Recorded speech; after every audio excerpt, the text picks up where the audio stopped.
Y'all know what week it is.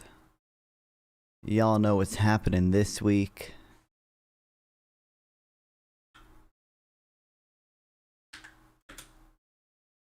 Do y'all even know?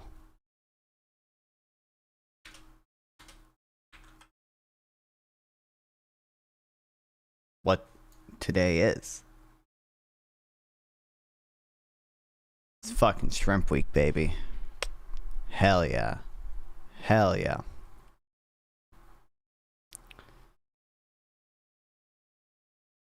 How y'all doing? I'm hoping how many times have I said I fixed the kick chat? I'm hoping I did actually fix the kick chat this time. I believe I did, because I just went back to what I was using before for the chats, where it was never broken, and ideally it should work. Before I couldn't get the Discord chat to work while I was on the desktop version, which had all the other chats working, but now Discord chat is working as well as all the other chats.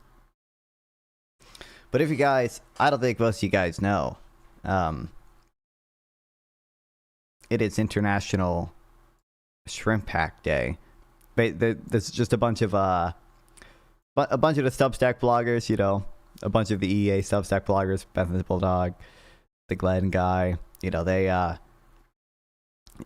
do this like every year. I think it's expanded, because it used to just be a single day. Now it's a week or whatever. And they write blog posts about the Shrimp Welfare Project and go make sure people donate to that. So I don't actually know how much I'll stream this week, because it's Thanksgiving. So I can't stream tomorrow night, and I won't be able to stream Thursday night either, because I'll be not here. I'll be with family for Thanksgiving. But when I do stream, we'll have the little fundraiser going on. You can you know, click on the link that I have pinned. And it'll donate to it goes to FarmKind. I could have I could set up Tiltify to give it directly to the Shrimp Welfare Project, but Tiltify is annoying and it's weird, because the Shrimp Welfare Project is a UK charity, And it's just a lot easier to do it the way I have it set up to just give the farm kind. A farm kind doesn't only help shrimp, they help a lot of animals. And I feel like that probably even has kind of broader appeal. Okay, you know, as much as I love the shrimp welfare project, I know there's unfortunately some people out there who care more about you know, pigs, cows, chickens is a big one, you know, other animals besides shrimp. Unfortunately, but you know, still good, I guess, to help the chickens, I guess. I need 2 shrimp costumes, bro, because look at that, the background just feels so empty without the shrimp costume there. I need one to wear and one to put out in the background. What's up, Rosh? Non-faunism win? We're all, what do you mean? We're already spreading the non-faunist ideology. Every time I stream. Every time you guys are in here.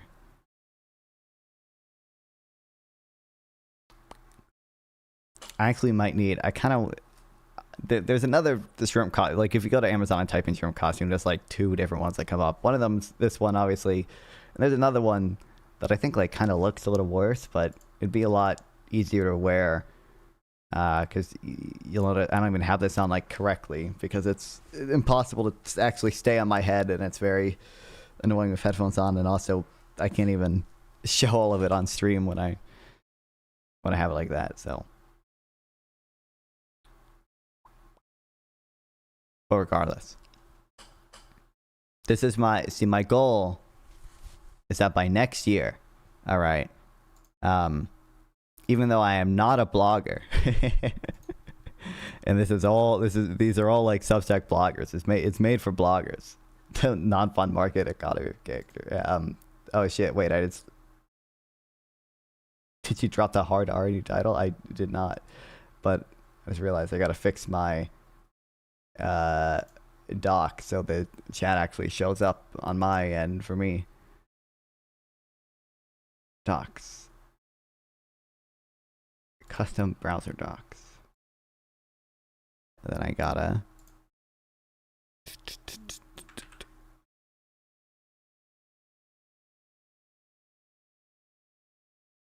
okay, sorry if I missed any of your chat messages. Now it should show up in my little window in OBS that I have. Yeah, okay, we're good. Okay, let's go. But my goal next year, okay, I'm gonna be such a big streamer, they'll have to let me onto that. I mean, really, I'm sure if I filled out the Google form and just said I'm a streamer, not a blogger, they would probably give me the promo code for this anyway. But I'll be so big they'll have to accept me, and I'll be the #1 shrimp fundraiser donator guy. We gotta get there. Buddy, you are already a big streamer. Well, I technically, like, because Twitch is like very top heavy and stuff, and like almost no one gets you know, it's pretty hard to even get to where I am right now on Twitch, or like it wasn't that hard, but you know, I got lucky and I made the right connections and stuff. Like I am, I think, on Twitch tracker, like the top 5% of Twitch technically. What's up, Salty? Testes, this is true. I don't even know what rosin is. I'm just gonna guess China. Presumably it's a chemical. Okay, let's go. What is this? TikTok. Talk your shit, King. Real. True, yes, true. Another family losing their home. 45,000 likes. Let's go. I love the Slop. I love the. This chart is like insane meme chart, by the way. Like literally, this is rent prices, not even adjusted for inflation, but it is income adjusted for inflation. That is the game of capitalism. Okay, you have to know how to play in order to win. It's not my fault that you're a loser. It's cruel, man. Nature is cruel, and this is the system we built. How do you feel sucking off the poor? Maybe approaching top 2% of Twitter at this point. I know I'm top 5%, but I believe I have been top 2% before. I think I'm like top 2.8% or something. Oh fuck! I fell off. Top 3.41% right now. I don't think I was ever, because this is my highest average viewers, I guess. So I don't think I was ever really. I guess I was probably not ever top 2%, but yeah. I think I'm also top. You've been top 3 is still great. This is true. I don't remember what percentage I am on YouTube, but I remember hearing a statistic once. I think like if you have more than 1K subs, you're top 10% or something. We don't suck off the pool. The poor suck off us. How much money did you make last year? 37.5 Truke though. million after taxes last year. And how much do you think you paid in taxes? 2 or 3 million out of that. That's it? Well, that's tax code. Don't blame me. You want to change it? Elect somebody else. Do you feel like your ambition is worth? Incredible. Okay. Do you? Total meme chart. Total meme answers. Let's go. Let's go. Let's go. I love TikTok. Your top 1% greatest debater in Twitchverse. This is true. Thank you very much, Amphibious Orca. This is true. This is true. Nothing. There are no political streams worth of shit on Twitch these days. I mean, to some extent, I wasn't even around for the supposedly good Twitch poll days, I guess. But you know,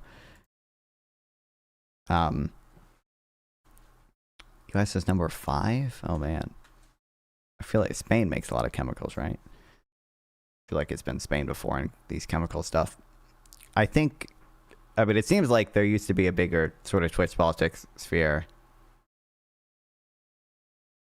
Damn.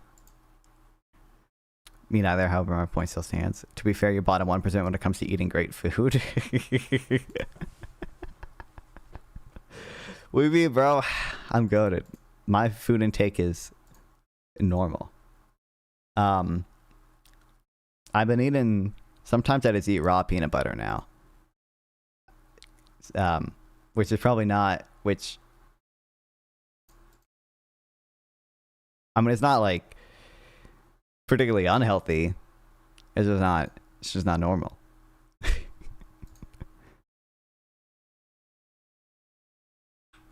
Thinks Japan makes fucking rosin, bro. I bet they don't. Yo, thanks Warrior 10 for the sub. I appreciate it. Don't forget liquid intake, that is an energy drink. Look like you survived for weeks on peanut butter alone. Probably. Well, the reason I've been eating it is because it has a lot of fat in it, and I'm supposed to take some of my medicine that I fucking got with fatty food, so it absorbs better or some shit. And a lot of times the bread my family buys, like the bread we have right now, is fucking butter bread. Okay, they either buy butter bread, which has milk derived ingredients in it, so I can't have it, or they buy like whole grain honey fucking bread, which has honey in it, so I can't have that. So I would have a peanut butter sandwich, but absent the bread, man, I haven't eaten peanut butter a hot minute. You're missing out. Fuck that whole grain heavy BS for real. Wait, what's wrong with honey? I mean, you know, bees are obviously honeybees are obviously essential for the production of honey, and I think insect sentience is like debatable, but I think if there were any insect to have sentience, it would be honeybees. Honeybees exhibit quite a wide range of behavior that we would associate with sentience. That shows they're relatively intelligent. Honeybees fucking dance to communicate with each other. I think. The rethink priorities welfare range table. No, the welfare range estimates.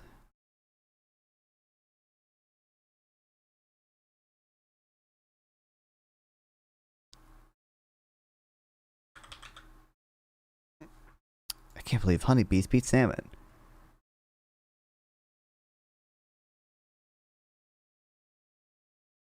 Oh, I thought they had something specific to this, but I just cite 2 things or whatever. But like if honeybees, where's the chart? They exhibit a lot of relatively smart behavior.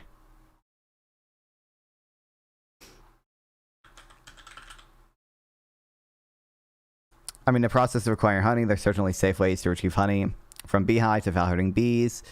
Technically, but I mean, it's the same thing of like I mean, you can, get eggs in a way that doesn't hurt chickens, but 99% of the eggs in the U.S. are derived in ways that hurt chickens, and we've also genetically modified chickens or selectively bred them to be fucking egg laying machines. So even even the chickens that are supposedly humanely raised or whatever, it's we've also genetically modified them in such a way to be to have a much higher or much lower quality of life, generally speaking, because we've just made them egg laying machines instead of this shit, instead of normal natural stuff. Eggs are not honey. Well, that's true, but I'm just drawing an analogy in that there are certainly ways you could get honey that don't really do any harm, but most of the ways we get honey in the U.S. right now are relatively harmful. And one of the big things is obviously there's just so many fucking bees required to make honey, right? It's honeybees is you might not think they're sentient, and you might assign a relatively low probability to them being sentient, we'll say, and then you might say even if they are sentient, the suffering that they experience, their fucking honeybee, bro, is gonna be pretty minimal. But there's just millions of fucking honeybees involved in making honey. It's pretty crazy. If you eat a kilogram of honey, you'll cause over 200,000 days of bee farming. World of farming brought about by honey. Farming years brought about by honey. Chicken, cow, sheep, turkey, duck, pig, and goat farming industries, 97% have been brought about by honey, though it's comparable to numbers of shrimp, farm fish, and farmed insects. I, for one, am for ethically sourced honey. I'll become Winnie the Pooh based. If we assume that a day of bee life is only 0.1% as bad in absolute terms as a day of chicken life, honey is still many times worse than eating chicken, at least if you eat similarly small amounts. As we'll see, taking into account serious estimates of suffering caused by making honey, makes honey seem many times worse than all other animal products. So your occasional honey consumption could very well be worse than all the rest of your consumption animal products combined. This is, this is Beth and Bulldog. Beth and Bulldog's my goat. I agree, Beth and Bulldog. I don't think most people will agree with Bethan's Bulldog, but I think even if you commit to much more modest premises about sort of how much suffering honey can cause, you should probably avoid honey. But anyway, it talks about, I think, the artificial hives. 30% of hives die off in the winter, and these are entire hives. Millions probably kills about 8 billion bees in the U.S. alone every single year. I know when they're transported, 25% of them die or something. Beekeepers take too much honey and leave all the bees to starve to death. This frequent cause and mass bee die-offs. Remember, cause about a third of bee colonies not survive winter. Because beekeepers take honey, the bees' main source of food, bees are left chronically malnourished, leading to higher risk of death, weakness, and disease. Bees in the commercial honey industry generally lack the ability to forage, which exacerbates nutrition problems. Unpleasant transport conditions. When half of bee colonies are transported at some point, tragically, bees from migratory colonies have shorter lifespans and higher levels of oxidative stress than bees at stationary apiaries. Queen bees routinely killed years before they die naturally, have their wings clipped stressfully and invasively, artificially inseminated. Often bees are killed intentionally in the winter because it's cheaper than keeping them around by diesel, petrol, cyanide. Yeah, pretty bad. Oh yeah, here's the list of of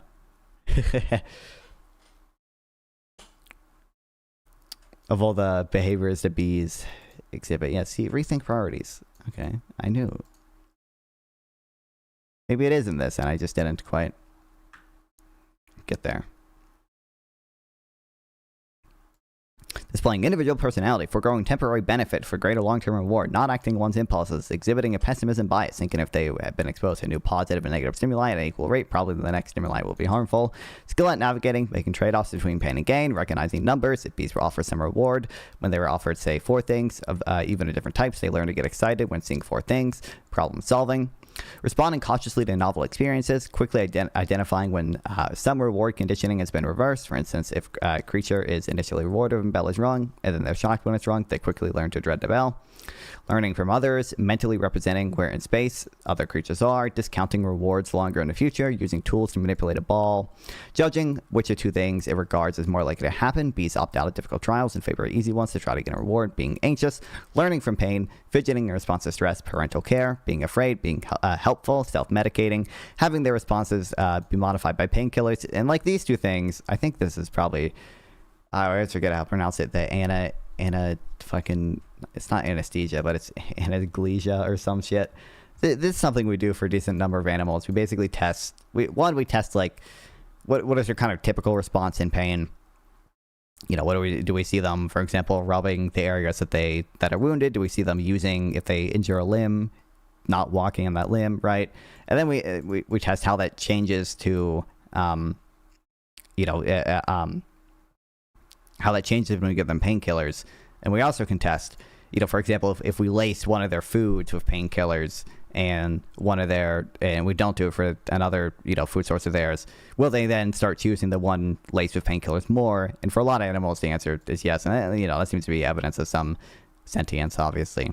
Comparatively assessing the relative value of different nectars and other potential rewards, dislike in particular taste, yeah.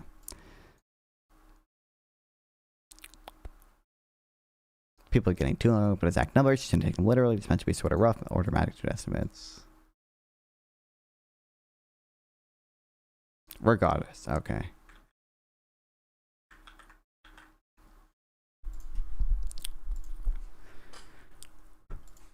I'm gonna guess Vietnam, but I don't feel confident in that guess. Number 9. Portugal, Indonesia, Brazil. I would have never guessed these 3. I could have maybe gotten Portugal eventually. I don't even know what this is, though.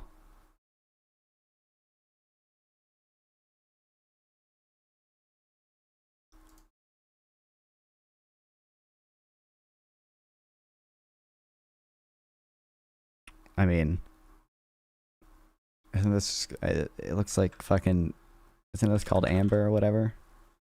Is it different from amber? I'm usually, what's the difference between this and amber? Material obtained from pine trees and other plants, mostly conifers. Fossilized tree resin. Oh, is amber just like fossilized rosin? Nope. Okay. Never mind. But I guess amber has to be fossilized. And probably some other difference that I don't know.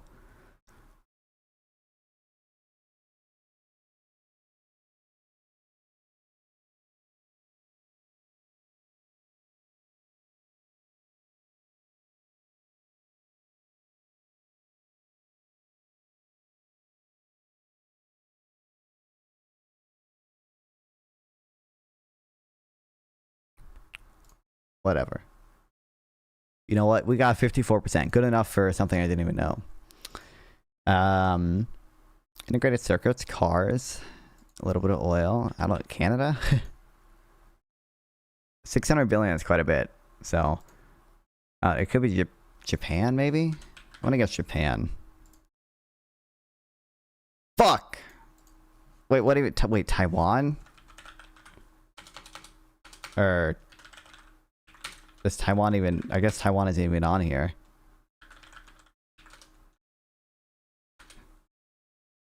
Vietnam then? But Vietnam is also south of Japan, right? There's no way China has more than this even, doesn't it?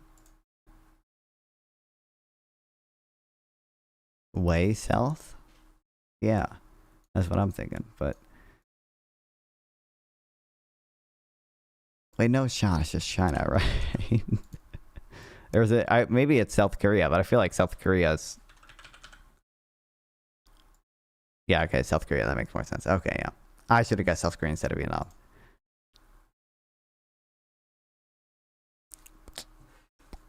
Whatever. Good enough. Okay.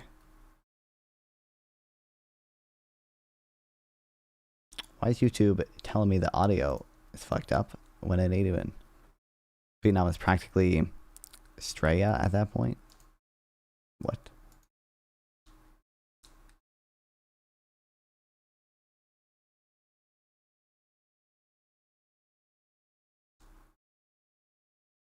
Australia. Oh, true.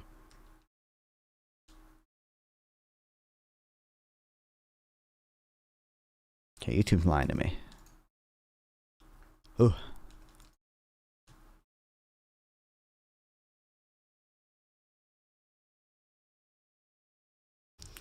Anyways,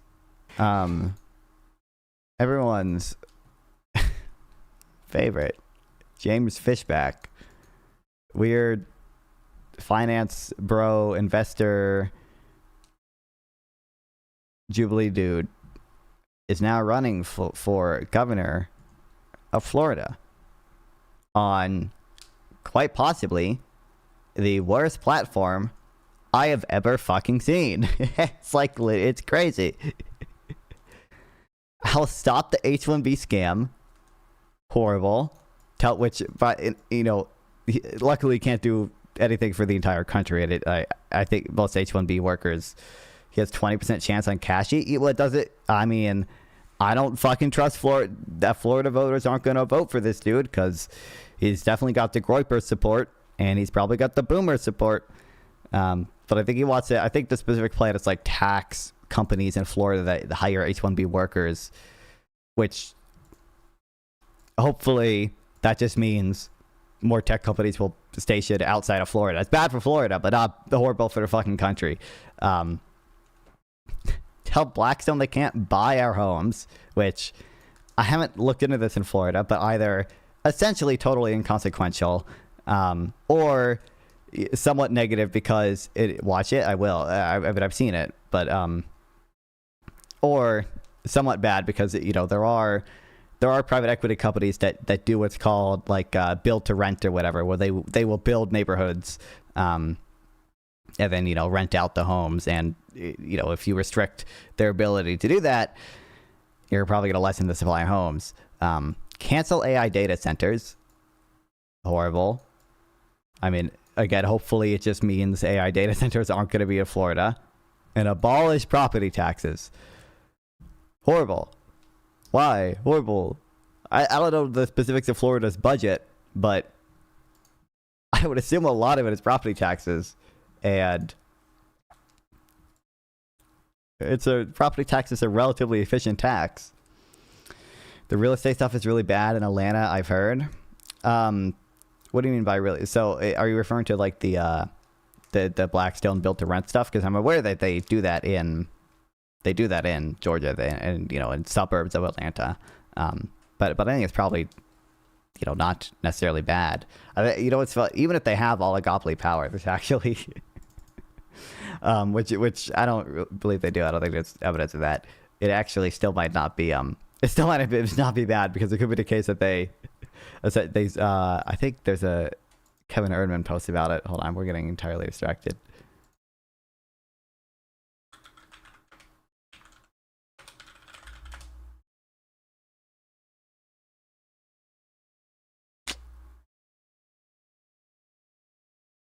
Kill me.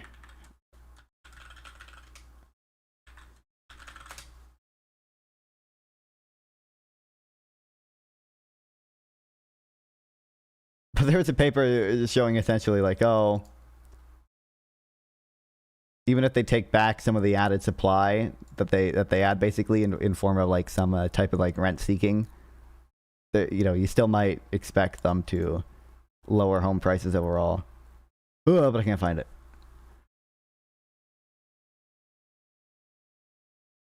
Regardless, our favorite. Didn't this guy like pretended to be like a moderate dude too, didn't he? Like in Jubilee. My name is James Fishback, and I'm running to succeed Ron DeSantis as Florida's next Republican governor. I'm running for Florida governor so I can make life more affordable for you and your family, easier to afford groceries, to buy a home, to raise a family, and when it's all said and done, to retire with dignity. I'll do that by stopping the H-1B scam so our workers, especially our college grads, can get jobs again. I'll tell Blackstone, Airbnb, and foreign investors that no, in Florida, you can't buy our homes because... Also the foreign investors to fucking...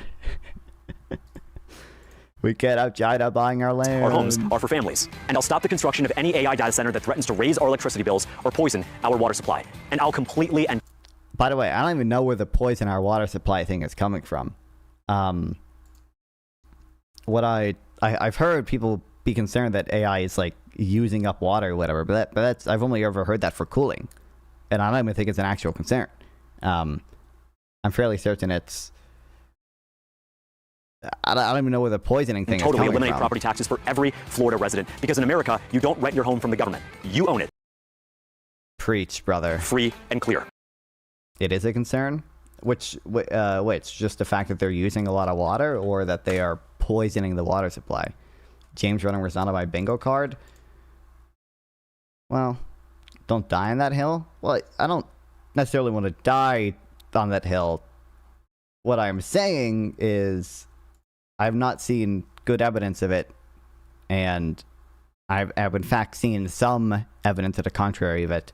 For example, I've never looked in super deep to the data behind this, but I've seen a lot of stuff that like, oh, being vegan is like 500 times more effective at reducing your impact on the water supply than fucking not using AI stuff. Now it's like you could have ChatGPT running like 24/7, and it would not even be as bad as just eating meat. Nowadays, not all Republicans are the same. If a Republican politician supports the H-1B scam that fires our workers, he can't be our next governor. If he... True. Hold on, real quick. I found it.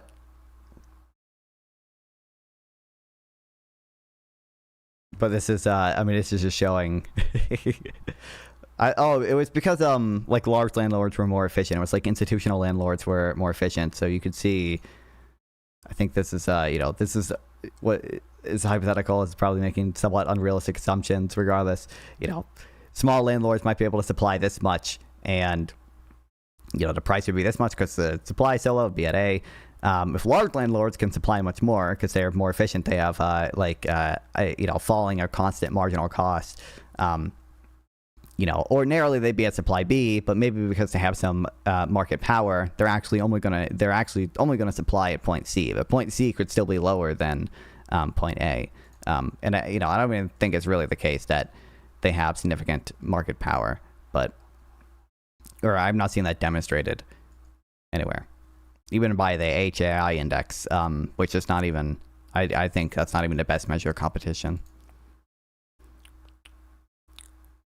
If he goes out and supports the building of AI data centers that threaten our electric bills and our water supply, he can't be our next governor. And if he goes to Congress and does nothing for us but makes millions of dollars trading stocks for himself, he can't be our next governor. Congressman Byron Donalds can't be our next governor because he won't fight for Florida like Ron DeSantis has. I will. I'll fight to preserve Governor DeSantis' wins by keeping Florida free from DEI, radical transgenderism, Soros-backed prosecutors, child predators, voter fraud.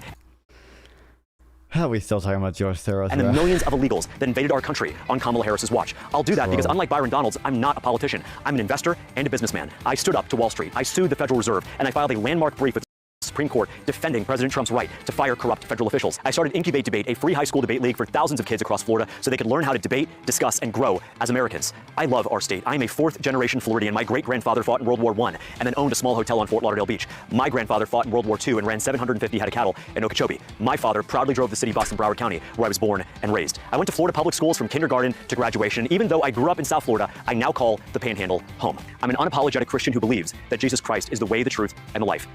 Parents have to parent not fun. Don't pretend progressives don't play the game. I agree. There are a lot of progressive parents out there. I'm a proud American who will never apologize. I'm not even really a progressive. For our history.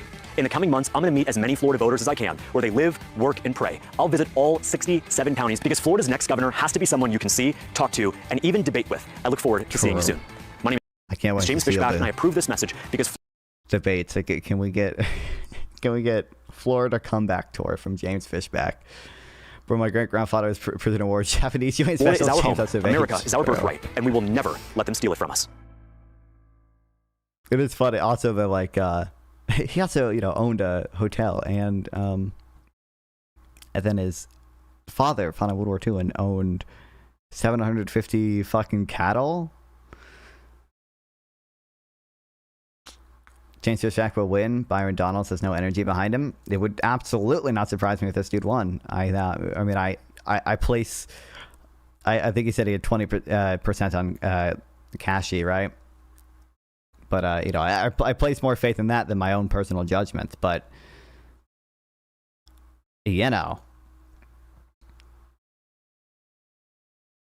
I would if I had a lot of disposable income, I think I'd be betting yes.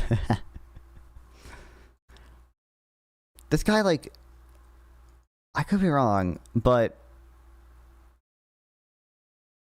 I'm fairly certain he, like, used to, like, LARP as, like, a relatively moderate dude.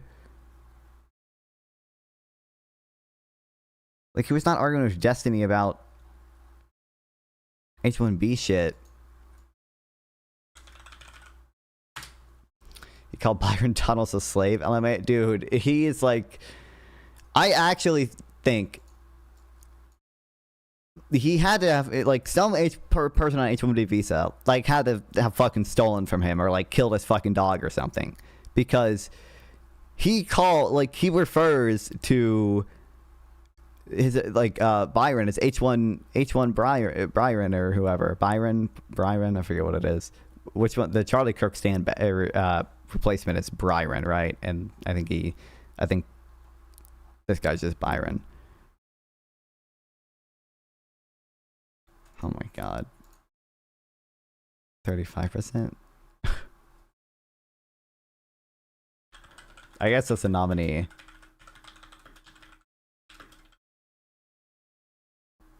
He had some insane views, even with Destiny, to be fair. He was the moderate in that group of people, LAO. I guess.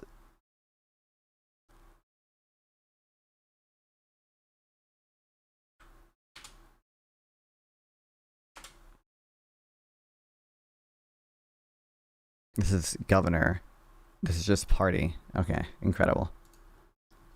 Now, it's a very predictable thing. After spending a lot of time on Twitter, every single one of my friends who has done that became far right. Yeah. He's at 20% right now. Yep, still. Byron Donalds. Okay. Twitter, you mean 1930s Germany? This is real. This is true. I don't know what's up with all the weird dipshit. They're not even dipshits. They're just evil. Like, finance bro people. I think I remember I was in a bath the other day and I went and looked for his part, but I didn't watch it.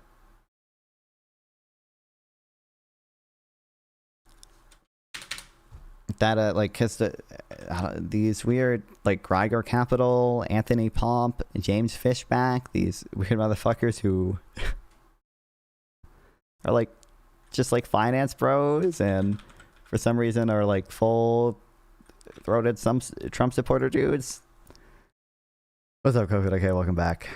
There used to be this thing called moderate Republicans. Now it's just /lesser fascists. This is true. Unfortunately.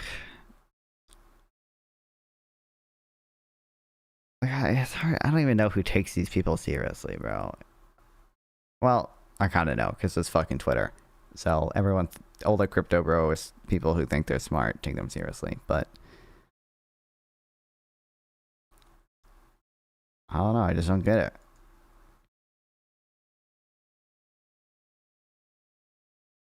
He turned on Trump. Who did?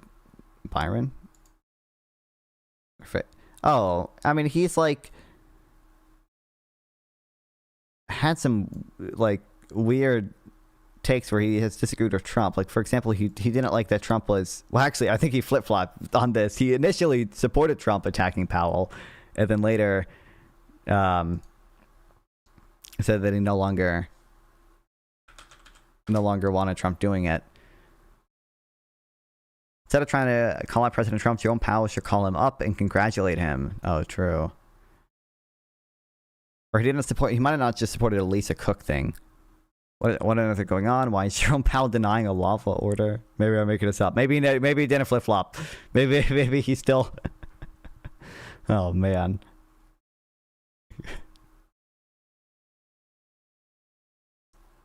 Why is Jerome Tule Powell keeping interest rates artificially high? He's trying to undermine President Trump's golden age. In my home state of Florida, mortgages are too expensive because of high interest rates.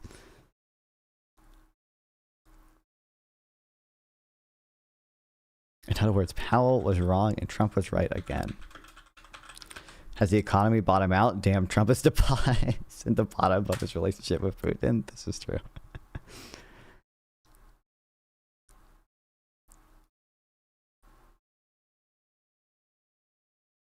Watch these 2 videos, I will. Why is, for whatever reason, the links aren't sending in the chat on Discord on my stream thing, but whatever.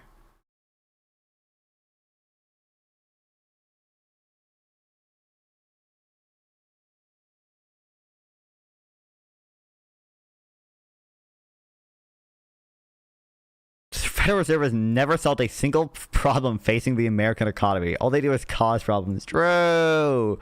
They caused the housing bubble. True. They missed a boat on Wells Fargo. True. They fell asleep. Well, this is like half true. They fell asleep at the wheel at Silicon Valley Bank. What?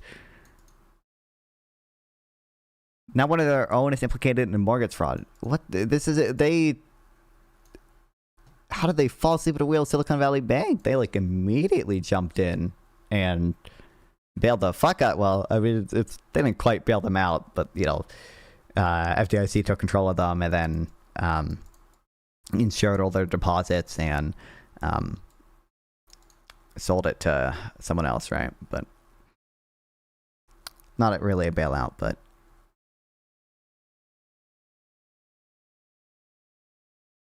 close to it-ish.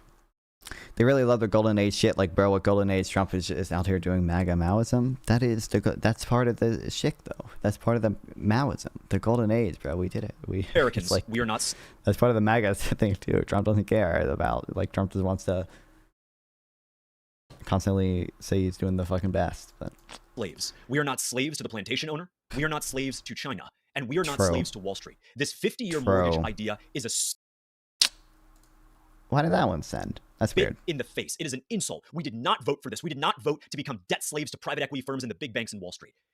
Right now, the median home in America costs $500,000. At the prevailing mortgage rate of 6%, you would have $580,000 of interest payments over 30 years. If we went with this ridiculous, inane idea of a 50-year mortgage, that would be $1.1 million of mortgage payments for a $500,000 home. So you would end up paying $1.5 million for a $500,000 home. My grandfather, who was a World War II vet, he passed in 2018. He always told me that we don't want to pass down this national debt to the next generation, to our kids and our grandkids, to become slaves to China. I'm not worried about China anymore. But I'm worried about becoming slaves. I'm worried about private debt now. What? And the know-nothing Republicans and the do-nothing Democrats seem to be working together once again to push this usury on Americans. It is an absolute insult. If we want to usury, bro,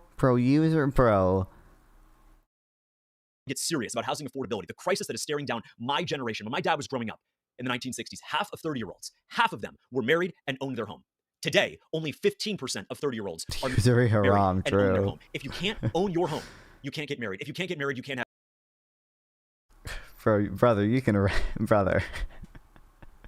I said I'm concerned about housing affordability too, but you can rent a home, bro. Yeah, they are doing usury. It's like, I don't want to read into that, but is it impossible? Now, is it more likely than not that he was doing this? I don't think so. But is it impossible that he did it because he knew the Groypers would like that one? I just don't think that's impossible. Have kids. If you can't have kids, then honestly, what is the point? This is an insult. This is a genocide against the Gen Z generation. Are you fucking kidding me? To try to foist this. This is a genocide against the Gen Z generation to try to foist this sort of slavery and usury on us. We reject it 100%. If we want to get serious about housing affordability, why don't we ban Blackstone? Why don't we ban Blackstone, which is one of the largest donors to the Democrat and Republican Party? Why don't we ban Blackstone? Buying up entire neighborhoods, and then forcing us to rent from them. If we're serious about housing, why don't we take the 55 million people here on immigration visas and remove them from our country immediately? 55 million. Serious about housing, why don't we take the 55 million people here on immigration visas and remove them from our... We're deporting everyone on immigration visas? I was going to say 55 million is like way too high, but I guess he's including everyone here that's documented and or undocumented. Like he's just literally every immigrant who's not a citizen, who's not a naturalized citizen, but the numbers just increase, elevate. Yeah, like, but he's not even doing that. He's just saying we're going to take everyone who is not a citizen and just get rid of them. Our country immediately, because they are living in homes that could be going to Americans. Americans Bro. who have been here, who have worked hard, who have fought and bled for this country. And that's the only thing. The only thing they do is increase housing prices. Of the do-nothing Republicans. And God, we should just ban. We should just deport all fucking women from this country, bro. Because like they're just in homes that us men could otherwise be owning. Nothing Democrats being in bed with Wall Street and forcing us to become slaves, debt slaves, forcing us to accept this unmitigated, Bro, it doesn't even like. To be fair, this is not disaggregated by age, so some of this is going to be distorted by boomers, but like household debt as a percentage of GDP. This is not like, it's been on a relatively downward trend. Now maybe this is all just because boomers are paying off their debt, and maybe Gen Z is in a fuck ton of debt too. This is not disaggregated by age, but really, we're debt slaves. We're debt slaves. Really? Really? Household debt service payments as a percentage of disposable personal income. It's basically at the pre-pandemic level. Fell during the pandemic because, you know, people got a fuck ton of stimulus. They used it to pay down debt. Like, mortgage debt service. Again, maybe this is all boomers, but like this is essentially at pre-pandemic levels as well. I'd rather be a wage slave, true. encumbered usury. We did not vote for this. The 50-year mortgage. If this is allowed to continue, the Republicans will lose the midterms, and they'll deserve it big time.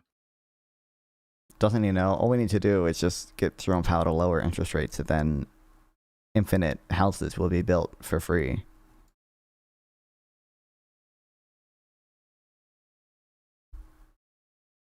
In the Trump administration, I'm disappointed that they're putting H-1B foreign workers ahead of American workers. I'm disappointed most of all that when Laura Ingraham rightly pressed President Trump on the fact that we already have talent here, he immediately responded and said, "No, we don't. No, we don't." With all due respect, James talking about the Americans who we have been applied for told this this lie country. by Democrats and Republicans, by CEOs, by chambers of commerce that no, we don't have qualified or smart or talented Americans. That is a slanderous lie that is being used to enable the great replacement of American workers. True. H-1B is a great replacement. This is true. True. How many H-1B workers are even in the U.S. right now? It's like under 1 million, right? Maybe I'm wrong. Maybe it's like 2 billion. How many H-1Bs in the U.S.? I think it's under, 730,000. It's like under 1 million. This is the great replacement, bro. Really? Really?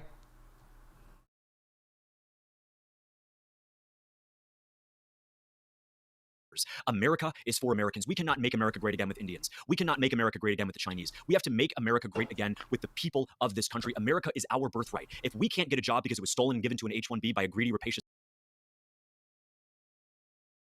CEO, if we can't get that job, we can't buy a home. If we can't buy a home, we can't get married. I really love how we're totally lumping the I don't want to say progressive, but the anti CEO, anti big business messaging with the anti-immigrant messaging. Before we got all the memes, all the Republicans hate the immigrants, the progressives hate the billionaires and the CEOs. Okay, it's like, all these Republicans are saying, oh, China took all our jobs, and all the Democrats are saying, or all the progressives, not really Democrats, were saying, oh, you're blaming China for the decisions of some greedy CEO, and now we just got the perfect merging of the populist messaging here, bro. It's like, married. If we can't get married, we can't have kids. If we can't have kids, what is the point? The truth of the matter is that the federal government is not going to lead on the H-1B issue. The federal government is not going to stand up to the great replacement of American workers. It's enabled not just by H-1B, but by OPT and the alphabet soup of immigration visa programs, all of which. OBT? Is that what he said? Soup of immigration visa programs, all of which serve to fire Americans and replace them with cheap foreign labor. Why? Why would CEOs like cheap foreign labor? Because it is cheap. foreign labor. Operative word cheap. They want to True. increase their profit margins by firing Americans who buy OPT in the alphabet soup. Yeah, I think it was OBT. Isn't OBT... I've heard of the OB1 visa. Oh, OPT?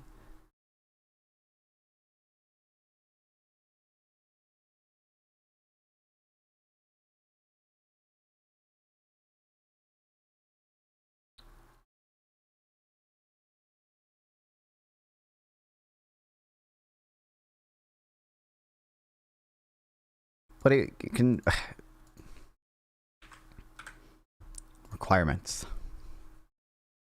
Must have a valid F1 visa, be in good academic standing. So this is for students? Or is this for like the whatever... Is it for students who want to stay after they graduate to have a job or whatever? Temporary employment that is directly related to F1 students, major area of study, eligible student. Bro, like this is who we're complaining against?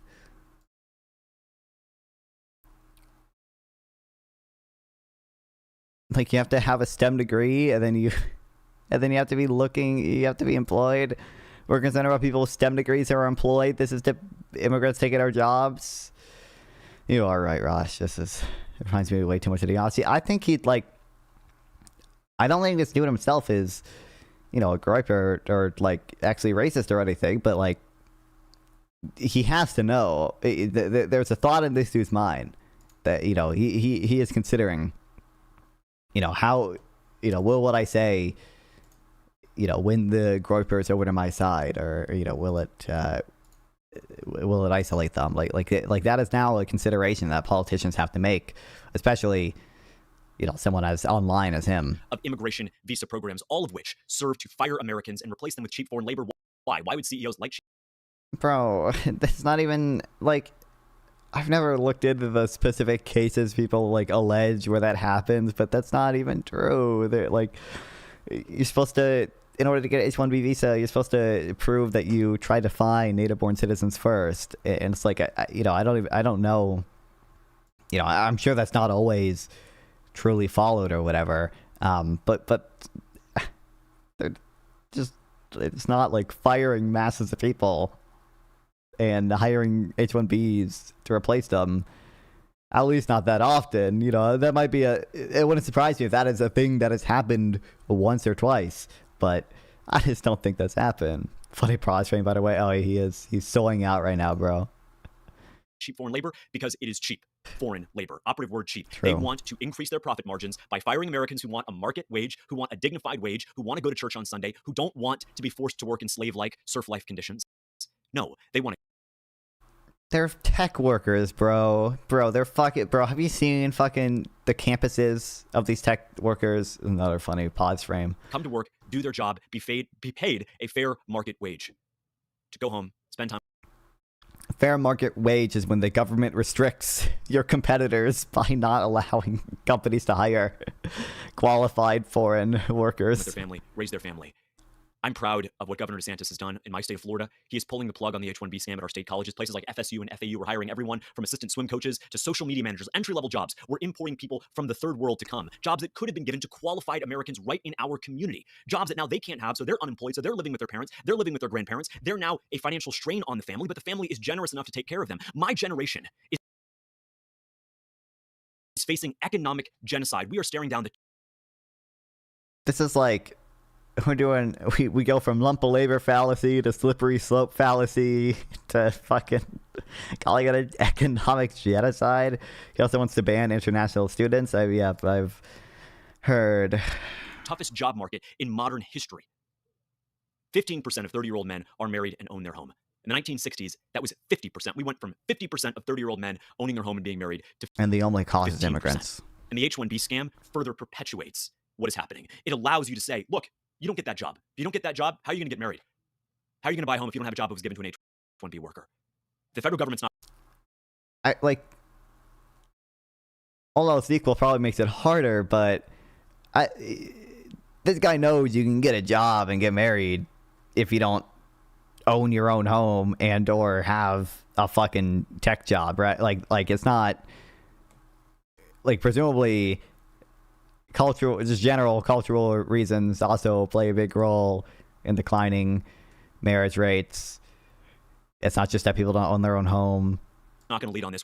Or we think that some fucking Silicon Valley workers can't get as high paying job anymore, even though it might not even be the case that, you know, Silicon Valley workers, these tech workers, are actually significantly harmed by H-1B visas because there are clustering effects, and there are there are I don't know if there's a name for this effect. Companies that get more H-1B visas may offshore less. What's up, Supreme Court? Welcome back. We need state governors to step up. Ron DeSantis is that governor. He's the only one in the country who's taken on the H-1B scam. And let's take it a step further.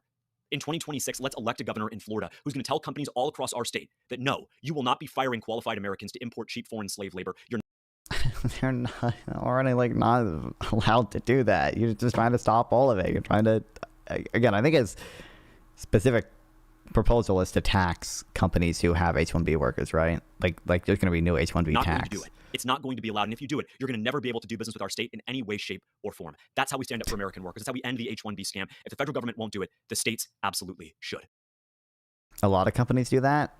What, hire or fire a ton of people to replace them with H-1Bs?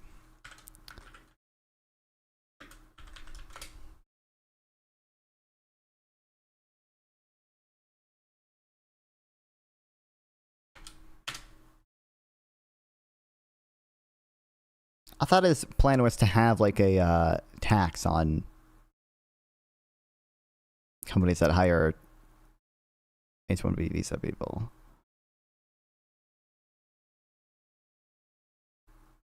Because it's a federal immigration program, and states don't have like jurisdiction over that or over the movement of people between states, really. So like, hashtag letting off on talk true. I believe I will be talking to Ryan and maybe Gen Z sometime, you know, probably next week after Thanksgiving for sure. We haven't, nailed out the details or anything, but I just reached out to Ryan after the last podcast episode because the stuff keeps going up. And I was like, hey, I'll talk to you about fucking utilitarianism and stuff. So every single H-1B needs to be deported. So I don't know when exactly it'll happen, and like I said, I don't know the details yet, but I believe that will be a thing that is happening soon-ish. I should probably read more about utilitarianism, but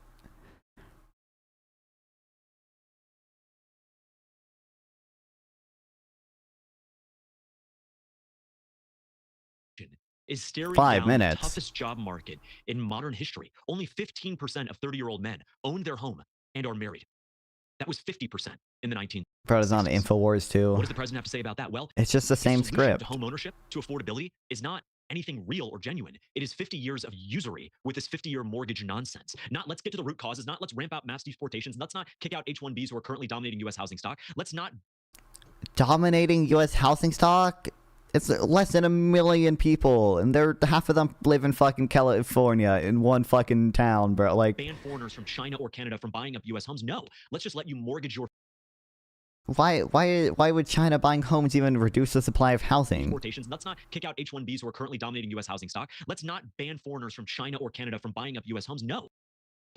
Foreigners from. I thought he just meant like asset companies where we're buying them. What's next? Let's do 100-year more. Because he does want to stop that from happening too. He doesn't want China to be able to own land in the U.S. or whatever. Are we pro anti H-1B? All my leftist buddies hate Trump only slightly more than H-1Bs. Why do they? I feel like you're hanging out with the wrong type of lefty buddies. I am very pro H-1B, or at least, well, like I think the H-1B program itself like has issues, but like it's definitely net positive, and high skilled immigration in general tends to be very good. I think that the problems with H-1Bs are essentially they're in some sense too restrictive. Stop fucking streaming, I'm tired. Thanks for the $10, Grassroots Hegemon. I appreciate it. They're Bodie Bros. Bernie does, you know, the more progressive people do have issues with H-1Bs, but I appreciate the $10, Grassroots Hegemon. I did start streaming pretty late today.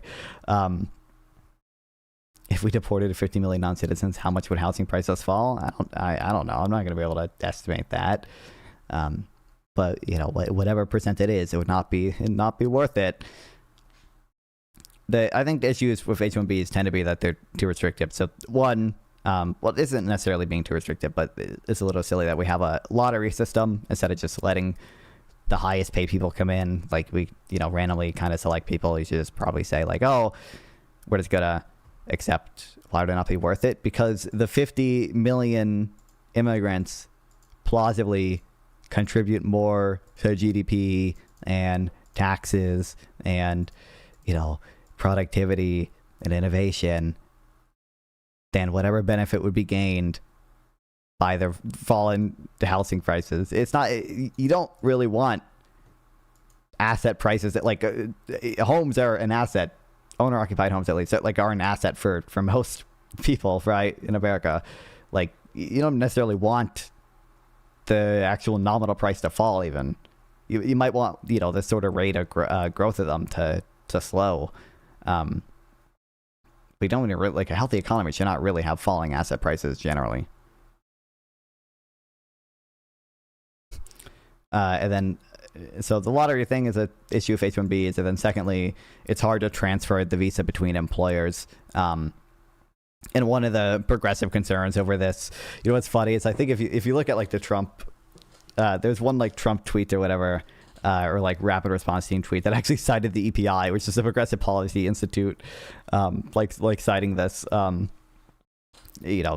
means that sometimes there's probably going to be some amount of abuse to employees, and it's hard for them to do anything about it because they rely on their employee for staying there. Now, I think, that's a very rare issue. It would be better if they could just transfer between employers easier, and probably even if they do suffer some fucking verbal abuse or whatever, it's better than being in India and having a much lower paid job.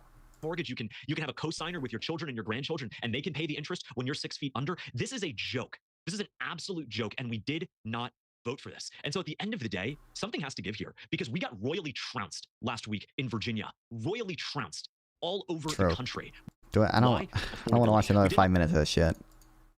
Elect him to gaslight us. We didn't elect him to import 500,000. Truth is, if we did, it would probably cost a 40% crash in prices, but it would not be worth it because asset prices don't Chinese crash in students healthy come to our economies. To take spots that could go to Americans, to take jobs that could go to Americans who are going to graduate from colleges. No. I mean, I didn't give it a number because I don't know how to estimate that. The affordability thing that no one talks about, Brianna, is that if you can't get a job, then nothing else matters. Then the presupposition of affordability is you have a job to be able to afford things. And so when a Chinese national from Shanghai or Beijing takes your spot at a university, then takes your job via an H-1B, and you are sitting there living with mom and dad. And by the way, I'm grateful to mom and dad for giving you a place to live while you weather the storm. But if you have zero income, the affordability crisis hurts you the hardest. 70%, Brianna, of recent college grads are not working full-time in a job related to their major. Why? Because when Amazon announces they're going to lay off 30,000 Americans and then at the same time import another 10,000 H-1Bs, 70% of which will come from the country of India, that's betrayal. And they say, well, they peddle the lie. Some Republicans, I think you know who I'm talking about. They peddle the lie that Americans aren't smart enough, that we're lazy. That is an utter slanderous lie against our people. We are the brightest, hardest working, hungriest people on earth. And you know what? To the American can't get a job can't get the only job I want. Yeah, he's stupid. Who say that we're not smart and we're not qualified. How on earth would you know? These companies don't even hire, don't even interview, don't even advertise their jobs to Americans anymore because they know they can just import cheap labor from India. They don't have to pay them the same wage. They can work them overtime. True. That's not really, it doesn't seem to be true. And not pay them overtime. Not from the stuff I've seen. Guess what? Or it's not significantly lower. If they so much as talk back, if they so much as are 30 minutes late on that deliverable, they can be deported. Can you imagine a citizenship status? Can you imagine a working status where you do a bad job at work as an Indian and your employer can just fire you? Can you imagine working in India and not being subject to as many safety requirements or, limits on how long your hours can be or, having an income that's 5 times less? And deport you and leave you. Of course, you are in an indentured servitude, borderline slave position. And that is what President Trump does not recognize. We have hurt about so much. We have hurt as a country because of what Joe Biden and Kamala Harris put us through. But the truth is, when we elected President Trump to tackle affordability, we didn't just say we wanted you to slow inflation from 5% down to 2.5 or 3%. And we wanted deflation. Say it. Let's go. We wanted pre-pandemic prices. 3%. What we said was, we want you to actually bring down prices. That's what he yes, true. told us, is that prices themselves were going to go down because under Joe Biden, and you know this, prices went up by at least 25% across the board. A lot more in some cases, but on average, they went up 25%. Nothing is cheaper today than it was before President Trump took office. And between the affordability crisis, between the 50-year usury, between another 600,000 Chinese students to steal admission spots at U.S. universities, between the fact that we've continued to have the H-1B program running, I can't. But the fact of the matter is that most people voted for deflation. I don't really disagree with that. Saying this, but thank God it's Veterans Day, and I'm blessed for our veterans. Our service members were not paid during the government shutdown, but you know what was working? The Department of Labor. They get back pay, right? That happens during regular government shutdowns, right? And then they get back pay once the government reopens. Was still approving H-1B visas to import more people from the third world to replace you and me and our kids and our grandkids. We do not have a country anymore. So, Mr. President, with all due respect, you cannot make America great again with the Chinese or the Indians. You have to do it with Americans, and you have to do it by putting America first. Incredible. Yeah, like, and again, I swear to God, this dude pretended to be, like, moderate. Don't you like democracy? Not fun. Thank God we have a independent central bank that will not listen to the whims of the voters and will avoid deflation at all costs. What do you think the most economically healthy way to deflate prices? I mean, it'd be supply growth coupled with, and essentially some type of NGDP targeting to to make sure nominal spending stays on level. Like that you might not get. I don't know if you can achieve economy-wide deflation with that, nor would that'd be good. But the most healthy way to see deflation would be supply growth plus nominal spending that's slowing the rate of growth, not deflation. No, you could have deflation, and have NGDP targeting. Like if you saw if you had a 4% NGDP target. Also, what's up, Tron? Welcome back. And like you just saw 1 year, the economy grew at like 4%. Like you could have like real growth with 4%. Like you could have 0% inflation, right? And I guess you could have, if you want a deflation, 5% real growth across the entire economy. 4% nominal GDP growth. Like you'd have deflation at that point. I don't think that's feasible, but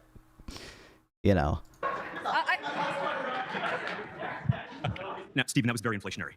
Okay, that was very high. True. Well, hold on. To be clear, I'm not a huge fan of just like stimulus stuff because I think it has a lot of inflationary pressures. If anything, forgiving student loan debt, I think it would also be massively inflationary in a lot of ways. But none of those even come close to the total economic destruction that would be wrought on this country with across the board universal tariffs to every country in the world. Were you concerned by the tariffs in the first term? Yes. Okay. Why didn't we see the inflation in the first term under Trump under these tariffs that you're so concerned about? Because I think that raising.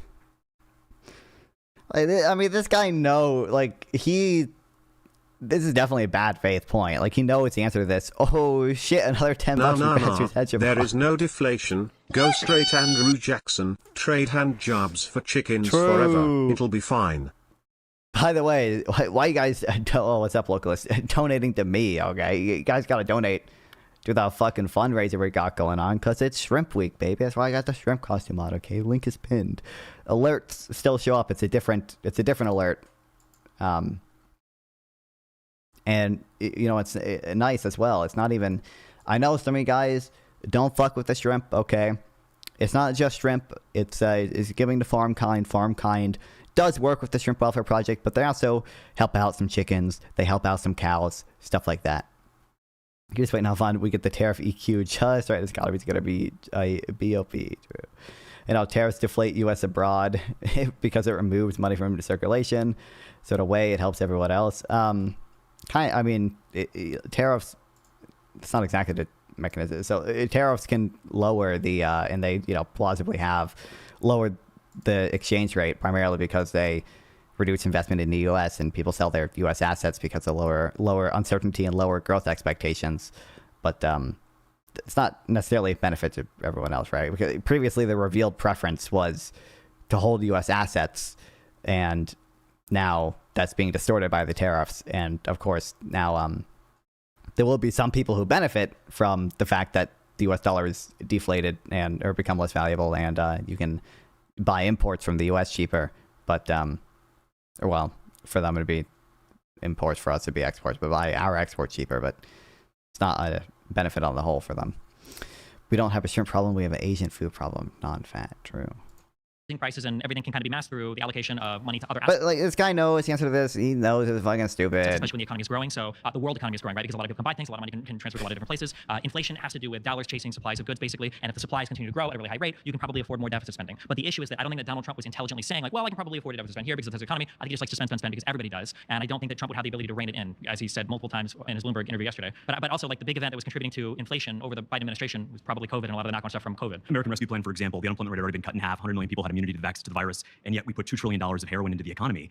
The United States is also outperforming every single other G7 OECD country when it comes to metrics like inflation and how our economy is doing as well. So I think we probably made the right choice there, right? Well, Stephen, wait, would you say that we made the right choice where? With like the American? I disagree. I disagree. Okay. So which country should we have acted like? Well, I'm going to hold ourselves to the American standard, which is to always do the best thing and not to compare ourselves to others. Okay, Listen, so we are outperforming everybody else, but you think we should be doing even better. Okay. Stephen, if I'm the best alcoholic in the room, I'm in the wrong room. I don't want to be the best of the worst. I want to be the best compared to my own standard. Okay, but to be clear, you're we talking should just do about a world austerity where every single person time. is an alcoholic. Stephen, I'm just saying that you're Stephen, trying to point to an economic policy Stephen, you can't point to in any other country in the world, Stephen, and we measure things. 8.5 million Americans relational to other countries. Assessing, debating an AI, dude. This guy does act like a fucking AI. Steven. Interrupted you. I haven't interrupted you. With all respect, Steven. 8.5 million people are working multiple jobs to keep up with inflation. You've got 7 million prime working. Why are we doing this? This guy knows he's fucking lying, bro. Well, that number is correct, but that's if he does. Dude has a leftist glasses, sketchy, true. Steven GPT, Alcoholics Unite based. It's like 5.5% of employed people are multiple job holders. What's up, Lisa Johnson? Hasan talks very fast. Hasan usually doesn't talk that fast. But welcome to the stream. Fred, percent of employed with multiple jobs. Last time I checked, it was at 5.5%, which is exactly what it was pre-pandemic. Multiple job holders as a percent of employed. It's at 5.4% now. Look, guys, we did it. Trump did it. It was at 5.2% before the pandemic, and that's at 5.4% now. Pretty steady trend. Age men who are not in the labor force. 37% of American. I'm pretty sure. You've got 7 million prime working age men who are not. It's fun. He is just repeating talking points, and I don't know how many he knows are just like wrong. This is an old talking point. I gotta go digging through my notes here.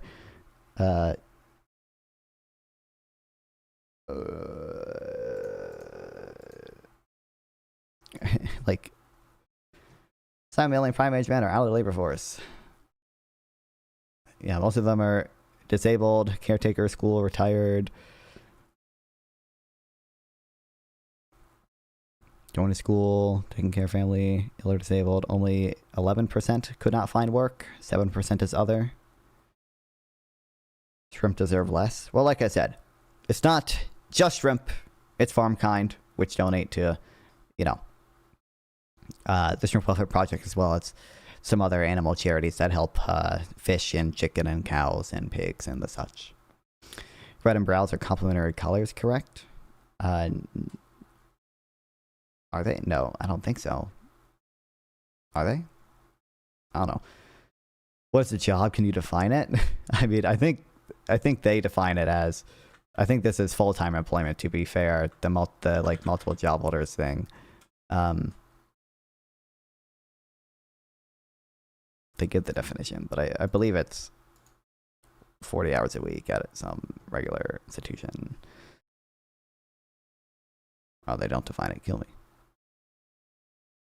Red Brown Alliance, silly. Oh. I should remember, but I don't, because people complain all the time about bullshit. 37% of Americans say that government defines job as any part-time work, I believe. No, I thought it was.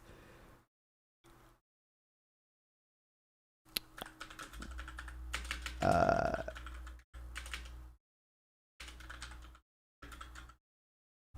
could be wrong. Children's life will not be better than theirs. This economy is hurting a lot of people right now. Do you accept that? No. What's Donald Trump going to do to improve that economy? Well, let's talk about that for a moment. Let's just talk about that for a moment with all sincerity. Sure. What problem does tariffs try to address, Stephen? This shit's fucking gay.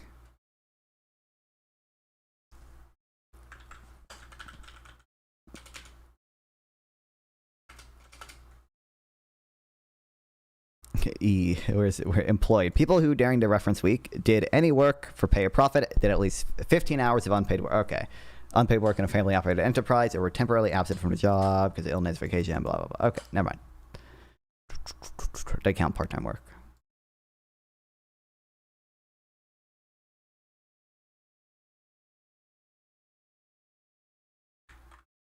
In Donald Trump's world, or what? That's a very general question. Objective speaking, when you look at tariffs, what does it try to solve for? Tariffs can be levied for a variety of different reasons. The two most common reasons that are given is that one, it can be foolishly employed to try to protect an industry. So you would tariff other people to make your own industries more competitive. These require across-the-board tariffs, so not specific ones. And then the second reason could be for. Oh wait, yeah. Did you know that we killed a lot of the blue whales, and that led to mass starvation of krill? Dude, blue whales. I learned this from Bethan's bulldog, Micah. My least favorite animals are blue whales. Okay, you want because these fucking evil beings. Okay, they eat a fuck ton of shrimp. All right, they eat a ton of shrimp, cause a ton of shrimp suffering, and I mean krill, ton of krill suffering, right? Same fucking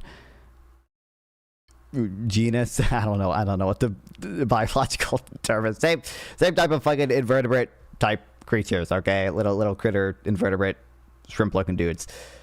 But they don't actually even reduce the fucking population of shrimp or krill because their fucking shit contains so much nitrogen that it warms up the ocean and makes shrimp more fertile or some bullshit, okay? It's crazy. They're horrible. They're evil. They're literally infinite shrimp suffering machines, and we should kill all of them. Issues relating to, say, like national security. So, for instance, I want to tariff these people. There's probably only like 25,000 of them left or something, right? We could fucking hunt them down. Ability to manufacture microchips or steel, not because I think we'd be economically better off, but because if we Would you rather work with arts like Grassroots or myself as or PPG as your sidekick? I don't know. I don't like. Listen, PPG voted for Kamala Harris. All right, that's what I want. That's all I want. So I don't know. I don't really know how you guys voted. So. With them, I don't want to be relying on them for process. I think the latter case makes a lot of sense, by the way. If you go to war with China, now listen. Although I would be honest about the latter one, I say we don't do it for economic reasons, we do it for security reasons. That's fine. That's absolutely fine, and I agree with you on that. Does China have tariffs on us? Yes. Does Europe have tariffs on us? Yes. It's not free trade when they're rigging it against us and charging us to. True. 1.64% fucking average tariffs on us. And they're charging us. Products have tariffs on us? Yes. Does Europe have tariffs on us? Yes. It's not free trade when they're rigging it against us and charging us to send our products over there. So the question is, Stephen, if they're putting tariffs on us, hurting our workers, hollowing out places from Middletown, Ohio to parts of Appalachia, why can't we put in place a deterrent that says, look, if you're going to rig the system against American workers, we are going to level the playing field. We got a real problem in this country, by the way. If this was half of real quick, Stephen, you asked me a question. Whatever economic plan or whatever you're talking about using tariffs, sure, I'm fine with that. Yeah. Whatever you're saying has nothing to do with the Trump administration. What you're saying is you're talking about getting into a tariff war to try to bring tariffs down or to force somebody to engage in negotiations to bring tariff down in order to re-enter trade agreements, kind of like when Donald Trump renegotiated NAFTA into the U.S. Mexico-Canada trade agreement, right? And But however, but you can't just say Donald Trump used the threat of tariffs to bring them to the negotiating table. Donald Trump is not talking about using tariffs to get more people to negotiate. He wants to create an autarky. That's his goal. Do you acknowledge that Donald Trump wants us to manufacture everything at home? That's all his rhetoric. Do you acknowledge? He doesn't say that. Okay. No, Stephen, just one second. Yeah. He wants us to employ the working men and women of this country to give them a fair shot. Our unemployment We're losing is already 100,000 million working age men are out of the labor force. We're losing 900 people. Opioid doesn't. We need the tariffs to stop the death of despair, guys. We're already below what the employment should be. We're already below 5%. Stephen, 7 million. Fuck Destiny, this natural rate of unemployment. Fucking bullshit, though. Working age men are not in the labor That's force. a great number. I don't know what that number. Hold on. Do you acknowledge that? Hold on. Stephen, just one sec. Half of working age men who are not in the labor force are taking opioid painkillers every day. The broken industrial. I don't know if that's true, but if it is true, could it possibly be because, you know, the half of the middle-aged men or whoever not in the labor force, the prime-age men not in the labor force are not in the labor force because they're disabled? And you think having them manufacture shoes that aren't being made in China is going to magically get rid of that problem? No, Stephen. No. Does New Balance make in America? Yes or no? Does New Balance make in America? I don't know. For the final assembly, maybe? Okay. Yes, they do. But here's the thing, Stephen. What's the point of that? Stephen. Do you think that we can manufacture every single good? No, I don't think so. Okay. I don't think so. What is the goal of 1,000 or 500 or whatever? Where are Tesla's made? Where are What's Tesla's up, Zero made? Major? Have any of these economics experts wonder why any of those countries may have tariffs? Yeah, there's an entire branch of economics. Okay, it's called public choice theory that considers this. Yeah. It's largely because tariffs have concentrated benefits and diffuse cost. So a lot of times voters are sort of rationally ignorant to the tariffs that are levied on them because the cost is so diffuse that it only costs each individual voter or consumer, a few bucks a year, but the benefit is very concentrated in one industry or even just one or a few companies that they can effectively lobby for it to, stay in place. So they really view these things as some sort of UFC the best-selling car in America made. In the world, rather. Where's it made? When you say right where's here it in America. Hold on. Right What do you here mean in by that? America. Every single part? No, the final assembly, a large. Do you a understand large that yesterday portion- when Donald Trump was doing his interview with Bloomberg, he made fun of that. Donald Trump shit on companies like Tesla when he said, we do the final assembly here, we could have children do that. It's just throwing together Legos. Donald Trump doesn't like final assembly. Donald Trump wants not just the Tesla final assembly, but all the batteries, all of the steel, every single component of that made in America. Again, your plan sounds great. That sounds like an ordinary, like decent economic plan. Donald Trump's plan is autarky. It's ridiculous. I'm glad you like my plan. Thanks. Okay, Plan's if you're not ever even president, I'll good. support it. I appreciate it. Oh no, oh no. He's Audacity lives in Florida too. I know he's gotta. He's committed. Does he talk again in this video?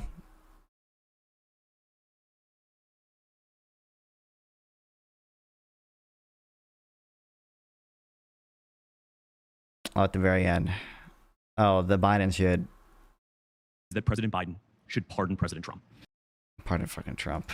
No matter who wins the election, President Biden We're gonna be so happy for the ran on 2K unity when terrorist he came and gave Timmies. that inauguration speech. They will if they On actually January 20th, happen. 2021, he wanted to unify the country. Sadly. The best way for President Biden to leave office is to pardon President Trump and to try to bring the country together. I think as a MAGA movement, 75 million people may look at Biden and say, look, we have a bill in doing action. Like, of course, Supreme Court. Well, why should he need to say that? I think he absolutely do this, or okay, we're having to like Unity. that speech. Yes, We can both agree on that, right? People that didn't operate. As a matter of fact, though, 72% of Republicans believe that there were serious issues in the 2020 election, just as a matter of but why do they fact. believe that? Well, but just as a matter of empirical fact. So you got 70% working, That there were everything to the very. even those who vehemently disagree with him. When you say vehemently disagree, yes, but for people that don't believe in the results of the election, this is the issue: is that conservatives have pushed. Destiny's wrong with the ARP. Larry Summers, Jason Furman, Oliver Blankard, Michael Strain all said it was way too big at the time. I don't think he actually made a claim about it. Did he say it was? I don't remember if he made a claim about it being too big or small at the time, but I mean, yeah, I think it probably contributed more to inflation than he thinks it did. But everything can kind of be masked through the allocation of money to other assets, especially when the economy is supplied. Saying like, well, I can probably afford and the fiscal economy Turned by the tariffs in the first term. it's like stimulus stuff because I think it has a lot of inflationary pressures. I think forgiving student loan debt, I think would also be So the massively hindsight is growing. 50-50. So the world supplies continue to grow at a really high rate. You can probably afford more deficit spending. But the issue is that I don't think that Donald Trump was intelligently saying like, well, I can probably afford a deficit spend here because of the economy. I think he just likes to spend because everybody does. And I don't think that Trump would have the ability to rein it in, as he said multiple times in his Bloomberg interview yesterday. But also like the big event that was contributing to inflation over the Biden administration was probably COVID and a lot of the knock-on stuff from COVID. American Rescue Plan, for example, the unemployment rate had already been cut in half. 100 million people had immunity to the virus, and yet we put $2 trillion of heroin into the economy. The United States is also outperforming every single other G7 OECD country when it comes to metrics like inflation and how our economy is doing as well. We've got So I think we probably made the right choice there, right? Well, Stephen, I'll wait, say, would you say that we made the right choice where? With like the American. I disagree. I disagree. So which country should we have acted like? Well, I'm going to hold ourselves to the American standard, which is to always. true. Okay. I mean, I don't remember him saying that, but Was too low. Return to your seat. I'm not a huge fan of just like stimulus stuff because I think it has a lot of inflationary pressures. I think forgiving student loans. that isn't true. I think it What also be massive part? inflation in a lot of bad ways, but none of those even come close to the total economic We did outperform. I mean, in terms of real GDP growth, my understanding is we did outperform. destruction that would be wrought on this country with across the board universal tariffs. Okay, regardless, don't care. I think this is just his two things. I love you, not fun. What's up, Adam? I appreciate it. Welcome. I remember watching this or whatever. I think he acted like a moderate here too. I don't know. Like he's definitely pretends to be a reasonable dude sometimes, and also I guess he also just does not have his platform on his fucking website yet, which awesome. Stimulus about equal austerity in you mind? I don't know what you mean. I don't have like incredibly strong opinions on the appropriateness of stimulus and austerity. The one thing I'll say is like I'm gonna hedge my claims here because I think it depends on a lot of stuff I don't know, or like don't feel like I don't feel confident sort of in monetary fiscal interactions. I don't feel particularly confident in understanding how banking actually fucking works, and those are all going to affect your view on the loanable funds model. It's going to affect how well you review monetary and fiscal policy. Your view on endogenous's money is going to affect that too. Your view on the fiscal theory to price level is going to affect that stuff. And I don't have strictly strong opinions on any of that. From stuff I've seen though, certainly it appears like fiscal stimulus can at least be more effective than monetary stimulus at the zero lower bound, and quantitative easing when you're paying interest on reserves is probably just simply not that expansionary. Well, fiscal stimulus can be expansionary. I mean, you mentioned it, so I asked no bait. No, I'm just telling you, like, I'm not gonna, like, don't trust my opinion. I don't know. There's no rule against manufacturing in the U.S. No one, not even high taxes, forces any manufacturers to leave U.S. Well, it's not necessarily high taxes, but obviously the cost of labor is higher. Hold on real quick. This is, for example, what I've seen this in water. I remember seeing this in my email on AI and water, but I didn't, like, actually read it. It's just like AI data centers on-site, data centers on-site plus off-site, data center on-site. It's like less than crude oil, forest products, livestock, steel.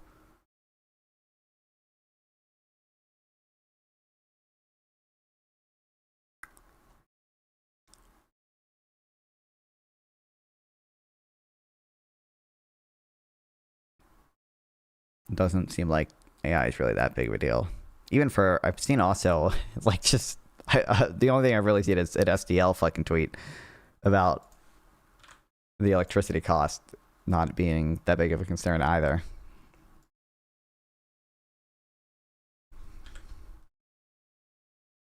That's what I'm saying. Not fun. It's not even a high taxes that would cause an appetite for producer offshoring on a prevalent scale. I mean, I largely agree.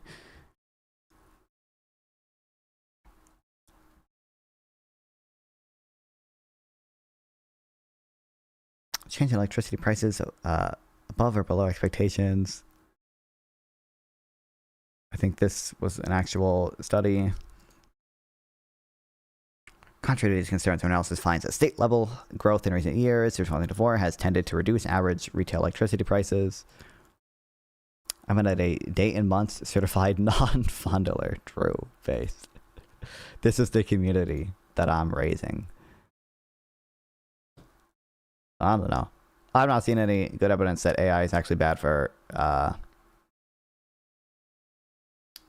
environment or significantly uses up a lot of water or causes electricity prices to go fucking crazy. And it seems like I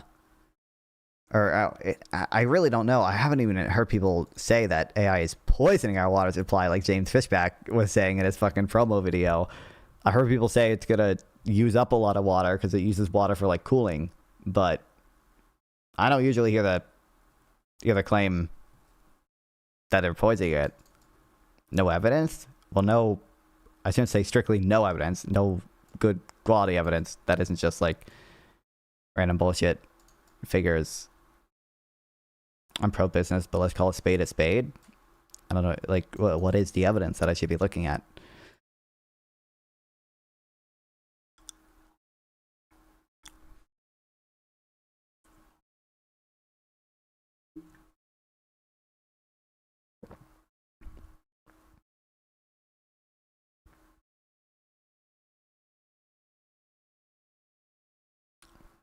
Point is nothing stopping any of the pro/local onshores to revive local industry and compete against the unpatriotic offshores. Yeah, but don't you know, cheap labor is steal our job, evil, horrible.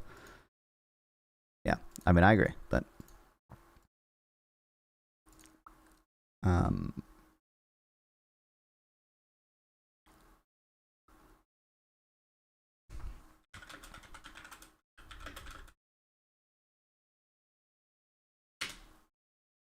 because I don't have this downloaded, but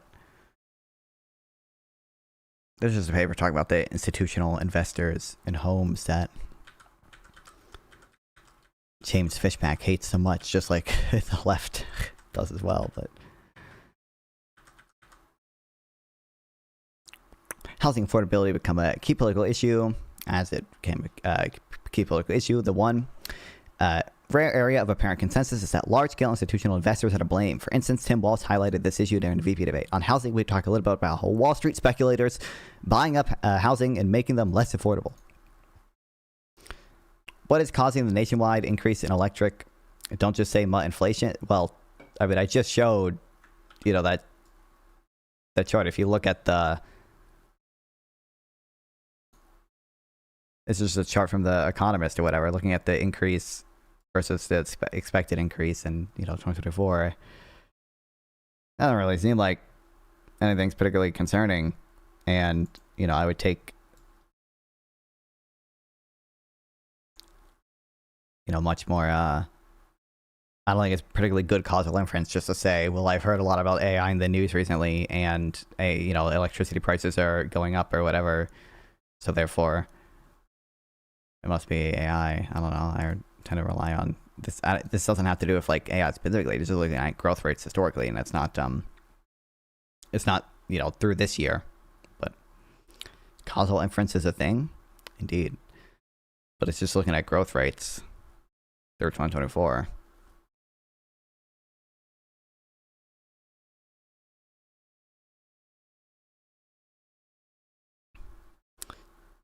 Most fiscally burdensome immigrants are Salvadorians, who increased their national debt by over 50,000 over 30 years, followed by largest migrant groups, Mexicans, who on average increased their national debt by 10,000 each over 30 years. Well, I haven't actually read the full thing, but I'm familiar broadly with Daniel D. Martino's work on this stuff.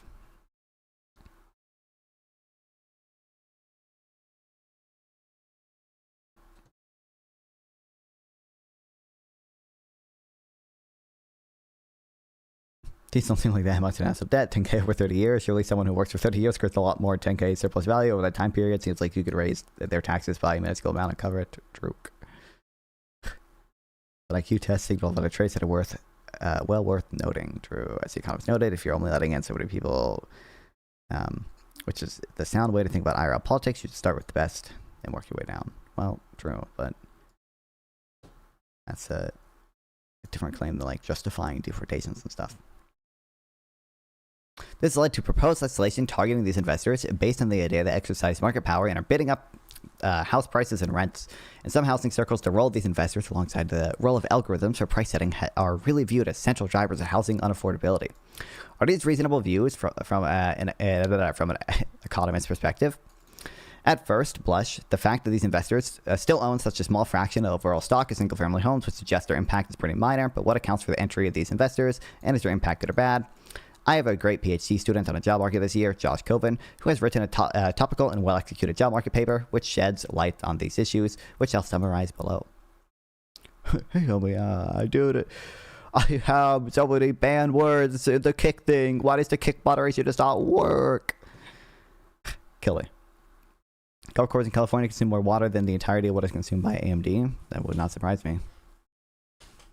There's this crazy thing called supply and demand curves. More demand causes what again? Well, sure, Chipringer, I don't disagree that all else equal, if you increase the demand for electricity, you're going to drive up the price. But one, the question should be how significant that effect is, and two, the question should be how long-term is that effect, especially considering like we are actively seeing companies like Microsoft and Google starting up like their own like nuclear energy plants, right? Like it also incentivizes entry into the market and expansion of electricity supply. I would assume that the demand or the supply for electricity is pretty elastic in the long run. So, first thing to note about rental landscape, especially in the single-family rental world, is that it is pretty fragmented. You have a lot of mom and pop landlords who operate at a small scale. This started to change after the 2008 financial crisis with the entry of large-scale landlords like Blackstone.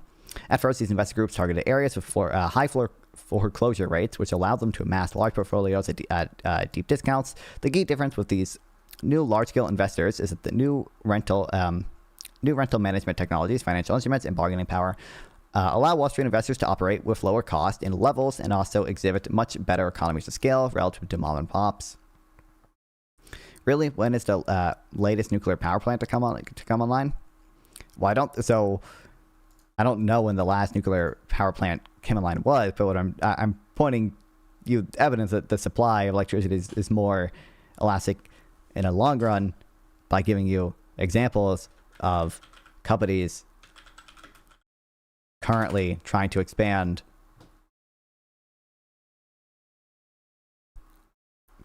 electricity supply by specifically nuclear power. I believe both, like Microsoft is literally trying to reopen 3 Mile Island to get electricity for their shit. I believe Google data center nuclear power. Google is also trying to do stuff like this, not as crazy in a sense of trying to reopen a closed power plant that, you know, closed because that fucking had a meltdown or whatever. Did 3 Mile Island have a meltdown, or was it just some other stuff that went wrong?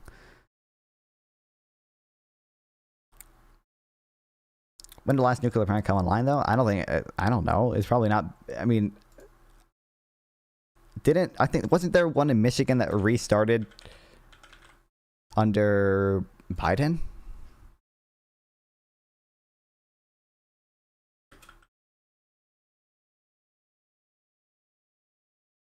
It's in the process of being restarted, so I guess it hasn't been restarted yet. But before that, like, it's very hard to build nuclear energy in the U.S., so it wouldn't surprise me if it was in the fucking 90s or some shit. But I don't know. Parenting more affordable by making school year-round and going till 4 o'clock instead of 3 o'clock, so you don't have to pay for childcare. Make parenting based. Is this real?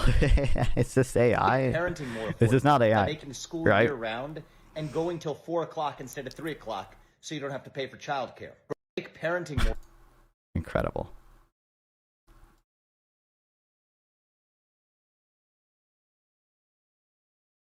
Three Mile Island had a small issue. One person died, and modern power plants can't have that issue anymore. Yeah, that's my understanding of 3 Mile Island, is that it's a relatively minor thing. That's why I'm asking.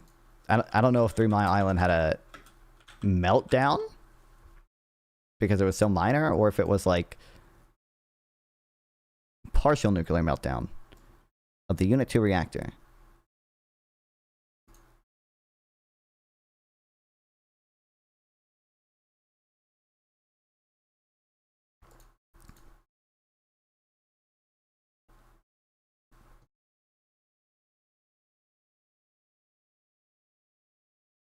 Three Mile Island wasn't really an issue. Well, I mean, it was an issue when it happened, right?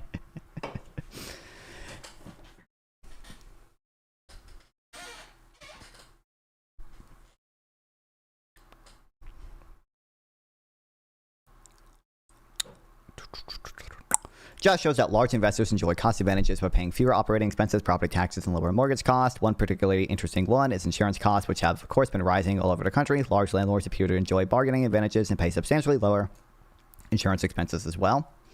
The only way many small landlords can remain cost competitive is by avoiding mortgage and outside management companies entirely. However, this is inherently limits the scale at which these landlords can operate. And these strategies are also pretty time intensive.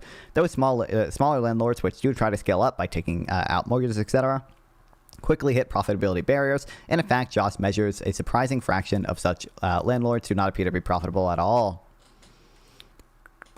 3MI was mostly bad press, very little chance of widespread harm. Well, yeah. But, I mean, obviously, you know, it's quite understandable why at least people there would view it as a problem. But, yeah. Professionalizing management, better bargaining over expenses, some degree of appeals over property tax, and better access to capital markets therefore enable institutional investors to improve their cost structure, which results in their ability to provide many rentals at scale. They are also able to maintain this lower cost, even as the number of properties they manage goes up. However, another consequence of this great scale is that large landlords do appear to have some market power, as they are the sole residual source of additional rental properties. So in the basic supply and demand graph above, large landlords have a flatter and lower supply curve due to lower overall and flat marginal cost, which moves the housing market equilibrium from A to B. However, if they optimally exercise market power on supply, they provide above what small landlords can, and markets wind up at equilibrium point C instead. So both effects are going on here in this stylized model. Institutional landlords are more efficient in the ability to provide more rental properties, lowers rents, and increases rental affordability. However, they take a small fraction of the gains back as market power. Notably, renters still benefit overall from Wall Street investors, as rental availability and rents are still higher. One thing that's going on here is that Wall Street investors help to arbitrage around financial frictions. Many renters lack the down payments or credit scores needed to buy on their own, so they rent instead from an investor, a company who can buy and is willing to rent out to them. True. Regardless.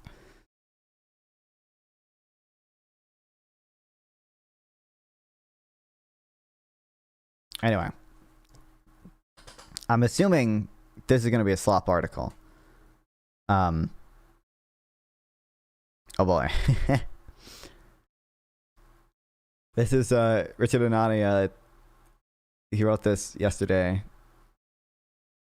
He wrote this. You know, I'm a neoliberal, guys. Okay, listen, we all love neoliberal non-fun, but his original article here about nihilism being good or whatever, even though everyone hates it. I mean, it's not. I mean, it's just kind of like a slop article. It's just kind of like memes, and like I don't disagree with all the memes, but it's just kind of like memes.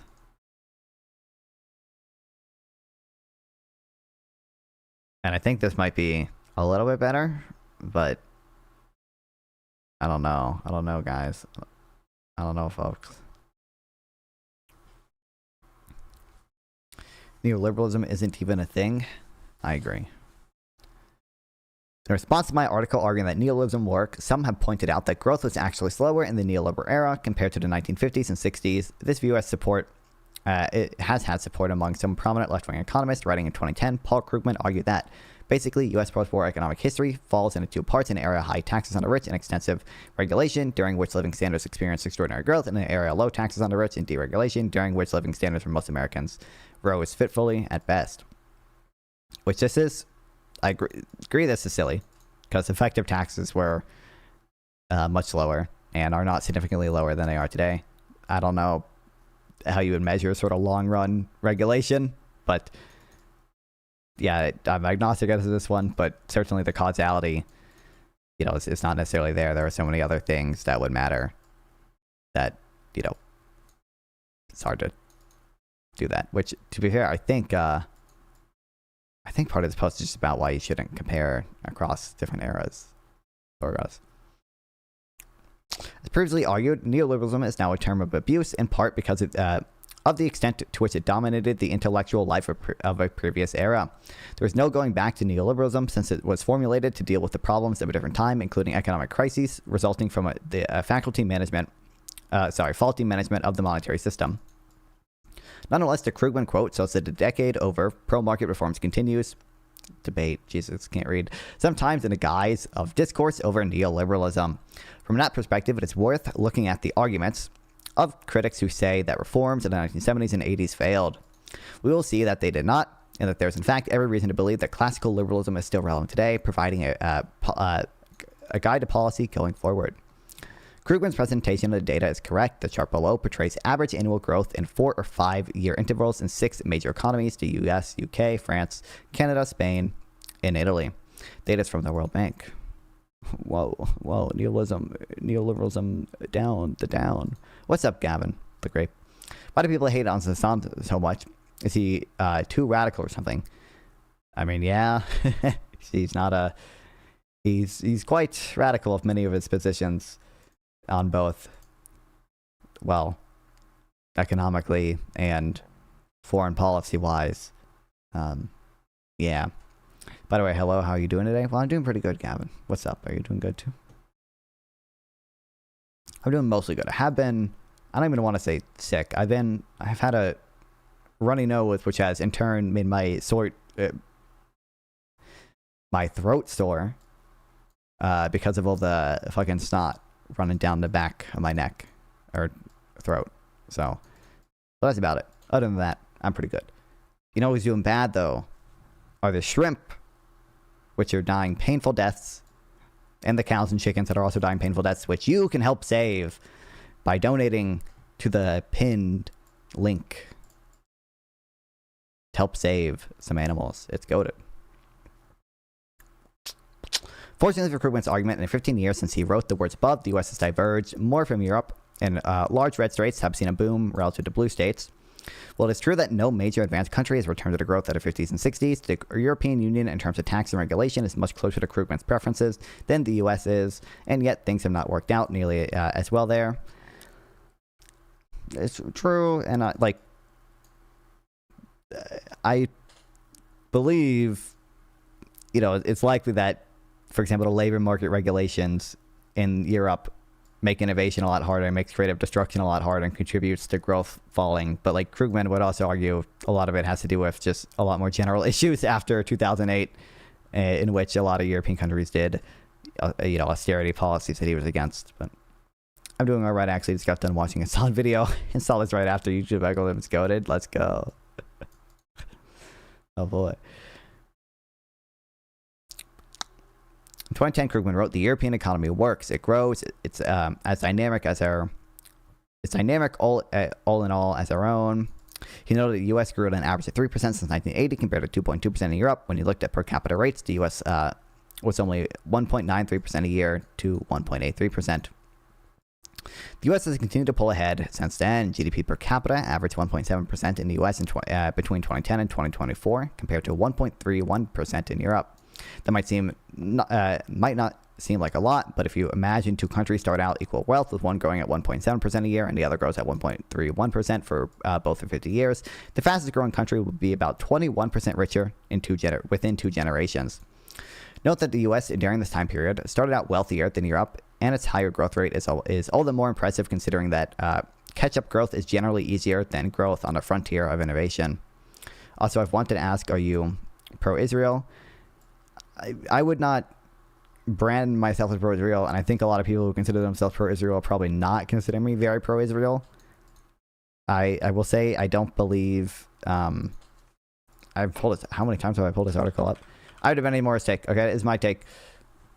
I don't believe what Israel has done in Gaza is like risen to the level of genocide, but this is my take. I'm stealing Benny Morris's take. Small massacres in wartime are routinely bottom-up affairs, with sergeants, lieutenants, captains ordering killings, as in My Lai in Vietnam, but genocides are organized national projects. Yes, there have probably been many Israeli war crimes during the 19 months of the Gaza war, but there has been no effort to wipe out Palestinians. But genocide may yet occur, as this war between Israel and the Islamists who assailed it, starting on October 7th, continues, or at some future date, because Israelis, psychologically, are in a loop that could end in mass murder. Hearts and minds, certainly among a good portion of the Israeli public, are being conditioned to genocide. I think there are plenty of human rights abuses to go on in the West Bank. Certainly, I don't think Israel has been strictly adherent to IHL during the war in Gaza. And I think, just generally, Israel society has to some extent dehumanized many Palestinians. But I don't believe there's been... something that rises to the level of genocide of Gaza, and I think, Hamas are bad. The Houthis are bad. Hezbollah, they're just bad. They're just bad. Hot takes. Moreover, using per capita numbers stacks the deck in favor of Europe. The U.S. has, over decades, welcomed a large number of immigrants who on average earn less than other Americans. That means the new arrivals are bringing the America per capita numbers down. And if you only compare natives to natives, the U.S. advantage would be even larger.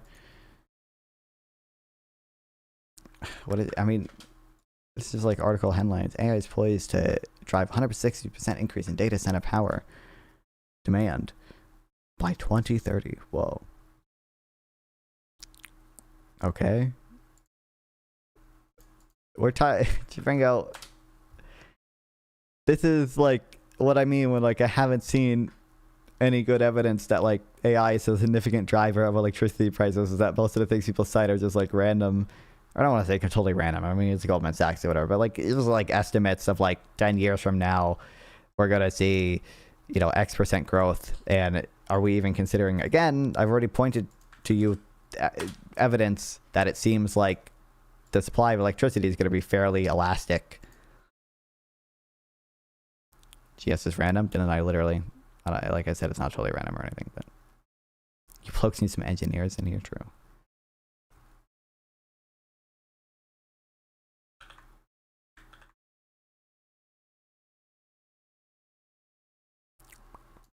America has been adding more people and making everyone's society on average better off across multiple generations. No one tries to compare the European economic model favorably to that of the US anymore. Today, well, I don't know, a lot of progressives do. But today, Krugman admits that Europe has fallen behind, but attributes it to them working fewer hours as productivity remains close. As with looking at GDP growth per capita rather than overall GDP growth, it is questionable whether we should want to make such adjustments in working hours. After all, Americans are free to work fewer hours if they so desire.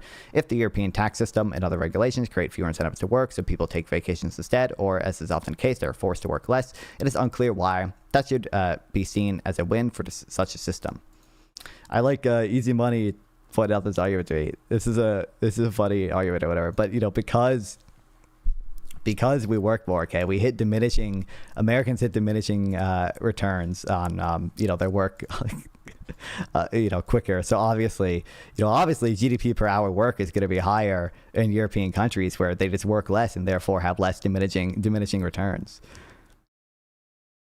Are we going coffee or tea tonight? What? I've been trying to work more, but every boss I've had tries to shorten my hours. I mean, it makes sense, I guess, yeah.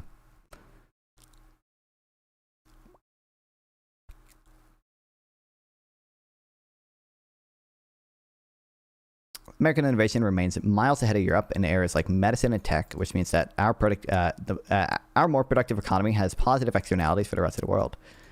This is true, but I think I know what he cites on this, and it's like a Slop paper. Oh, hold on. I don't remember if he cited this. Yeah, he cites this. And neither of these two people are economists. It's just published on archive. I don't know how to pronounce this actually. But like this is a... How do I even describe what this is? It's not like an open journal or anything, but it's not like a peer review journal. You can see it's not even in the typical format the papers are in. 22 pages. And like I think there's better evidence to suggest that the US, is kind of a leader in medical innovation, but this ain't it, Chief.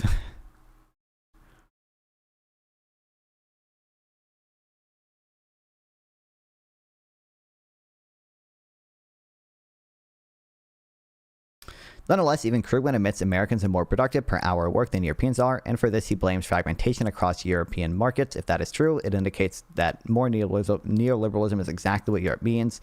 What is remarkable here is that a committed left-leaning economist cannot find any data to indicate that stronger unions, higher taxes on the rich, and other economic ideas that are central to Krugman's political ideology make countries wealthier when comparing the U.S. to Europe. The best he can say is Europeans earn less money and take more vacations, which again, Americans themselves are allowed to do. True. What is this? Who's this? Why Americans are rich? Kelly Williams. Economics writer at The Economist. No, a real dude.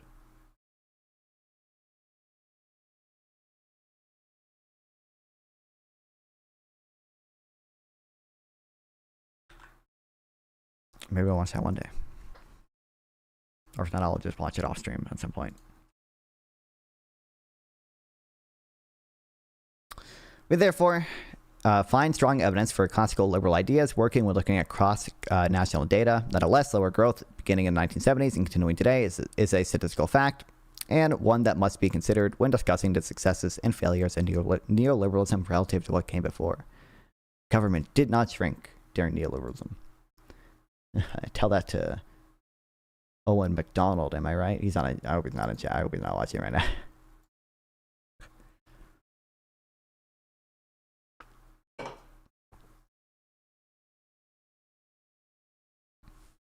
Also, there have been tons of data showing that nearly every place you can buy something has gone down in actual customer by around 2% a year. Down. That's because prices are getting higher, but wages aren't. I don't disagree. I think on aggregate, that's not true on average. A lot of people prefer free time over money. Well, yeah, but Richard O'Donnell's point is simply that Americans are making that trade-off, are allowed to make that trade-off themselves. Well, European countries just tend to have more stringent labor market regulations that, make either make vacation time not mandatory, but to, limit working hours a lot more, or make it they have like such high tax rates that it actually might encourage people to take vacations instead, because they're taxed at such a high rate if they work extra hours and have to pay a 70% marginal tax on the extra income they make above whatever they're making.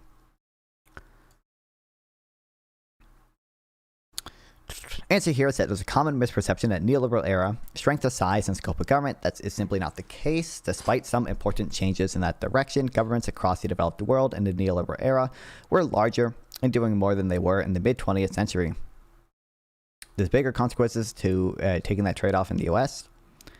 On what side? Like, we don't have as high as marginal taxes, right? There's bigger consequences in that if you don't, like, if you choose leisure, you're giving up more income, right? But in mid-70s, that had caused a series of crises, with neoliberalism then being able to stabilize the macroeconomic situation through wiser monetary policy and stopping more dramatic expansions of government, setting the stage for steady and consistent growth. Countries, states, and jurisdictions that have had lower taxes and fewer regulations have seen superior performance since, indicating that we would have been better off if the classical liberals of the time had achieved a greater victory. If neoliberalism did indeed fail for this reason, it is for this reason, it did not go far enough in creating free markets. True. What's up, Sauce Drama? I wish he doesn't actually show. I bet this probably is true. He should at least cite something on this. And then, like, I don't know. It's like I said, it's memes, and like I don't think all the memes are wrong or anything, but it's illicit. It's not as slop as the first article, but the single worker tax rate jump at 50K is madness. I actually don't know what it is. I mean, how big is it?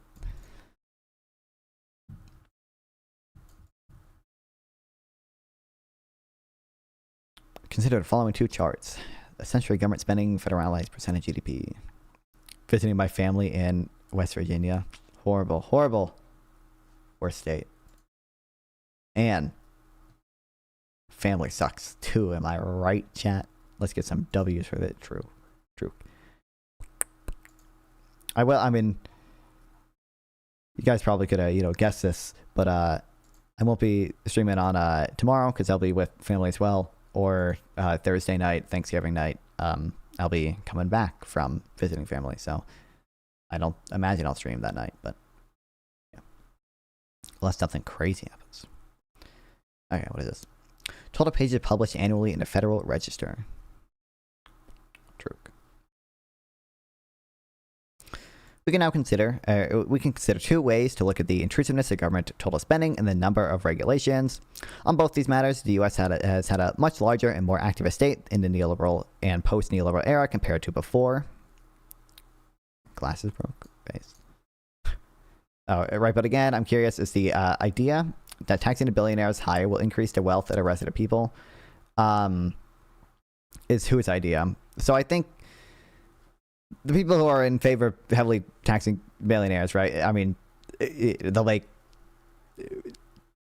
lot of arguments. A lot of it is some people think there's some intrinsic benefit to equality, so even if there are some lower growth rates, it'd be fine to do so. Other people think, there are just instrumental benefits to redistribution, essentially, and taxing billionaires would not distort incentives enough to slow growth enough to outdo the, benefit to redistribution from billionaires. There are some, like, I'm sure if I ask PPG, PPG is a weird kick streamer, leftist dude, he probably would say taxing the billionaires would make us richer because something, you make poor people better off and they start more businesses or something. There's not really good evidence of that. Well, there's some limited evidence, at least, that, like, for example, getting SNAP benefits does make you more likely to start a business. But it's probably almost certainly not enough to make even SNAP pay for itself, let alone if you were taxing billionaires to fund even more welfare programs to have that to pay for itself. But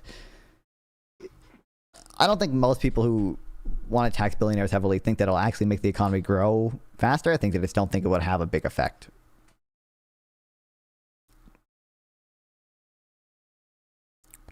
But if they spent that money on something like healthcare, which is completely possible, that's $1,000. We should pay. Wait, what is this? Not in the current system. We have because we have constant fun things like wars. I don't know exactly what you're making.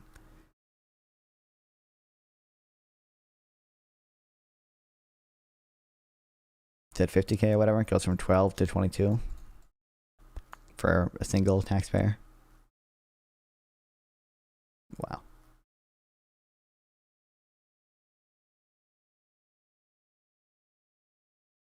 What if you're married? And or have to pay? I actually don't know how much. I don't pay taxes. Almost double, yeah. But if you have, are dependents just a deduction, or do they change your brackets? Dependents are just a deduction, right? I mean, oh, the rate is still. Oh well, it's a higher thing though.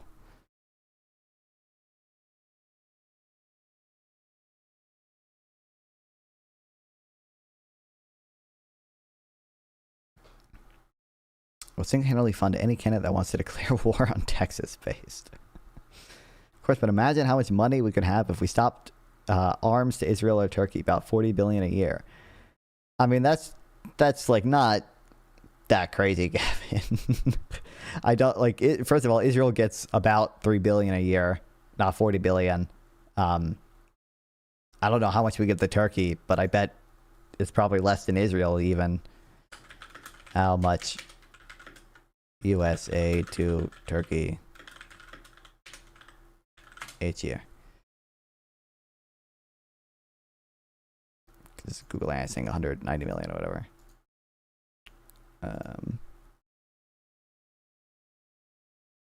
Where's the all agencies 53 million? But yeah, I meant more NATO in general, to be honest. Well, I mean, but that is like, it's not really foreign aid. Some of it is, I guess, but like, aid is a spurious concept. True. You know, the U.S. would be spending a lot of its money on military equipment anyway. Even if we weren't in NATO. What's up, vegan? Is aid an obligation? Well, I mean, I would hold some amount of foreign aid. It's obviously morally obligatory, but, you know, people won't agree with that one, so.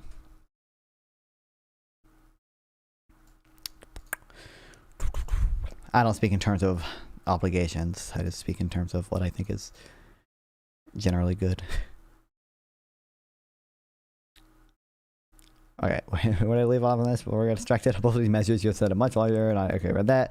Non-defense federal government spending in the U.S. rose from less than 10% of GDP in the 1950s to, you know what, actually, this is relevant right now. look at this, Gavin. If you look at non-defense spending versus, you know, defense spending as a percent of GDP, you know, defense spending is not the thing that's hugely increasing.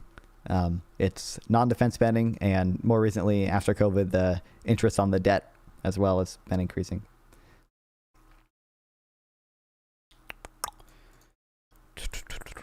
Less than 10% of GDP in the 50s and the 60s to around 20% today. Meanwhile, the federal government went from publishing an average of about 20,000 pages of new regulation per year before the 60s to over 87,000 in 1980.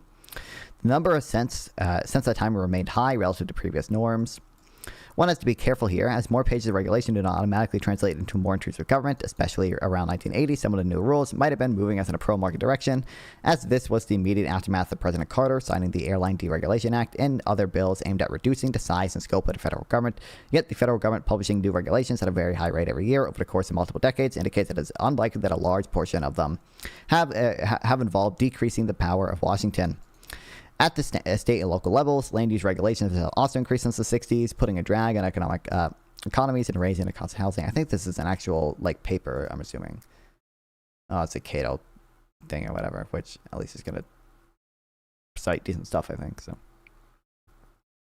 interest in the poor is leading to more interest. True. The U.S. took out a 500-year mortgage, I guess. Not a paper? Yeah, well, thanks, Salty.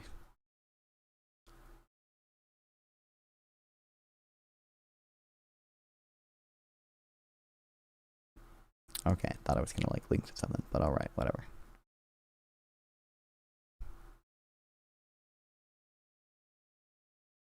Fortunately, haven't found data on the extensiveness of regulation over time in other countries. EU legislation has gone up 700% since 1994, the year after the Maastricht Treaty went into effect. Though we don't know if this came at the expense of national laws. EU laws are often gold-plated by national legislators, which means they serve as kind of a floor on regulations of the economy, circumventing the intent of national harmonization. Regardless to pattern or big government, persisting in neoliberal era is clear. However, when we look at government spending as a percentage of economy, yeah, well, I don't know if you want to listen to him though. Oh, who am I listening to? Seizing the means of production is basically a way to give workers and consumers the right to vote on how much is affordably distributed to the average person like you and me, according to Lenin. Anyway, wow. I mean, certainly, in some narrow sense, if you seized the means of production and made every company a co-op, you would allow workers to make democratic decisions. But I think we have good reasons to believe that the outcomes from that would, be negative even for workers, and you would not have more affordable, but you might have on strictly affordability, more affordable food, but it would be overall net negative in terms of lost innovation, lost productivity, lost, maybe more luxury goods that people also value, other than food. Or it's not clear to me necessarily that if you just had a co-op, it'd be more affordable food.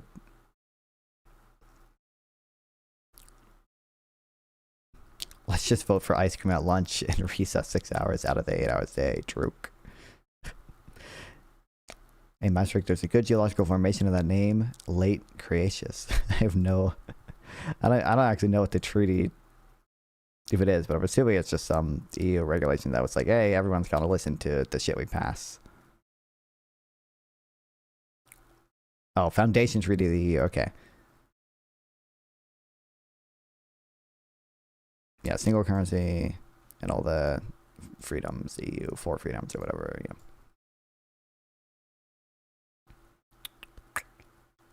As with the US, we see large increases in Germany, Italy, Japan, and the United Kingdom in the 60s and 70s, followed by leveling off at higher rates than had previously been the norm.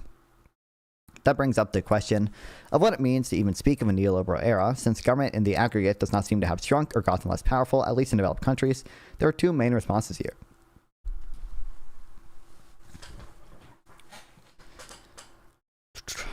Dude, I can't, by the way, I can't. Oh, my cat. I rewatched some of that conversation I had with Owen, by the way. I can't believe we spent so long in just talking about whether or not the fucking Snap has been cut, bro, but whatever.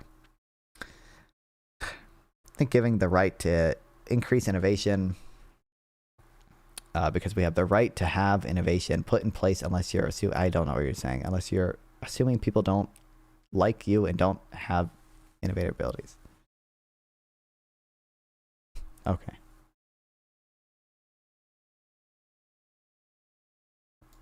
Leveling off at a size of the public sector was itself a valuable accomplishment. There have been a long-term trend of government spending, making up a higher and higher portion of GDP that went back to the 19th century. In Sweden, for example, the number was 7.2% in 1990, 12.2% in 1925, 18.3% in 1950, and 30.6% in 1970. It reached a high of 69% in 1993, but it's now been much lower since the Swedish financial crisis of the early 1990s, now hovering around 50%. I mean, you would assume just diminishing marginal returns generally, that it would make sense that most countries kind of hit that level at a roughly similar place, but regardless. Censor. But what about the poor is not fun? You should really have listened to Owen. The future is on the left. Get on board to get real. I fucking love poor people. I want to get poor people Snap. Or ideally a more administratively efficient version of Snap. But bro.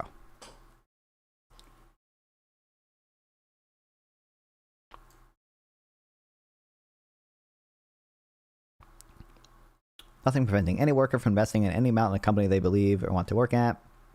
But it's seizing already established firms and blah, blah, blah. Well, to be fair, most workers just functionally are not going to have the capital to do so. But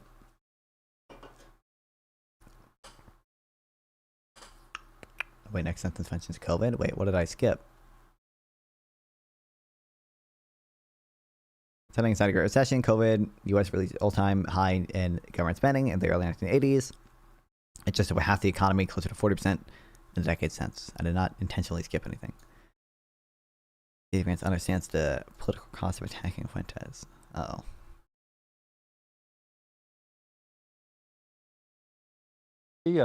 In his house when I was in Washington, because I wanted to Who the plead fuck with him are as a these fellow people? Christian. He's a serious Catholic, and I'm Orthodox Christian. I said, you got to say something. You can't let this guy get away with it. Now, I'm not going to say what his response was, but I will say that he hates Fuentes. It's clear. Fuentes has gone after his wife, Usha, who is of Indian descent. He's called her a Jeet, and condemned JD as a race mixer. So JD has no love for Fuentes. But I think it's fair to say that JD does understand intuitively, because he's 41 years old, he understands the crisis that these young men are facing. He understands that they have been unfairly targeted by the woke left that have taken over all the institutions of American life and for the past. I have you know, Zero Major. All of you can invest in non-fund right now by clicking the pin linked and donating to the charity that I am that is well pinned that saves a bunch of well, doesn't necessarily save a bunch of them, but improves the welfare of many animals on factory farms. Past 15 years or so. And I think he must be trying to figure out a way to speak to them in a positive way, to acknowledge their grievances, the legitimate ones, but to lead them away from this racist loony. I just have no faith that he particularly cares about the racist loony. I don't know. I think JD Vance seems like the type of person who would just accept it if it gave him power. But yeah, disappointing. Not a good world we live in.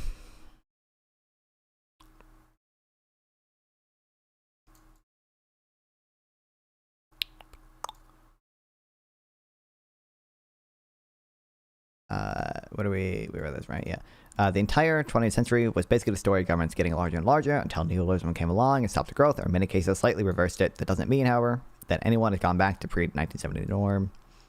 Kamala would have embraced Hasan if she had won. I have zero doubts. I don't think so. I don't even know why she would do so. Why would she do that after she had won? Hasan hates her? Yeah, exactly. Like, you would think if she was going to do it, she would do it before the election. Like, what would she stand to benefit from even after, like, after she already won? I don't know. Why weren't leaders with genuinely pro-market convictions like Thatcher and Reagan able to make governments significantly smaller? They run into the limit to what democratic leaders can do. There's status quo bias among the mass public, meaning that people generally support current welfare programs, and government interventions, while being more skeptical of any future expansions. I mean, yeah, from my understanding, it's quite true. But yeah. Call the rallying cry of keep your government hands off on Medicare during the Obamacare debates. Yesterday's government programs are the ones we now are used to, and go to those like us. Well, the new ones benefit the wrong kinds of people and are fiscally irresponsible. Yes, why weren't they? That's a question. True. Mondami denounced him just as much. Well, I mean, Mondami, like, explicitly denounced him because he had actually, like, met with Hasan before and stuff, right? Like, you know, Kamala Harris never, to my knowledge, interacted with Hasan at all, or even said his name ever. Second accomplishment of neoliberalism is that it took on and defeated some of the most distortionary forces in Western economies. The effective tariff rate was cut by about half between the mid-1960s and 2010, though that has now been reversed under President Trump. Perhaps more importantly, price controls became unthinkable at the national level as elites realized such policies were particularly damaging after President Nixon's efforts to freeze prices and wages across the economy led to shortages and stagflation. Transportation was also deregulated, but until the late 70s, airline flights, routes, and fares were subject to rigid controls by the Civil and Aeronautics Board. That changed with the Airline Deregulation Act in 1978, which unleashed market competition across each of these areas. The Motor Carrier Act in 1980 similarly reduced the Interstate Commerce Commission's control over routes, entry, and rates for trucking companies. Look at ARPA with the beginnings of the net. It's public, but they typically get the top of the best, and they likely have infinite access to funding. Look at the homeless ratio of their country instead. It was less than 1%, same for unemployment, and they had over a decade with no war. I don't know what you're talking about right now. Oh, you're talking about the Soviet Union? I mean, yeah, you can have full employment if you have a command economy and you have people working in a bunch of inefficient sectors, but doesn't actually mean quality of life is particularly good.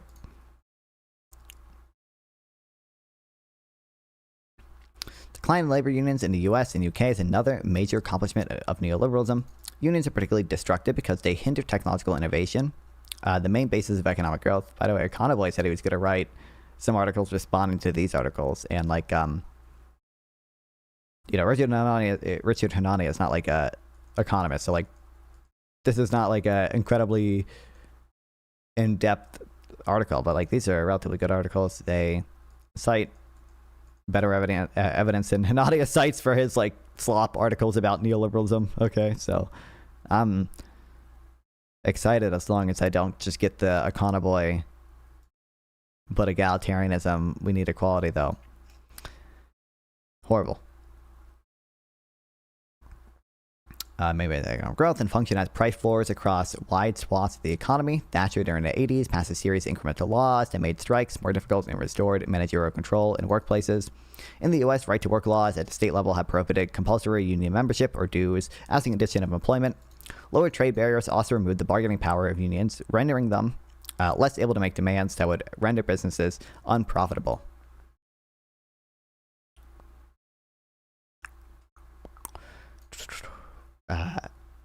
We're playing in hypotheticals. No one would have guessed advanced meme. No one would have guessed advanced meme voters. After winning, she would have gone full Bernie, if not further. I just don't see any evidence of that. Also, what's up, my cat? I don't know what you mean by no one would have guessed the Vance meme voters. I don't know what you mean by that.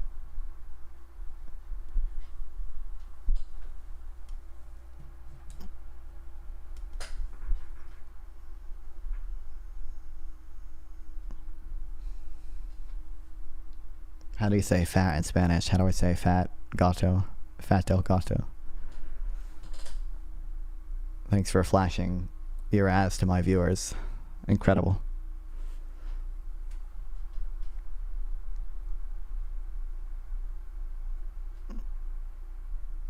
Gato. Oh yeah, it's Spanish just backwards.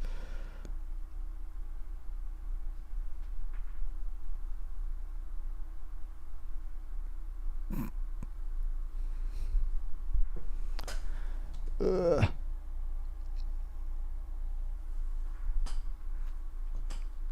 Should a Mike film it on stream? Has he ever done a podcast or anything? I'm not against it. I've just only really seen his tweets and some of his Substack posts. I don't know if he's ever done if he's gone on shows and stuff before. Trade union density has as a result of those reforms collapsed in both the US and UK. Additionally, market forces have played a role as unionized industries and workplaces have grown or slower, even decline, and replaced ones in which labor markets are able to operate freely. An actual paper! An actual paper! We did it, folks. And it's a paper I already have. Wait, no, it's not. I have a paper with a very similar name, but by different authors in a slightly different time period.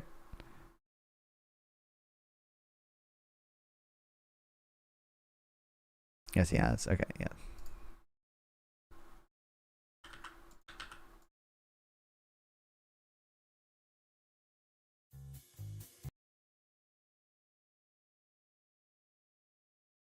Issuer of U.S. Oh my God, what is this camera, bro? Dollar-denominated debt.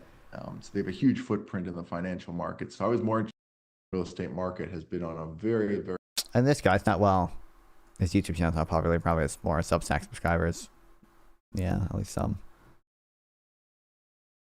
Yeah.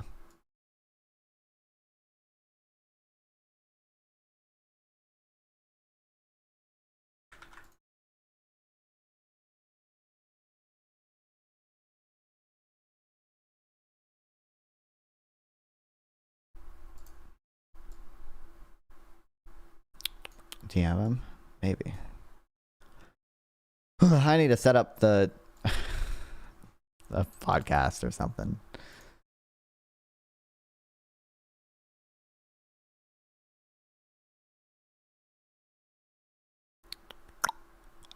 As for containing the growth of government, neoliberalism likely did a great service by simply maintaining the status quo, not trying to rescue organized labor as it brought down firms and industries in which it was powerful.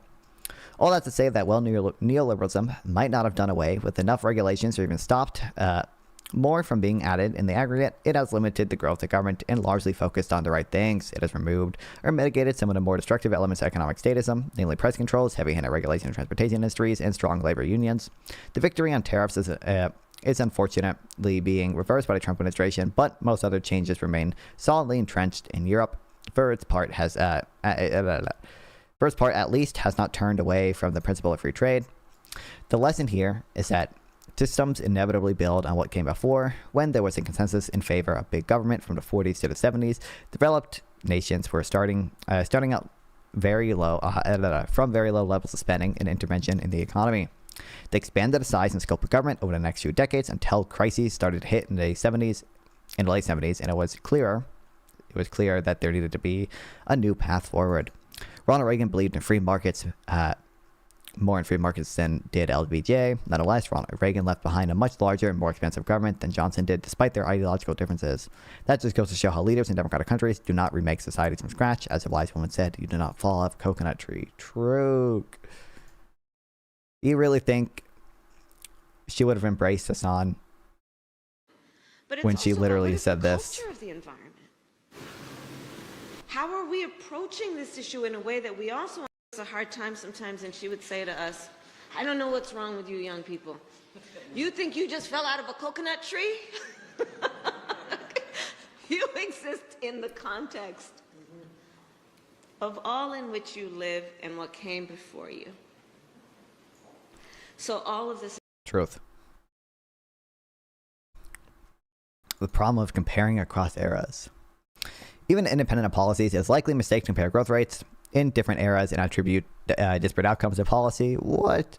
The rapid rise in living standards of the first half of the 20th century up to the 60s may have been, as economist Robert Gordon has argued, due to there being a great deal of low-hanging fruit in terms of new innovations and their applications, including the spread to nearly universal status of electricity, cooking fuel, running water, toilets, and where the weather called for it, central heating and air conditioning. The context. See what happened to life expectancy.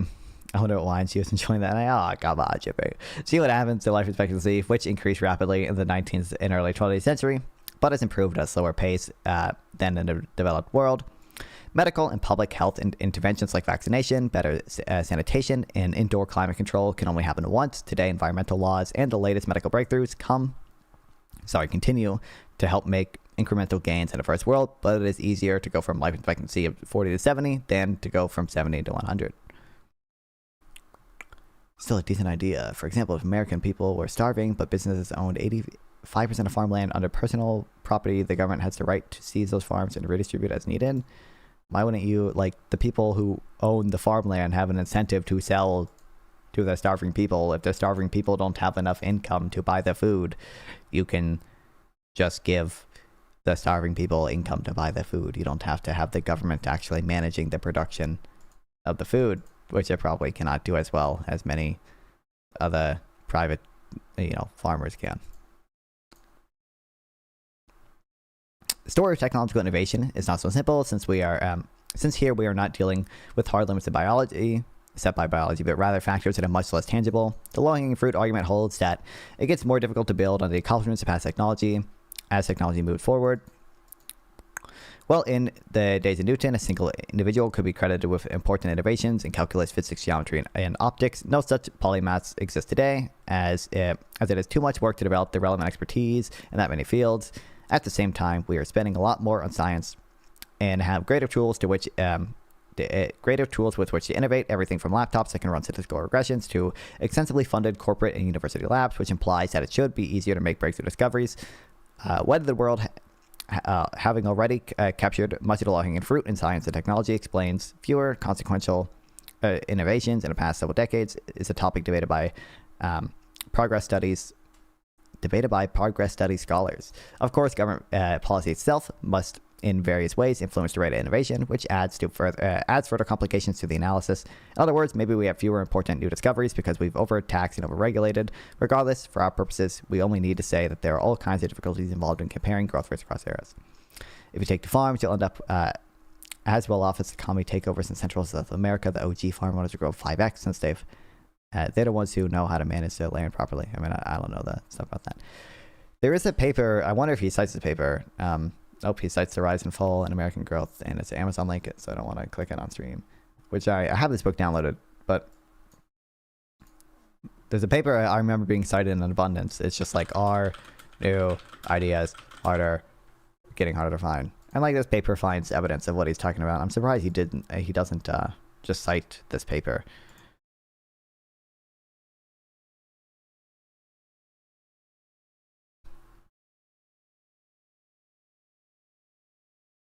Better approach is to compare similar countries, regions, and jurisdictions within the same era and see what kinds of policies are associated with higher growth. True. That way, we at least hold some level of technological development constant. From that perspective, I would argue that the story that pro-market reforms are the best way to innovate and get wealthy is by far the one that is most in accord with the evidence.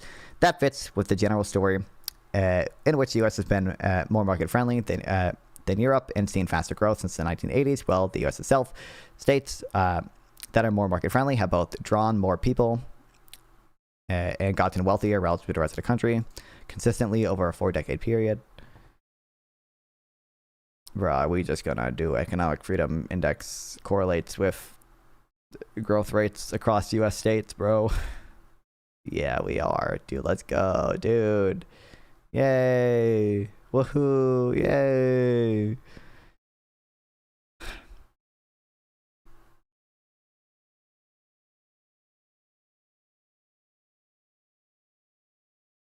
It's a phrase that I don't remember how the phrase or institute how bad this fucking one is. Some of the economic freedom index things are just not very good or meaningful.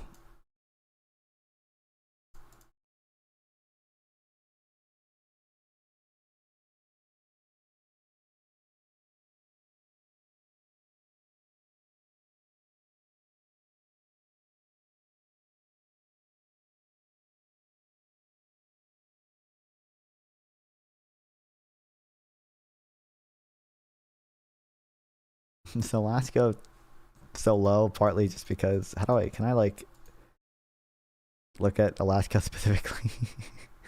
I wonder if just the fact that Alaska like socializes oil rents contributes heavily to this. Econ freedom, the harder measure, is clearly the largest difference on the I don't totally disagree with that, but like it's very silly in my opinion to just there's a lot of studies like this or whatever, they're just like fucking meme studies where you just correlate the economic freedom of a country to its growth rate, and then it's not very good because a lot of the measures of economic freedom don't meaningfully measure what we want to talk about. They consider it like one of them, I don't remember if it's the Heritage Foundation one or the Fraser Institute one or whatever, but they are like you know, like Denmark is more economically free than the US, and they rate things like citizen reported government transparency, and like that's not really what we're talking about here, but whatever.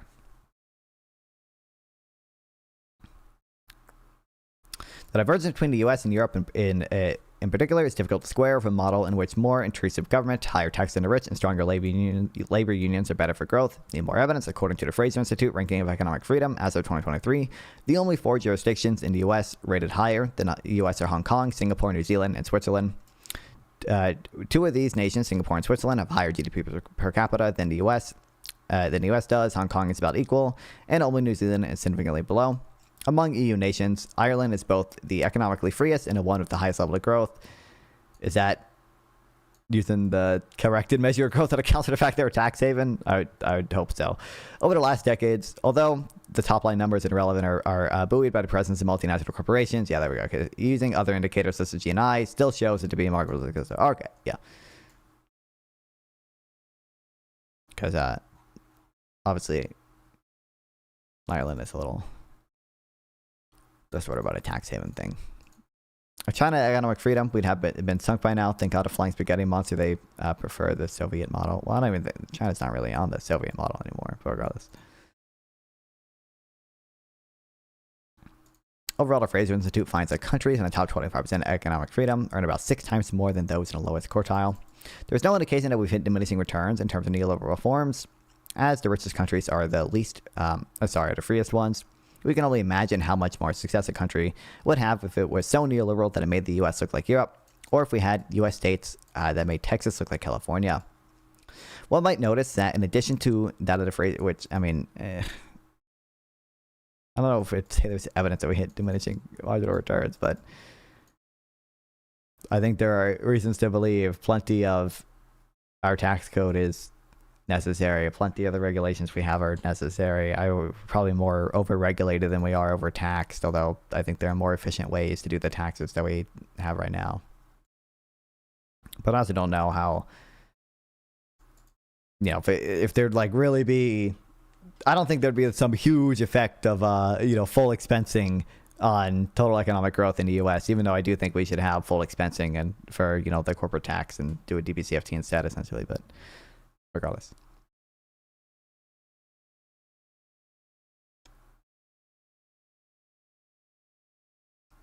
One might notice that in addition to that of the Fraser Institute, which is co-published with the Cato Institute, there's an index of economic freedom put out by the Heritage Foundation. Each of these think tank calls for smaller and less intrusive government, and it's notable that there are no equivalent lists released by those who want higher levels of taxes and regulation, who must realize that there would be no way to massage the data in order to find results that are congenial. I mean, you can get, like, more specific than that. Like, you can do cross-country comparisons with, like, corporate tax rates, and, like, find that corporate tax rates just don't have a big effect on, the total growth of the country. Now, I'm sure there's disputes over the methodologies of those studies, but what they have to do is compare the U.S. to Europe on non-economic measures like life expectancy, which America does poorly on due to factors like obesity, murders, and car accidents. GDP does not capture everything, but in comparing economic systems, we should stick to economic data rather than tying any negative indicator to a system we do not like. Nobody would. I mean, again, some of the measures of economic freedom do like the kind of opposite of this, where they try to tie any positive feature, like the fucking transparency of Denmark's government or Norway's government to how economically free they are. But regardless, nobody has ever come close to proving that Europeans kill each other less often and get into fewer car accidents because they are poor. Well, they just can't afford cars. True.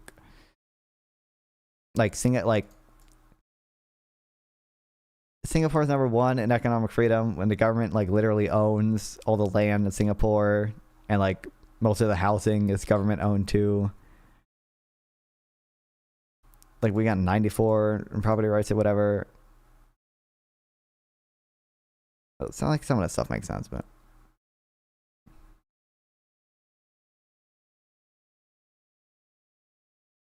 diminishing returns always applies. It's somewhat of a tautology. Obviously not, Shimingo. For one, the marginal utility of my fourth car tire is much higher than the marginal utility of my third car tire. Number one. Okay. Number one. Number two. Utility itself. Okay. Doesn't have diminishing marginal returns, alright?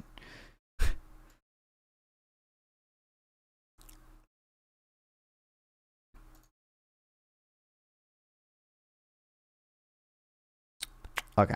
In the end, neoliberalism can not be judged by whether it has recreated breakneck growth in the post-war decades. That is because pro-growth market thinkers themselves would argue that government has remained large and intrusive even after Thatcher and Reagan. Moreover, the state of technological development varies across eras in ways that are dependent of government policy. What neoliberalism did, however, was place some limits on the trajectory of expanding statism that characterized the developed world until the late 70s. As a result, nations and jurisdictions that have adopted pro-market reforms have done better than those that took a different path. Utility absolutely has diminished. No, what do you? It's obviously not. Like the measure of utility is like a absolute gain in the amount of happiness, right? But your fourth car tire as a counterexample nullifies my statement. I mean, obviously diminishing marginal utility is like overwhelmingly true, but I mean, but like money has diminishing marginal utility, in that like each additional dollar grants you less and less utility, you know. But like it might take, you know, only $1,000 to grant you 1 unit of utility when you're very poor, and it might take you $1 quadrillion to grant you a single unit of utility when you're very rich. But nonetheless, like that's still the same. Like utility itself is like an absolute unit. Why do you say utility if you just mean happiness? Well, I think I mean, the two are obviously very related, but like happiness is, you know, probably a bit more kind of like a, you know, it's an emotion rather than strictly like a kind of like pleasurable experience or whatever. The utility is clearly tied use. Utility is not equal to happiness. I mean, yeah, you know, I get like, I don't think the happiness and, you know, utility have sort of like super strict definitions yeah, I mean, I would hold that they are, you know, they are different things. Like happiness is kind of that's kind of one emotion that, you know, it's obviously going to be heavily correlated with utility or whatever, but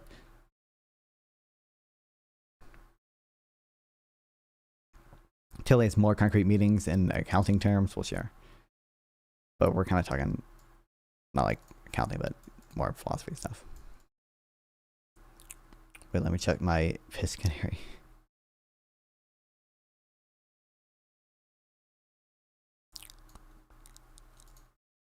Okay, do we read this last one? The fact that the size of the government across the developed world plateaued rather than shrank, while the rate of increases in new regulations in the U.S. remained constant, reflects the reality that of democratic politics. Once programs are established, the public resists rolling them back. But for a few decades, the ideological tide has turned, and countries did more to embrace the ideas of thinkers like Hayek and Friedman, achieve faster growth, which is all that one can ask. True. It can be argued that the lesson here is a pessimistic one. One might say that you can't stop the march of big government. You can at best freeze things in place or maintain a constant state of growth. The fate of classical liberals might in fact be to continually point out things that could have been done much better. Do you think regulation will be a major talking point in the GOP primary in 2028? I doubt it. I bet it'll be. I mean, I bet it'll be mostly the issues that are relevant now, except probably it's going to be a more race-based attitude to some of the things like immigration.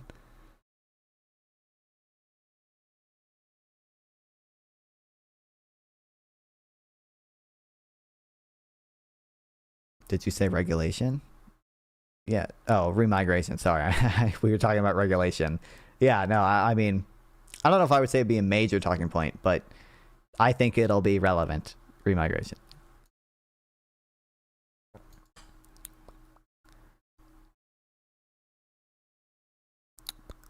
Perhaps the greatest benefit lies in every generation focusing on where misguided policies having the most distortionary effects and working for change. In 70s America, the most damage was done by things like too easy credit, price controls, labor unions, and deregulation of transport. Now those battles largely won. Housing and the cost of building have emerged as among the top issues of our time, and there's increasingly bipartisan agreement in these areas on the need to remove regulations that are in the way. At the same time, classical liberals should continue focusing on broader efforts to win hearts and minds. The fact that there's little to suggest that we have gotten to the point of diminishing returns in terms of market-based reforms indicate that there is still an inspiring future worth fighting for. That means continuing to make the case that the neoliberals of a previous era got a lot of things right, and if anything, they did not go far enough in their reforms. That is reflected most remarkably in the way the U.S. has pulled away from Europe and East Asia and become what the economists called the economic envy of the world, led primarily by red states.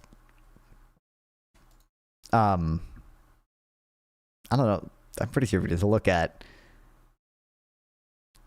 like the majority of growth in the U.S. since, I mean, I would imagine almost any time period since the 70s or since the 2000s or since 2010, I would imagine most of the growth is still from blue states, even if red states have like relatively grown faster.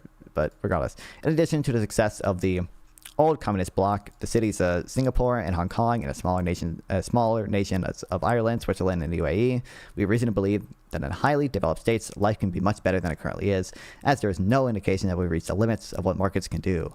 Understanding how pro-market ideas have already transformed the world can remind us how much progress remains possible if we continue to build on previous successes. Wow.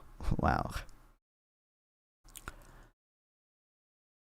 I would not brand it as a slop post, unlike the original neoliberalism post. Okay, this is much better. This is improved. Okay, we are not at slop levels. We did cite a little bit. Didn't cite as much evidence as I would like. And some of the evidence he cited is kind of slop evidence, like, you know, mapping the Heritage Foundation, Economic Freedom Index onto, you know, just growth rates and you know, super causality, epic, goated based, yay. Not only is it good or bad for a country to be ethnically homogenous. I don't think it's the effect is like substantial either way. I would imagine all else equal, like being ethnically homogenous is probably like better for social cohesion insofar as you can't assimilate immigrants or whatever. But you know, the like evidence I've seen suggests that, you know, it's not as much the ethnicity themselves that matter as it is, you know, the amount of assimilation, the amount of interaction, the amount of, you know, common ideals, common beliefs that people with the different ethnicities have, right? But in the real world, there might be always probably going to be some practical limitations to how much you can, or how quickly, effectively, and stuff you can do that. Have we seen Alex Narasa's take on this? Holy shit, for a second they were fun with GigaChat base. Okay.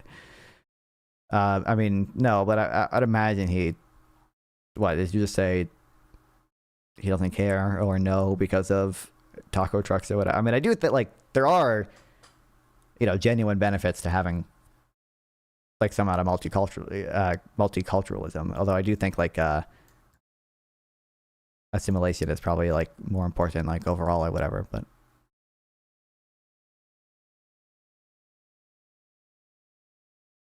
what's the taco truck argument? Well, I mean, just, you know, just what I said. I love a good taco. Yeah, exactly. It's like, you know, plausibly, you know, there are a lot of foods, there are a lot of cultural practices that are, you know, part of the U.S. today that people like generally enjoy that, you know, might not be as big or as prevalent if we didn't have a large amount of migrants who are of a different ethnicity, right?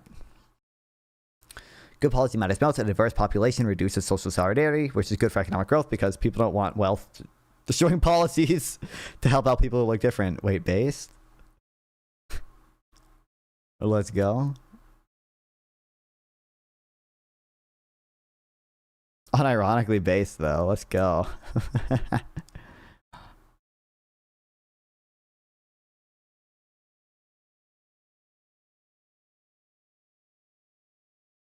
Guys, an Iranian spends all his time fantasizing about destroying America by flooding of cheap foreign labor. Based. Oh my god.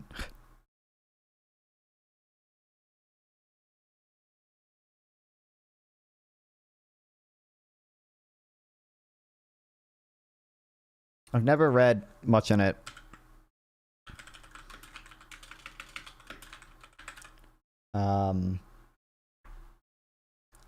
But I did see, I just read this Substack post that was linked in a Discord server I was in.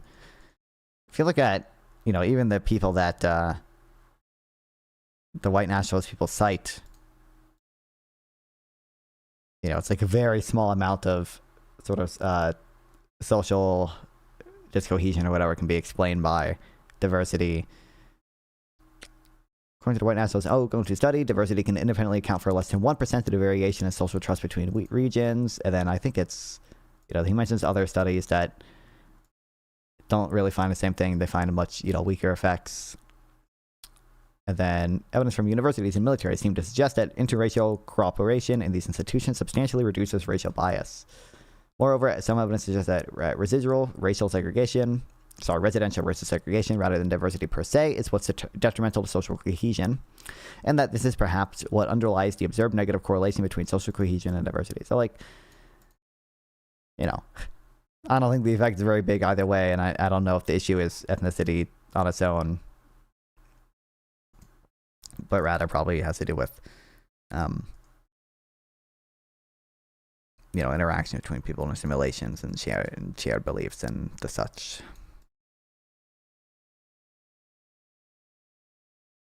Okay, do I want to read Crewman right now? Do I want to read Crewman right now? Do I want to go to the Slop? The Slop. I love Slop. I love Slop. I love Slop.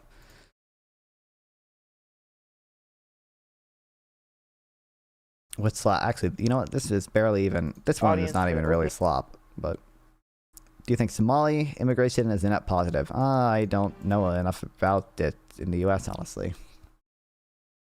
I'll say like to the actually. I know a little bit about just these are mostly Haitian migrants in Springfield or whatever, right? So never mind then. I was gonna say I know a little bit about that, but did you read a story about Somali welfare fraud? I saw some stuff about it, but I didn't look that deep into it. It wasn't just like, I don't know, there were a few. Was it in the hundreds of thousands of dollars and $10,000 of like Somali immigrants collecting whatever fraud or whatever? But I don't know. To the extent it isn't a net benefit, it's probably just because we're bad at assimilation.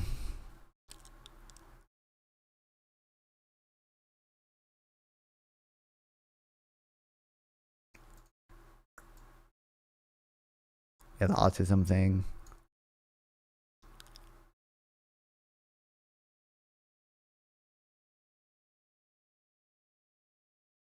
I didn't look that deep into it.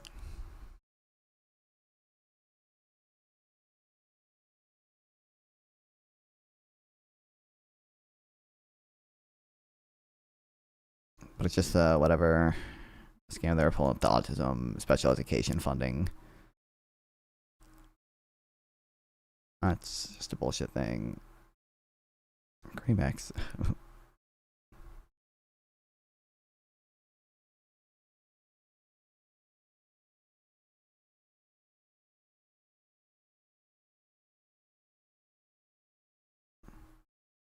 But I don't know. Like, I don't know how many Somali immigrants are in the U.S. and then how many of them are in that community. I mean, probably a decent amount of them are in that community at the very least, right? Because they probably tend to cluster together. JD Vance cited it. Not surprising.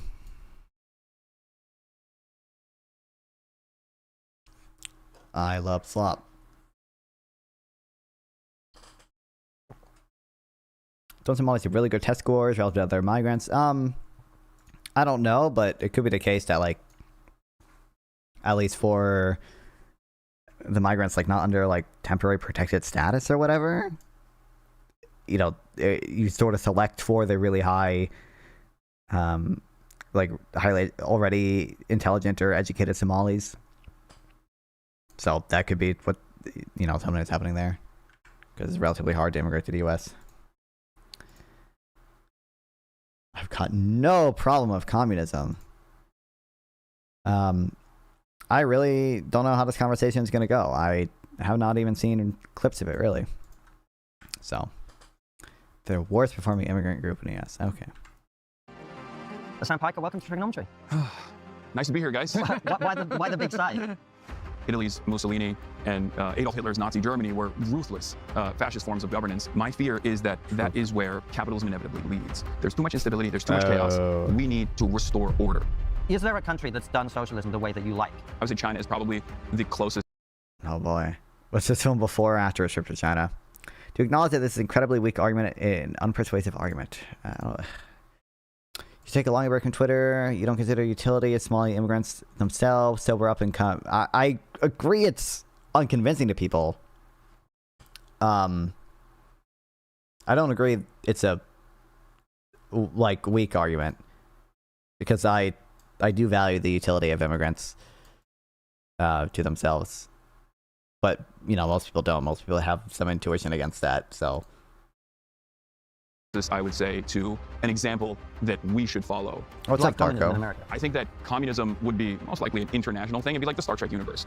You think the Reform Party is I think fascist? Reform Party, as it stands currently, is a nascent fascist parliamentary group that hasn't reached its full potential yet. Relax. Why are you talking about UK? Oh, I forgot. They are British, aren't If they? you're not a fan of ads but love Triggernometry, join the thousands of Triggernometry members who get extended interviews, no ads, early access. Yes, wow. The link in why the big side? We'll see. We'll see how this goes. Yeah. I'm getting cooked right now. Yeah. For those of Who you else will watching. provide Fawn the And utility of cleaning or changing his tires? True. Well, I'm saying I value the utility of the immigrants themselves, right? Like, you know, the benefit the immigrant personally receives from moving here. This has got to be extra weird for you guys because you're British, and this is what the sun looks like normally. Yeah, no, it's nice to know. Yeah. We're enjoying it. I'm sorry about the sun. This is not deliberate. We're not trying to cook you, literally. Yeah. But welcome to the show. Tell This us a is little too bit about much you. slop. Like, It just obviously started, got a yeah. massive Twitch channel. You're very successful streaming. Twitch is a gaming platform, but you talk on there, and that's what people follow you for. How did you get there? What's been your journey through life? I started my professional media career, I guess. I paved it as on a my nepotism own. recipient at my uncle's 26-person YouTube startup media network. I feel like calling it a media network is interesting because, like, at that point, it was smaller than like a mid-tier podcast, you know. But He made the bro, what was it called? The fucking bro man dating advice videos. I started there because I Those just were wanted to goated. not live in New Jersey. I wanted to live in LA, and that's where the Young Turks headquarters were. And I, much like virtually all of my peers, came out of college with a double major, great marks, and no job prospects whatsoever. So I was like, all right, I'll just start off my journey here, and it'll allow me to it'll allow me to be in LA where I want to be, right? And slowly but surely, No major I worked my spark way moments, really? through the ranks there, offering a lot of free I would work, assume they would push back just as a fill-in producer or fill-in pretty guest hard host against whenever them. you know someone didn't show Because they up fucking sick or something. The Triggernometry dudes seem to love trying to push back as hard as they can against just like relatively moderate liberal dudes, but okay, you know, like they really fucking will go hard against Sam Harris, and like there's a lot more agreement between Sam Harris and them than there is between Hasan and them. While I was actually doing the advertisement stuff on the back end, I was basically the singular advertisement operations person.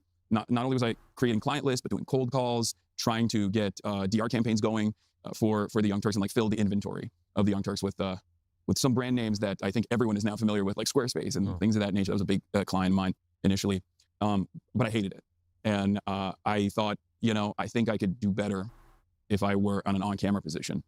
And so, but the problem was I was horrible on camera at first, and I just kept going through it. My girlfriend. It's just really, it shouldn't be just like a feeling out discussion. They should, I'm sure these guys know roughly who Hasan is, but.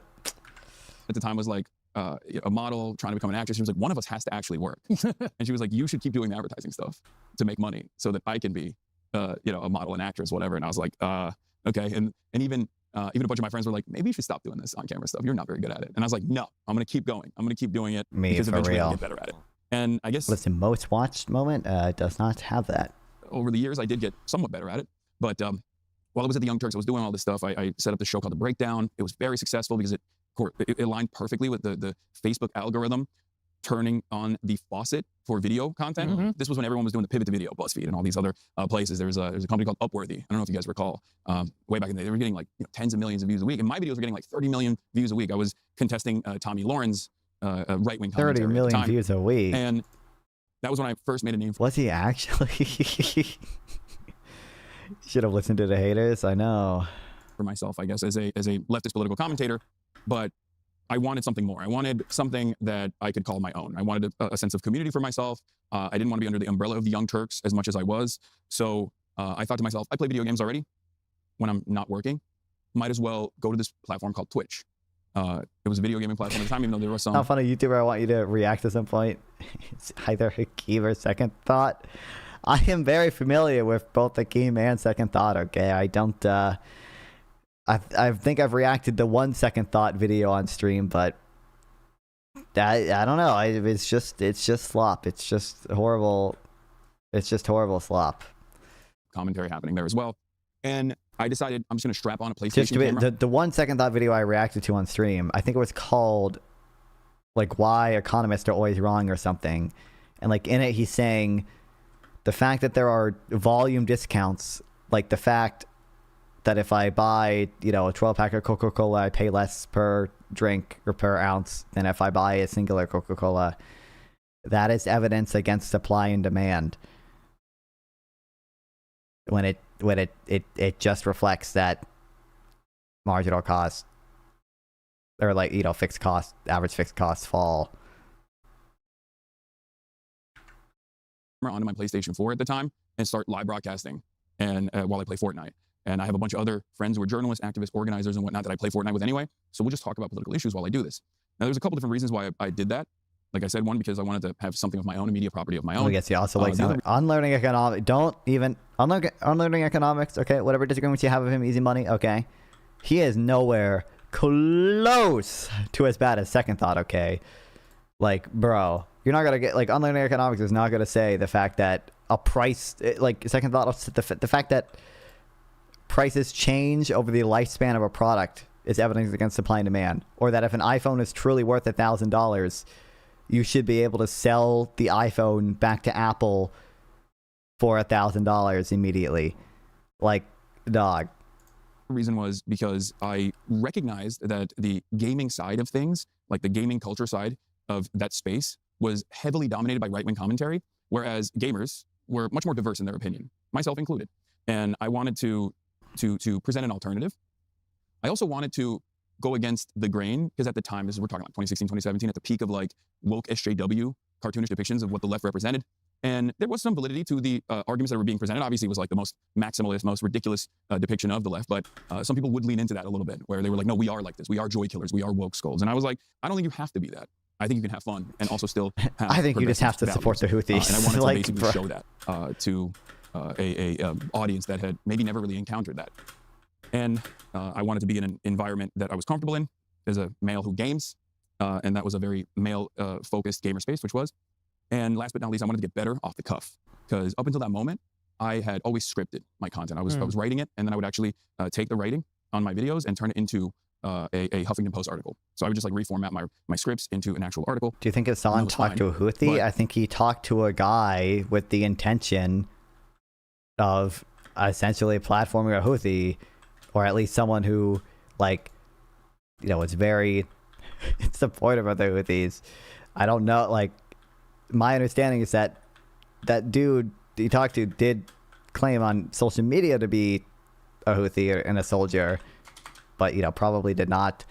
Like, I don't think he probably was one actually, but I don't think Hasan knew that at the time, and I think Hasan brought that dude on with the intention of supporting the Houthis. I wasn't very good off the cuff.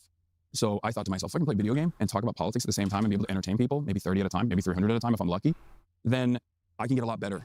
My college econ textbook was written by Paul Krugman, and I thought it was ultra-conservative because basically every single chapter explained that intervening in a market is suboptimal and inefficient, and here's a graphic explaining why, which would be on a test page. At public speaking and speaking off the cuff, and as you guys might have figured out by now, I never shut the fuck up. So I guess relatable. And you mentioned progressive values and that being something that's important to you. What are progressive values, would you say?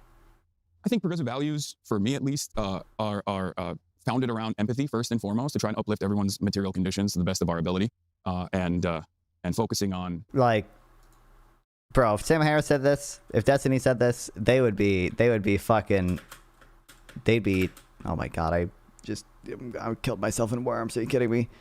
They'd be screaming, they'd be screeching. You know, the Houthis actually a family, right? Yeah, I'm familiar. There was whatever, like, it's named after the fucking tribe or whatever, but meaning if his last name wasn't Houthi, he wasn't. Okay, Gavin, you recognize Houthi is also the colloquial name of the what's their Al-Aqsa is Hamas, right? Well, what is the or Al-Aqsa flip is October 7th. What's the Al-Qassam is Hamas? What's the it's like, I forget. I don't remember the Arabic name of the Houthis or whatever. But Gavin, like, you recognize how stupid it is to say what you just said, right? Like, bro, like, you gotta understand what we all mean when we say he brought that guy on at least with the intent to support the Houthis. We're talking about the militant group. We're not talking about the fucking the rich family. Like on protecting those who need protection, and simultaneously advancing a cause of the way I think about it, advancing the cause of unlocking the potential of every single person, no matter where they are. Because right now, there are probably billions of brilliant people that never actually get the opportunity to unlock their true potential because of where they're born. Because of capitalism. Like, am I born in Sudan, in a village that is being overtaken by the RSF? They might be born in India to an impoverished neighborhood and are not going to have the access to education and therefore be able to truly revolutionize whatever sector they might be interested in revolutionizing. And I think that's what I want to do. And what do you think is the way to, because I think that's probably something the left and right actually agree on in my experience, the center left, the center right, they're kind of moderate. But I suppose the disagreement probably is about what you think is the way by which that happens. So the right might say, well, the answer to that is capitalism, right? I imagine you don't agree. So how do you think those things get, those people who don't currently have opportunity both in this country, in other Western countries, but around the world, what's the mechanism? I feel maybe I'm crazy.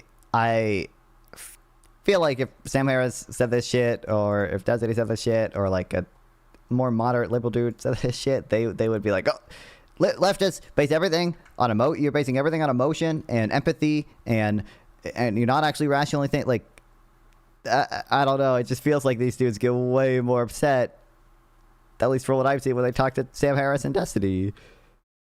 Maybe they just really hate Sam Harris and Destiny specifically. There's other liberals they've had on that they didn't get as mad at or something. But I like Triggernometry. I don't get why so many people hate them. I don't. I mean, I think some people hate them for the reason I just described. I guess I don't know what the most common reason for hating them is, and I'm fucking go to this game.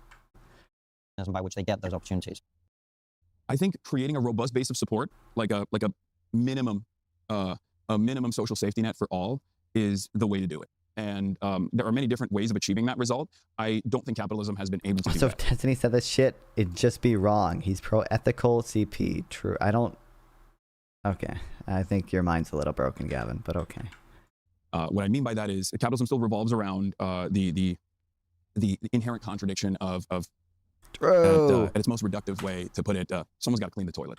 And in an effort to make sure that there is always going to be people an inherent that are wage contradiction. Laborers, there is this dynamic where we can't advance humanity too much. This plays itself out on the international scale in unequal exchange. Have we heard it's ethical? Yes, I've seen the Venn diagram from 2012 or whatever, where I believe his argument was like literally just not all CP is inherently unethical, because we could imagine a case in which like, real life pedophiles would not abuse children because of like CP or whatever, right? Like that's the, or like, some other insane hypotheticals where it doesn't actually do any harm. I've seen, yes, I don't think that means 2021 LMFAO. The Venn diagram is edit. Wait, is it? I thought the Venn diagram was real.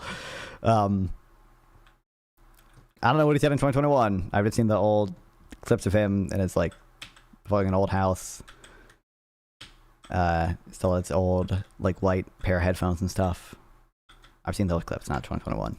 To allow a lot of the third world to develop to a certain degree, then things would be far too costly. We wouldn't get the cheap materials and the cheap natural resources that we need to extract so that we can have an iPhone for the reasonable price of it's not like productivity growth means you also get more productive, even if you cost more. It's not like, you cost more because you also produce more. Because they did defend Tiny, especially of late, but he did not say numerous times. He did say numerous times if it discourages, like. I mean, even that's increasing now. And I don't even see how that's relevant to the earlier point. It seems like it's a total reflection on the I Sonic personally movie think shit. But that if we were to do that, by stopping our endless and needless and cruel militarism in the global South and allow these places to develop, extend an open hand to them, that we would allow society to flourish in ways that we previously have not foreseen. I guess your point about cleaning toilets is interesting, because something we've addressed a lot on this trip with guests right, left, center, etc., is the incredible wealth inequality and the speed at which the gap is, that. Oh no! They haven't read David's filter.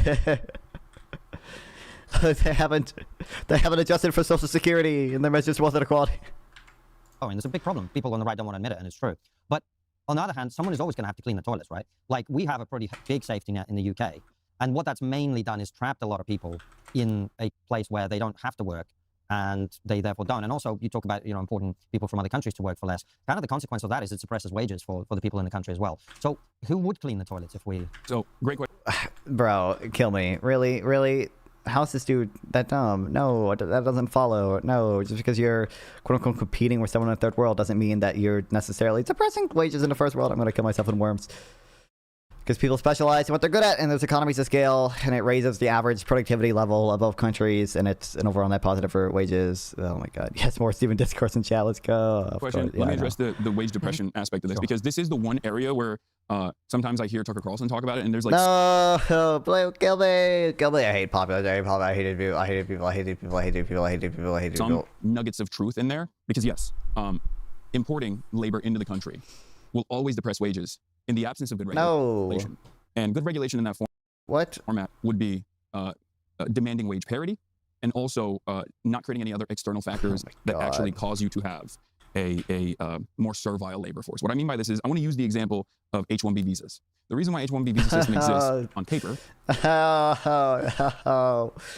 the worst one. You could have chosen. Why? Oh my God. Is because there are certain highly skilled positions that, as it stands, our American companies are unable to fulfill. They're not able to fill those roles with the domestic labor force, right? That's on paper. In practice, of course, it creates... I mean, kind of, the way it's implemented, you're supposed to look for native-born workers too, but like it also clearly just, means that,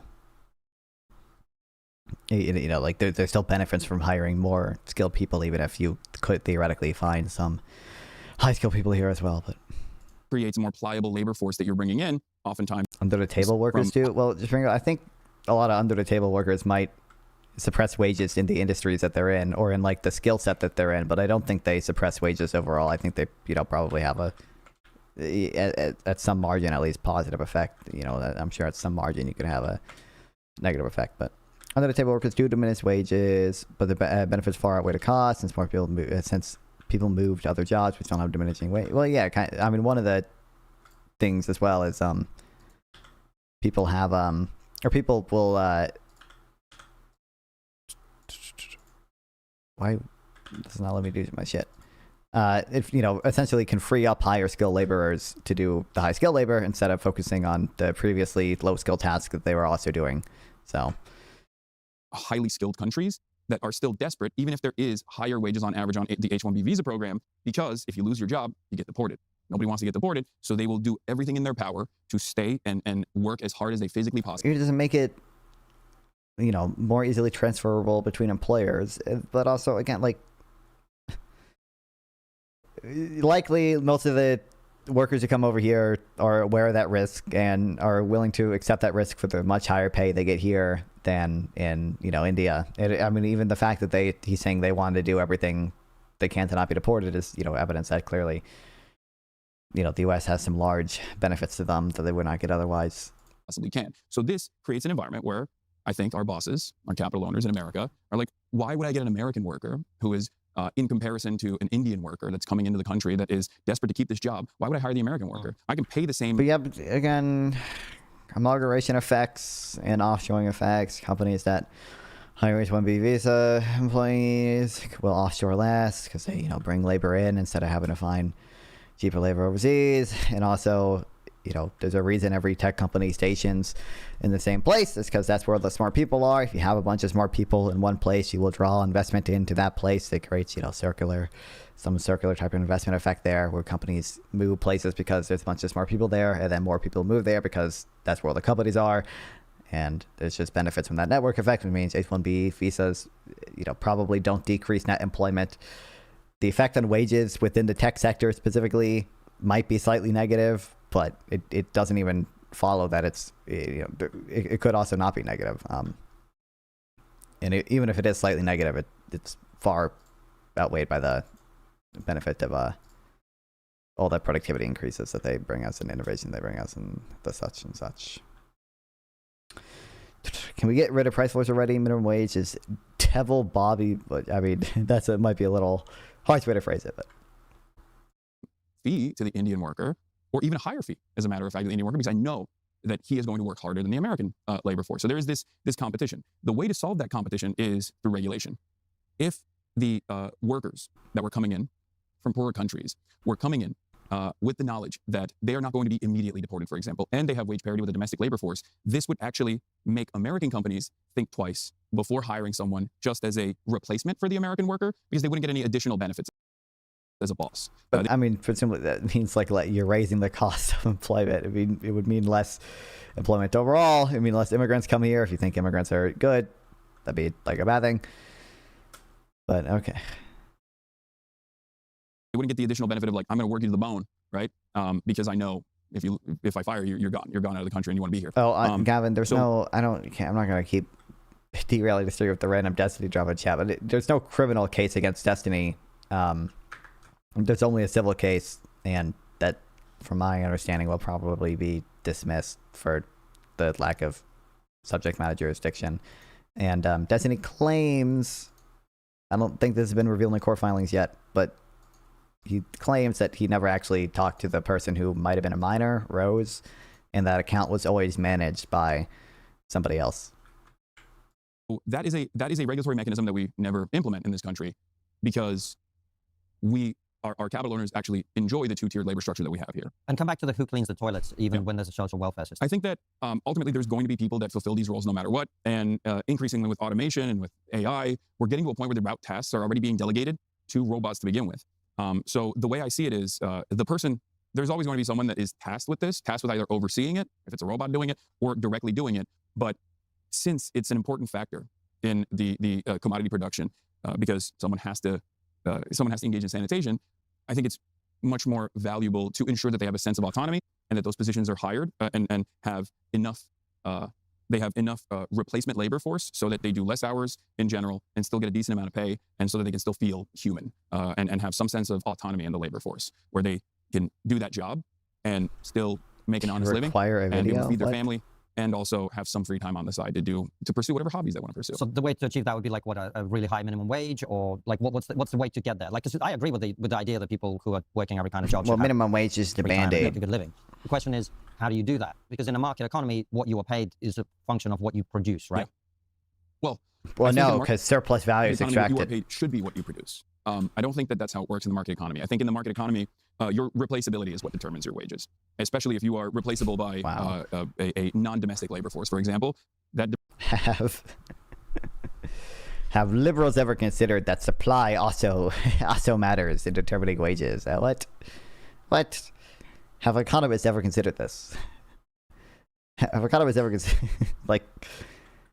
Yeah, that's true. There's competition between workers, but the competition between workers and firms, it's part of what drives, generally, in some cases, under ideal conditions, will tend to drive the price of wages closer to the marginal product of what a worker produces.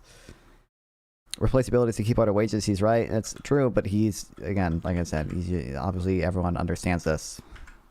Depresses your wages even further on the domestic front for the citizen labor force. So I think you're right, though.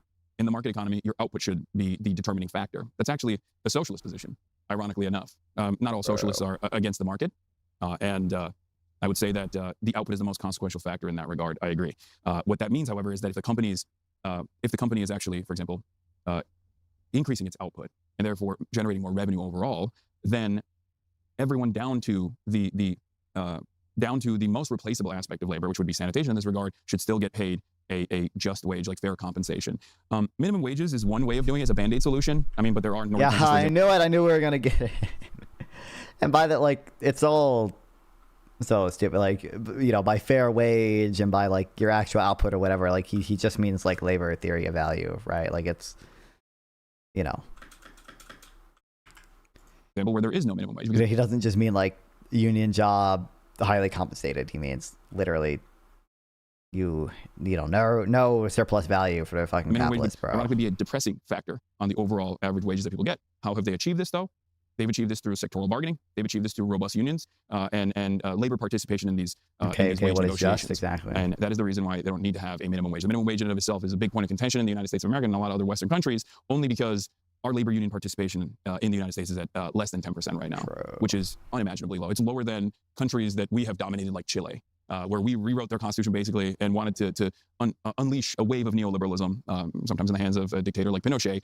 Even in that country, there's still 15% labor union participation. So it's still higher than the United States of America, which is crazy to me.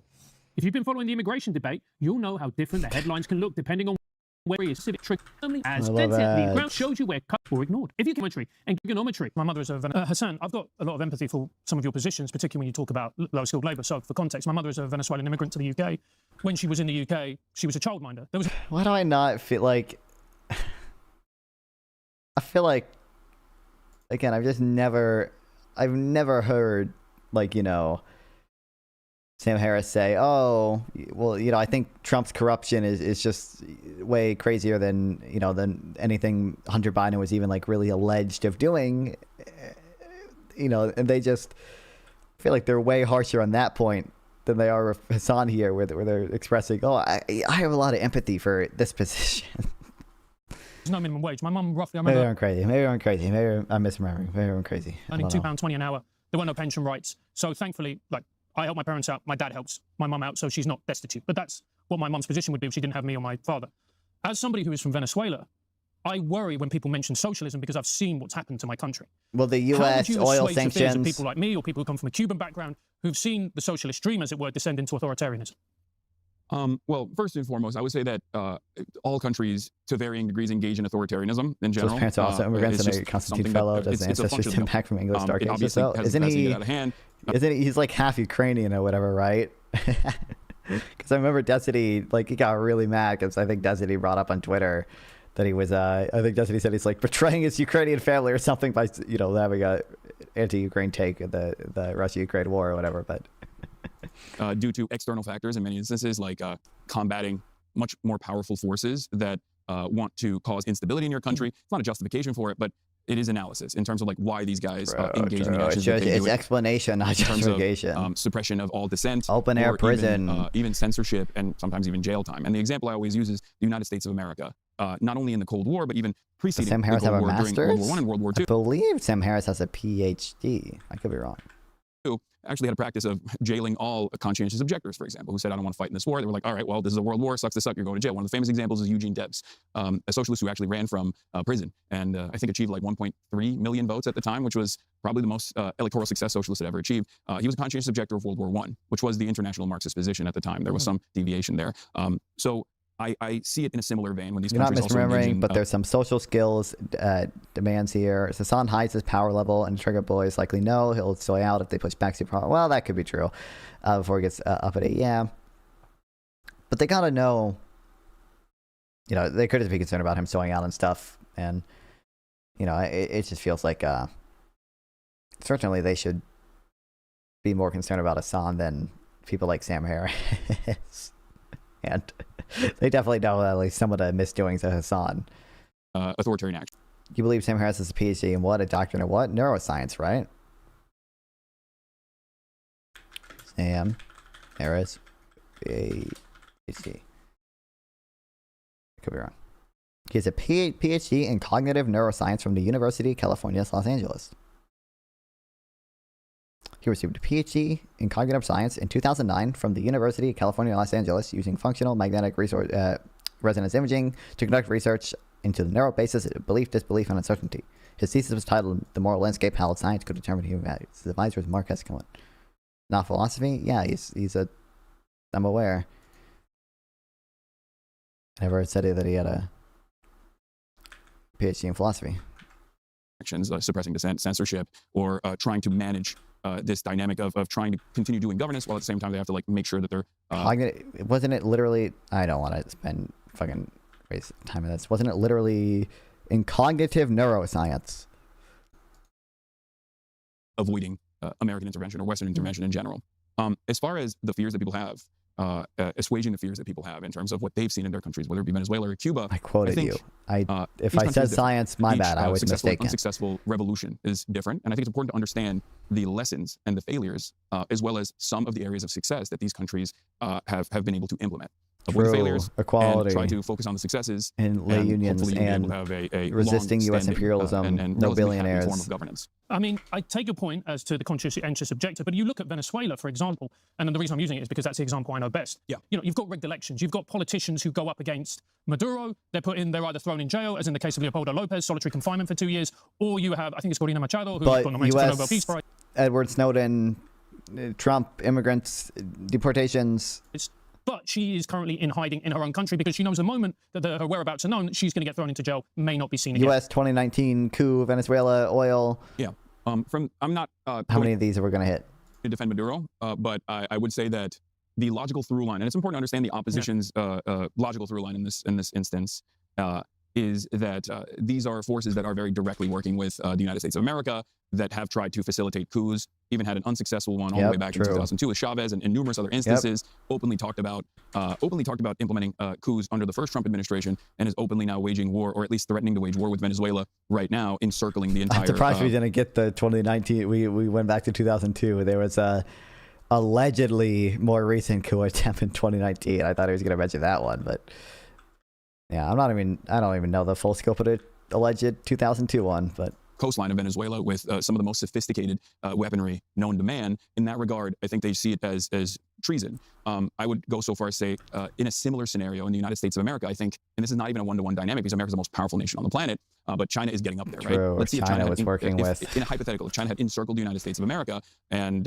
let's say in this hypothetical, I'm like very clearly someone who is going to China and talking to the CPC and saying like, we want Chinese intervention in this country because I hate Donald Trump, please. I think in that regard, America would probably treat me in the exact same way, if not in a worse way, ironically enough. But would they throw you in jail for trying to run democratically? I don't think personally that they would. They absolutely would, I think. Do you think the American government would not throw me in jail if I was in a comparable scenario where China had encircled the United States of America and I was saying, I want to run democratically, I want to be and I'm demanding that China intervene? I think they would do the same.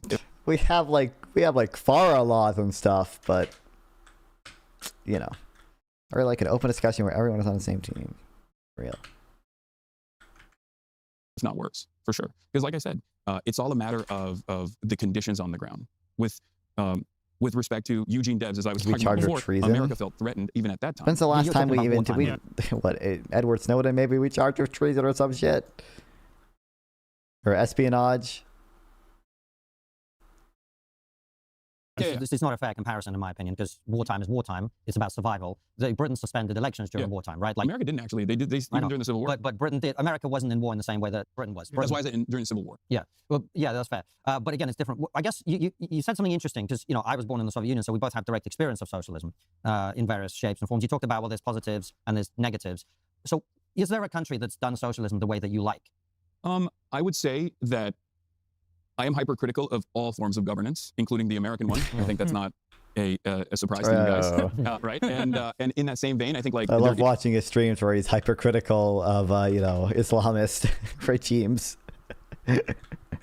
I love his hypercritical analysis of the Houthis and Hamas and Iran, bro. Is critiques to apply to all forms of governance, even socialist ones. Yeah. And as far as getting closer to what I think has been relatively successful, because if ultimately the point of government is to improve the material conditions of all people to the best of your ability, it's not always going to be perfect, but when you are getting, I don't know, the poorest people, the poorest of the dispossessed masses out of a situation where they were servile to landed gentry, or they were peasants from an agrarian society, or they were dominated by the landlords, but then ultimately they were able to come into modernity and become like a powerhouse, an industrial powerhouse that is competitive with the largest superpower on the planet. I would say if that's the point of good governance, and I think you guys might agree with me on that, I would say China is probably the closest. Wow. And there are still plenty of failures within the Chinese system as well, plenty of issues within the Chinese system as well. But that's probably the closest, I would say, to an example that we should follow and lessons that we should learn from. This is something that I talk about quite a bit. Ironically enough, we only utilize some of the most repressive elements of Chinese governance here in the United States of America, especially in the second Trump administration, and none of the good stuff. We don't have any high-speed rail. We don't have any even development. There is seemingly nothing to look forward to in America in terms of economic prosperity, in terms of overall health of society, in terms of scientific achievements. And bro, what? Would you vote for Deng Xiaoping or Donald Trump? I don't know. I don't know what Deng Xiaoping would do in modern day America, bro. I don't know. governance here in the United States of America, especially in the second Trump administration. First of all, and none of the good stuff. We I don't have any high-speed rail. We don't have any even development. Obviously, we don't do the most repressive stuff that China does. In terms of like lacking the good stuff, I guess it's in some sense true of the U.S. Like doesn't build as much high-speed rail as China, and you know there are reasons for that, and we probably could if we wanted to. And there are plenty of European countries that are able to build high-speed rail while remaining broadly democratic and stuff. And you know, he's just wrong about there's no prospects in terms of scientific development or overall health. There is like seemingly nothing to look forward to in America in terms of economic prosperity, in terms of overall health of society, in terms of scientific achievements. And I think a lot of younger... Obviously, economically, it seems like we're doing pretty well and, you know, continuing to do better. Health of society, my understanding is, like, that's generally been increasing in the U.S. COVID might have messed up some of that stuff, but generally it seems that's true. Scientific innovation, I guess I don't know the best way to measure that. I guess with China would be relatively close to us on some of those things, but we're probably still ahead overall. People also feel the same way, where they feel like there's nothing to look forward to here. And I'll give you guys an example from the UK. I remember seeing this TikTok of this guy that goes around and is like asking young British people, would they serve in the British military? And I am not even remotely nationalistic by any measure. I don't care about those sorts of things. But I think it's important to understand, like, it's a good way to see the temperature of society. And a lot of the young British people were like, no, why would I fight for England? Why would I fight for the UK when it seems like my government's not even fighting for me at all? And see, the reason that a lot of them will say that, though, is it's not so much about that we're not like China in terms of building high-speed rail, although that is a big issue in the UK. Yes. I agree with you. The main reason is they feel like they've been let down by mass immigration that's eroding the values of their country. And of course, you know... Okay.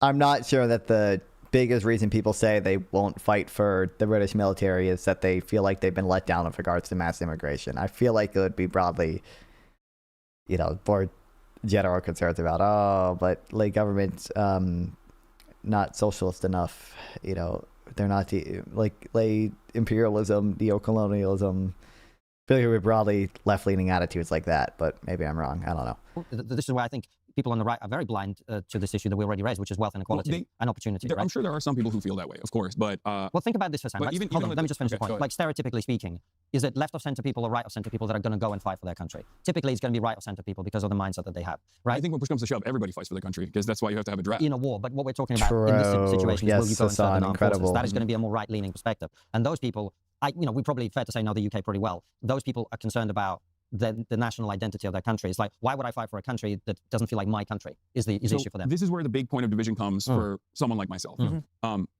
You're Venezuelan originally, like your family came from Venezuela, your family came from the USSR. You guys are the most British people I've ever encountered. I have a very British face, you are correct. Yeah, exactly. You're British to the bone. Yeah. And yet your families also came from countries that were zero major, somewhat far away from England, right? Yeah. And I'm Turkish. I grew up in Turkey. My whole family lives in Turkey still, with some exceptions. And I would say I'm pretty assimilated to American culture. I grew up being fascinated by American culture. I grew up consuming American pop culture, as do many people all around the world. And what I always find interesting is when people focus on the newcomers to say that this is actually destroying the social fabric or social cohesion, not realizing that there are a ton of polls conducted on this stuff. I can just speak for America, especially, where by the second generation, assimilation is almost complete. And by the third one, it's like virtually impossible to distinguish in terms of performance, educational output, and job performance in general. It's just like everyone becomes American. That's right. From my understanding, that is essentially true. But I've never done a particularly long deep dive, but that's what the work I've seen cited by people like Brian Kaplan, people like Alex Narasso. That's probably my impression of the stuff. True in the UK, though, unfortunately. So if you look at, for example, Islamist radicalization, second and third generation Muslims are much more radical than first generation. Yeah, so we're not. That's the issue that a lot of people in Britain are concerned about, is not everyone's assimilating the way that the three of us have done. So here's the interesting point about that. Well, two things I want to address. First, like I said, people assimilate.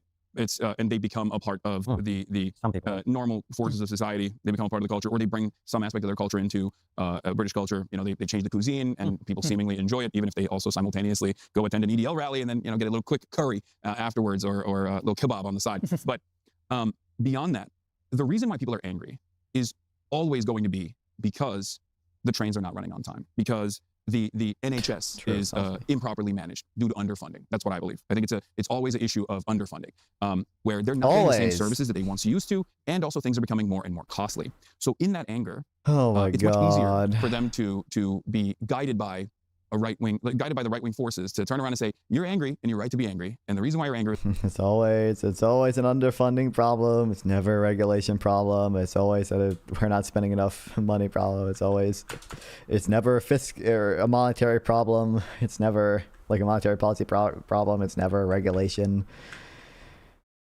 overregulation issue. It's like, bro, the reason why all of these things are happening is because we are importing all of these random strangers into the country who don't speak your language, who you are scared by, and that I think causes division, and it causes friction that makes it harder for people to integrate. And that is part of the reason why I think, especially in a place like the UK, you see a little bit more of this resilience towards full-blown integration into society. I also think as well, Hasan, if we're being honest, it's also because we have had such huge amounts of immigration come into the country that people understandably go, this pace of change is too much. And you have to think, let's go back to 2016, which was the Brexit referendum. Now, Brexit was about many things, but really it was about people wanting immigration to be lowered. And that was 9 or 10 years ago. Immigration hasn't been lowered. In fact, it's been ratcheted up.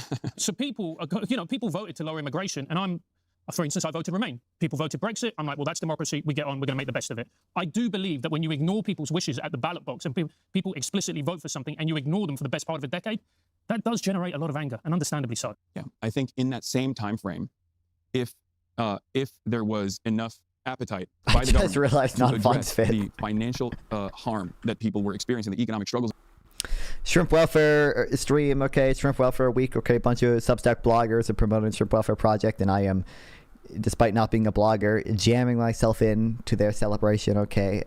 Used a pin link to donate to FarmKind, which works with the Shrimp Welfare Project, but they also work to reduce the suffering of a lot of other factory farmed animals, like, pigs, like fish, cows, and the such. It's just more convenient to give to the FarmKind than it is to give to the Shrimp Welfare Project, because they're a British charity.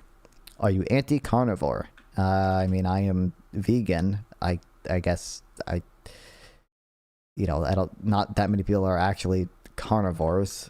But it's probably not a good thing morally or dietarily. People were experiencing.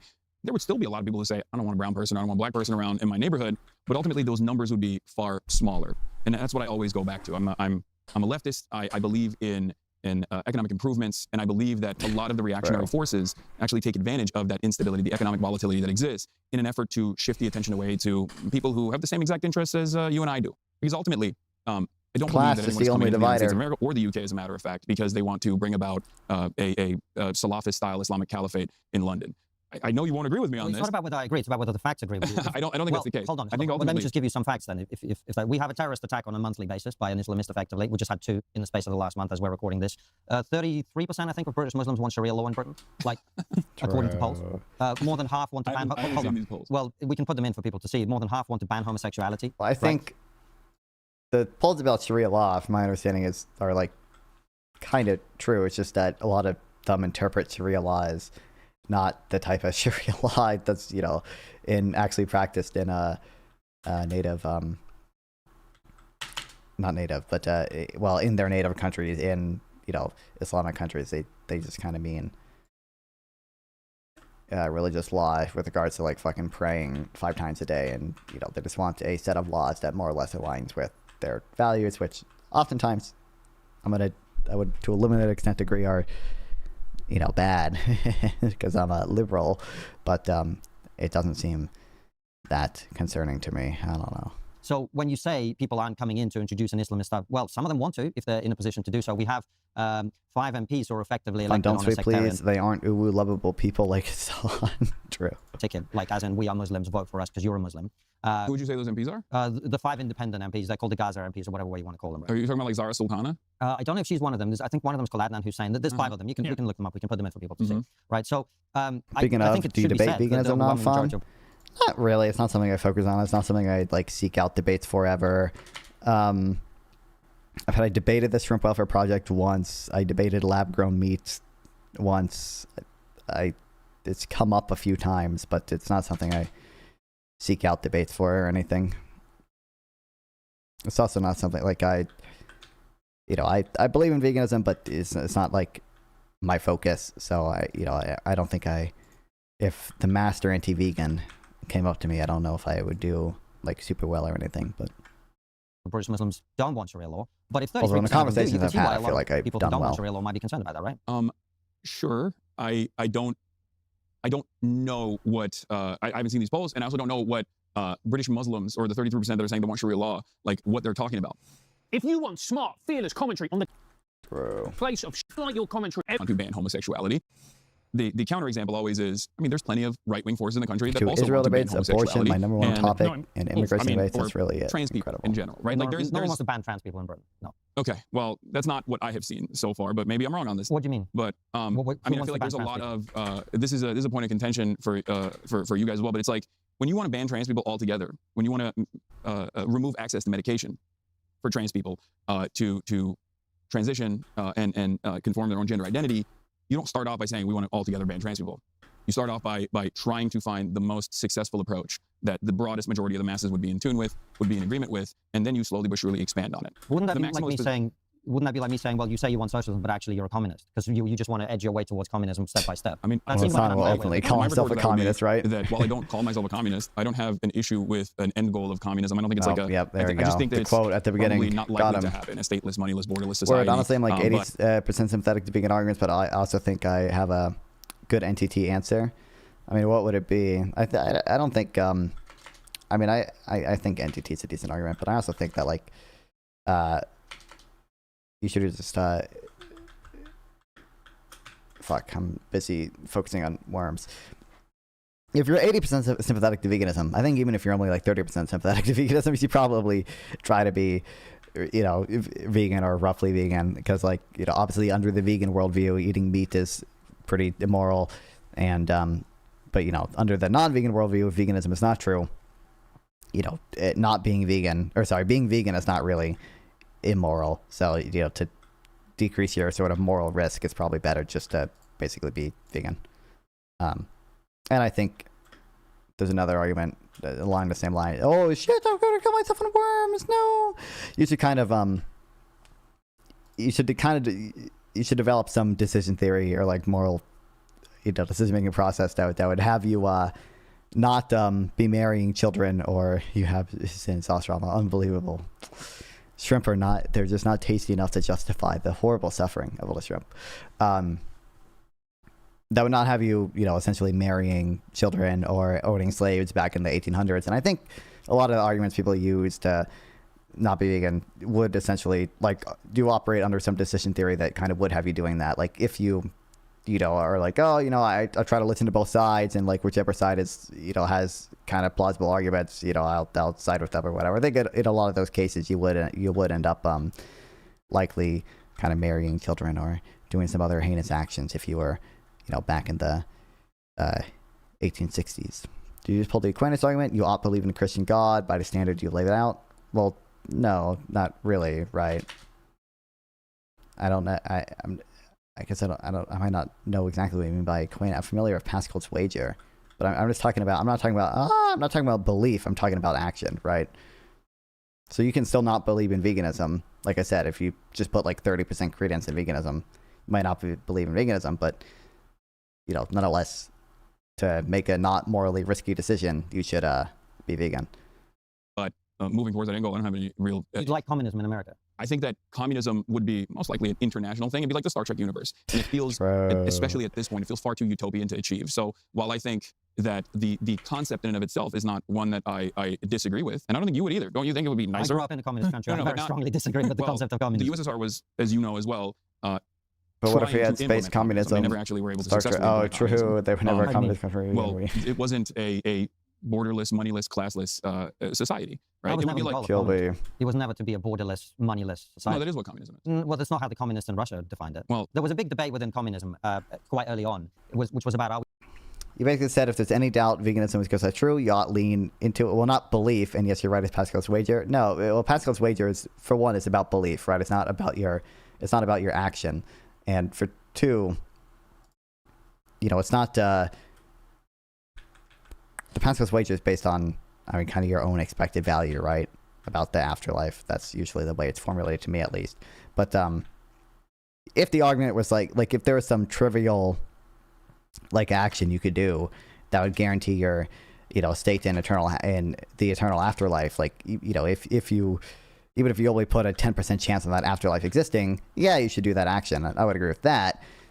But that's not about belief, right? I don't think you can't like choose your own beliefs, right? Like I can't choose to believe in God just because I kind of think I think that if I profess my belief in God or whatever, or if I do believe in God, I might end up in the eternal heavenly afterlife. Your beliefs are rooted in some more fundamental, weighing of the evidence that you have done. You can't really you can profess a different belief than you have, but you can't really on will change what you actually believe.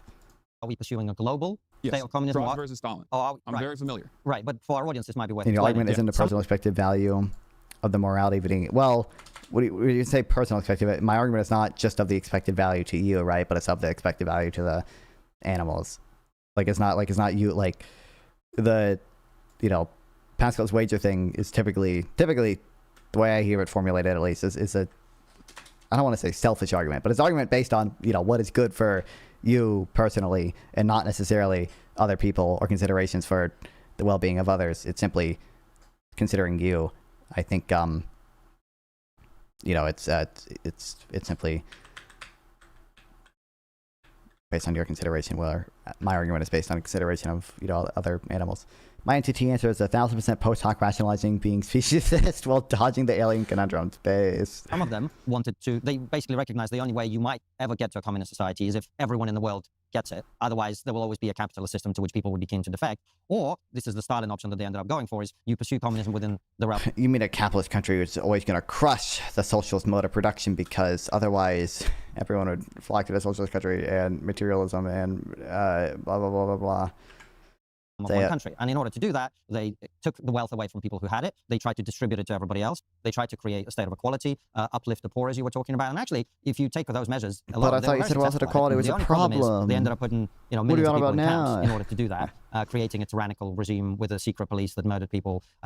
And that is the reason communism, in my opinion, doesn't work, is because in order to achieve that goal of equality, and basically you're making everybody equally poor as the end result, you actually have to use a lot of force, right? So that was communism, what we had in the USSR. Well, the end goal was never successfully achieved in the USSR in terms of establishing what I'm talking about, though. And that's why I'm saying it's important to understand and recognize the failures of this implementation in the aftermath of a socialist revolution and choose not to repeat those mistakes. So how would you do it differently? Well, that's the reason why I pointed to China. China is run by the to believe the sanctionist quibble here. I want you to see your, well, I think that's not the only thing, again, because one, it's a sort of selfish is not the right word, but it's a self-interested argument, whereas I'm not making a strictly self-interested argument. I'm saying you should, it's based on considerations for other beings as well. But I just want you to see that your position, as stated, sounds like I see no valid evidence of immorality or lack thereof in eating meat.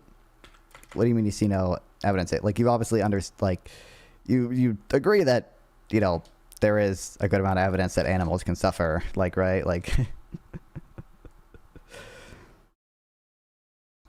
but, again, it's about, belief versus action. And I agree, if there was just some absolutely trivial action that you could take every day to guarantee a spot in the afterlife, you should do that from a self-interested standpoint. But it's not it's not just self-interested, although I do think you can make dietary arguments for veganism as well, I guess. But and it's also not about belief; it's just about action. China, it bills itself as communist. China is not a communist country. Would you say China is a communist country? It's a mixed country. It has some elements of communism, but it's also got a lot. But we're all mixed countries. It's a mixed market economy, is what you're saying, right?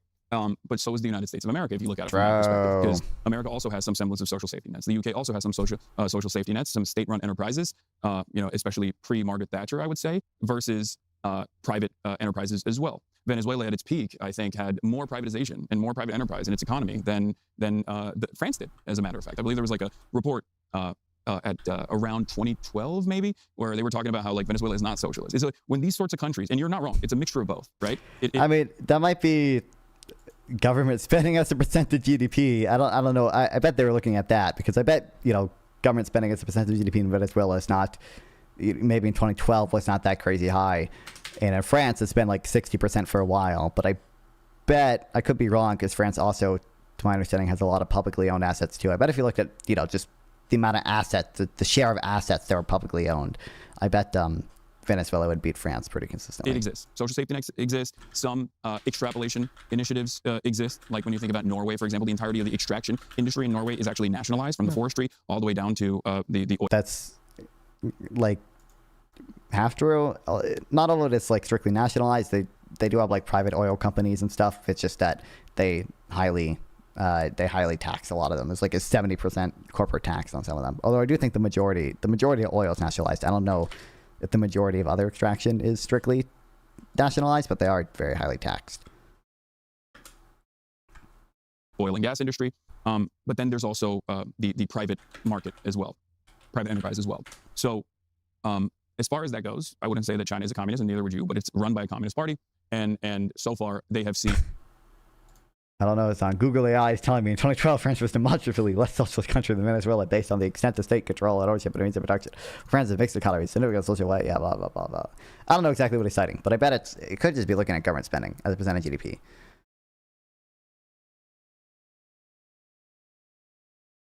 In a pretty successful, pretty robust level of growth and development. I thought their language nationalized as well. Am I misremembering? No, it totally could be. I'm just saying it's not all strictly nationalized, although the things that are still private companies, in fairness, are highly taxed. So they have analyzed the failures of previous communist and socialist formations, and they have responded to it in their own way. The challenge is, Hasan, when you centralize power and you give practically all the power to the government, what happens with that is you're far more likely to have corruption, you're far more likely to have abuse of power, and but don't you think? But corruption, capitalism creates incentive for corruption because all the private companies want to be in the pocket of the government and they want to, and tendency towards monopoly. What other memes are we going to get? Happens is that the government, billionaires, political control, PAC money, can't do everything. There are things that are far better done by private practice than done by state control. So if you I agree with that. Would you also agree that there are things that are far better done in the hands of the government, or at least with like heavy market regulation and intervention? I completely agree. Because like healthcare, I think, is a great example of this, where like it's an inelastic demand, good, and service, right? If you don't have healthcare, you die. Yes, so, it's inelastic demand. Therefore, government does better. Yes, true. This is what matters. This is the only thing that matters. Yes, true. Not like medical innovation, not the return to innovation as well, and not the amount of concentration in the market and stuff, and like, you know, the fact that firms, even if demand for total healthcare is inelastic, obviously for individual firms the demand curve is still probably downward sloping, so they still have to compete and it's still going to be competitive.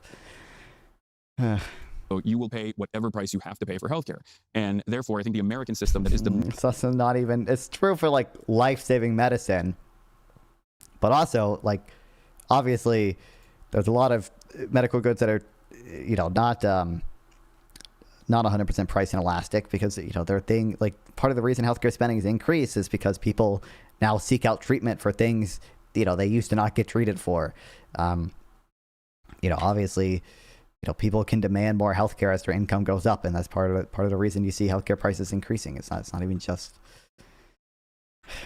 that's inelastic. Like, obviously the demand for non-life-saving medicine can be relatively elastic. Most maximalist, most capitalist, most like free enterprise system has been an abject failure in terms of delivering good results. And what I mean by that is healthcare as a whole is supposed to improve people's living standards and also make sure that everyone is getting the best quality care possible, right? And in the United States of America, we don't have that. We do have nicer hospitals that resemble hotels, as I'll be opposed honest to like. With you, it'd be difficult not to have a nicer hospital than the UK, mate. I don't know by what metric exactly saying we haven't have that. We haven't cited. I mean, our life expectancy is lower.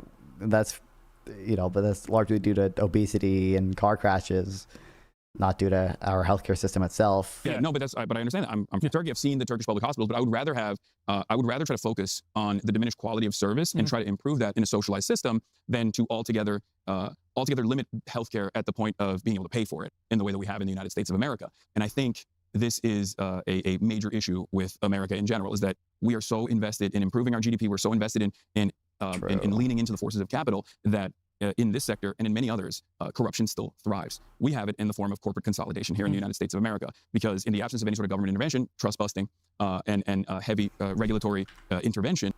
Bro, the government intervention we did do, like with the ACA, probably increased market concentration of insurance companies at least. Like, bro, not that I don't think the ACA on net was bad, but probably did increase concentration of insurance companies. I think I have. Do I have the paper on that downloaded? I don't know if I do or not.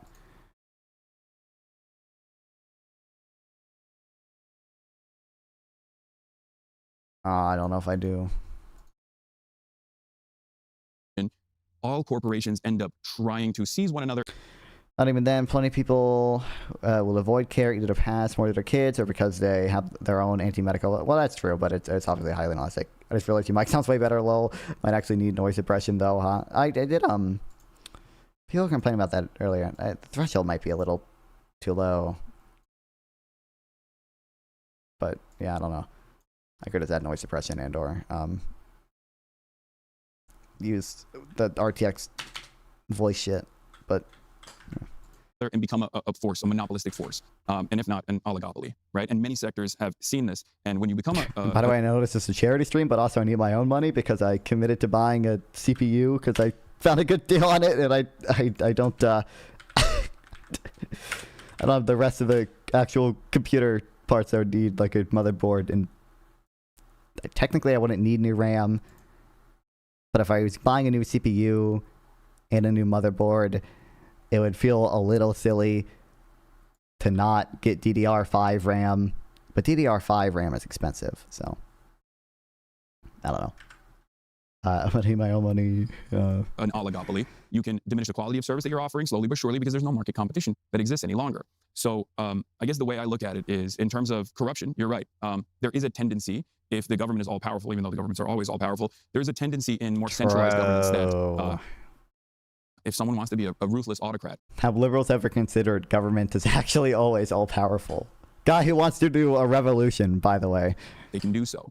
And the people don't always have the capacity to rise up It's only against getting that. more expensive. But I would say that in the United States of America, for example, Bro, I tried even, you know how, I tried even fucking go on eBay looking for DDR5 RAM because I was like, there's gotta be some fucking DDR5 RAM that's just used on eBay that's like not unreasonably priced, and it wasn't even then it wasn't even good. And I don't really want to buy used RAM, although I don't think RAM is not the worst component to buy used, I guess, but you know, it's not even good there.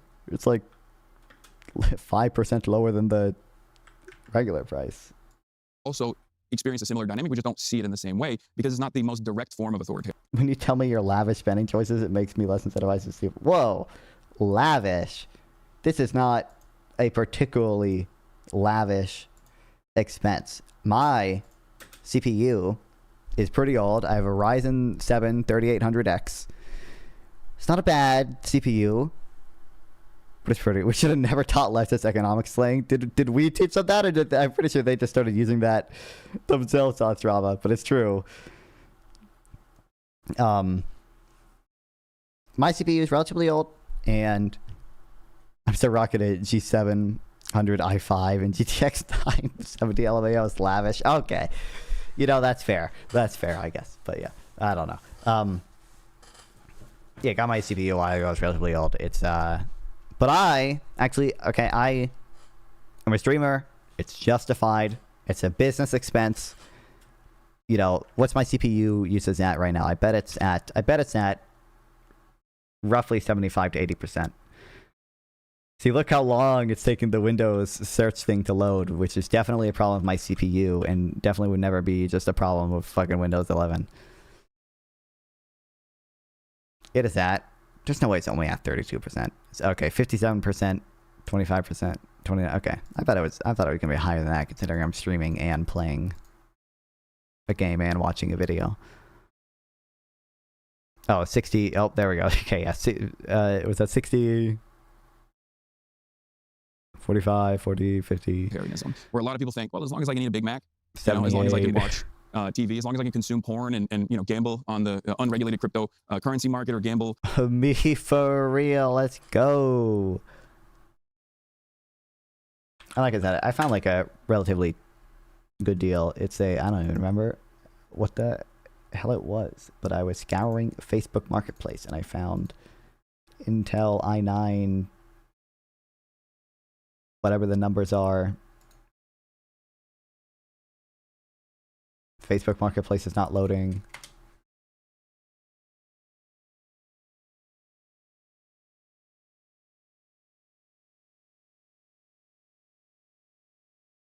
Okay, cool. Well, regardless, okay. Like $450 CPU that I got down to $300, and it's brand new. I think the guy's just selling it because it wasn't the fucking compatible with his computer or whatever that he was building. i9 4900K, which is a pretty good CPU, and $300 is a pretty good deal for it. So, you know. Plus, even if I don't end up buying a motherboard or shit, I can probably resell it for more than I got it for, honestly, on eBay. My modest income away, what remains after I give the rest to my landlord, then things are probably fine. And I think we dull our sensibilities in that regard. And I think it's a different form, it's a different mechanism of control that makes you think that you are actually an active participant in this. I mean, I think that's quite a stretch, Hasan, with all respect, because the difference between, I mean, we talk about some societies that have attempted to pursue communism, China, the Soviet Union, Venezuela, etc., right? But China's doing so well. Is not that they can't eat a Big Mac. The difference is that if they criticize the government, in Russia today even, but of course in the Soviet Union previously, you're going to get killed, right? In America, that's not what happens. Right? In America, but haven't you read Noam Chomsky, Manufacturing Consent? I mean, Hasan, to be fair, you're a very successful. I agree with you. You in China or in the Soviet Union would be killed if you were critical of that regime. I would definitely be jailed. You'd definitely be jailed. So that's the difference. Well, I think he's talking in hypotheticals. It's freedom. No, so right? He's talking because like if I was the average person. From Turkey, a country that has never had the First Amendment or freedom of speech. And ironically enough, the current regime, the person in charge of the current regime, Recep Tayyip Erdogan, was jailed in the past for a poem that he wrote for incitement, right? He read a poem about Atatürk, I believe, if I'm not mistaken, and he was jailed. And now he's one of the most ruthless jailers of the press in the country. Right. Now, so I come from that background. I can't go back to Turkey, for example, right. For these reasons. I've written about Turkey extensively, and let's just say the administration is not super fond of me in my perspective. Having said that, that is the reason why I want the First Amendment to remain in the United States of America, even though, as I brought up earlier, there have been instances throughout American history where the First Amendment has been actively violated or threatened. There are still contemporary examples of violations of the First Amendment. Wow. One example I will use is the anti-boycott, divestment, and sanctions laws that exist in the United States of America. Famously was Bernie Sanders and Dianne Feinstein, rest in peace. How are they? These are nowhere near on the same scale, and obviously the U.S. has a much better and much more independent court and judicial system that is able to remedy these issues. You don't really see that in the Soviet Union. I don't know exactly how independent the judiciary is in Turkey. You don't really see that in China. I think he wants to be seen as oppressed while maintaining all his wealth. Well, he definitely, you can tell when he goes over his backstory, he's trying to kind of do that. Who actively called it out to prominent Jewish politicians in the country.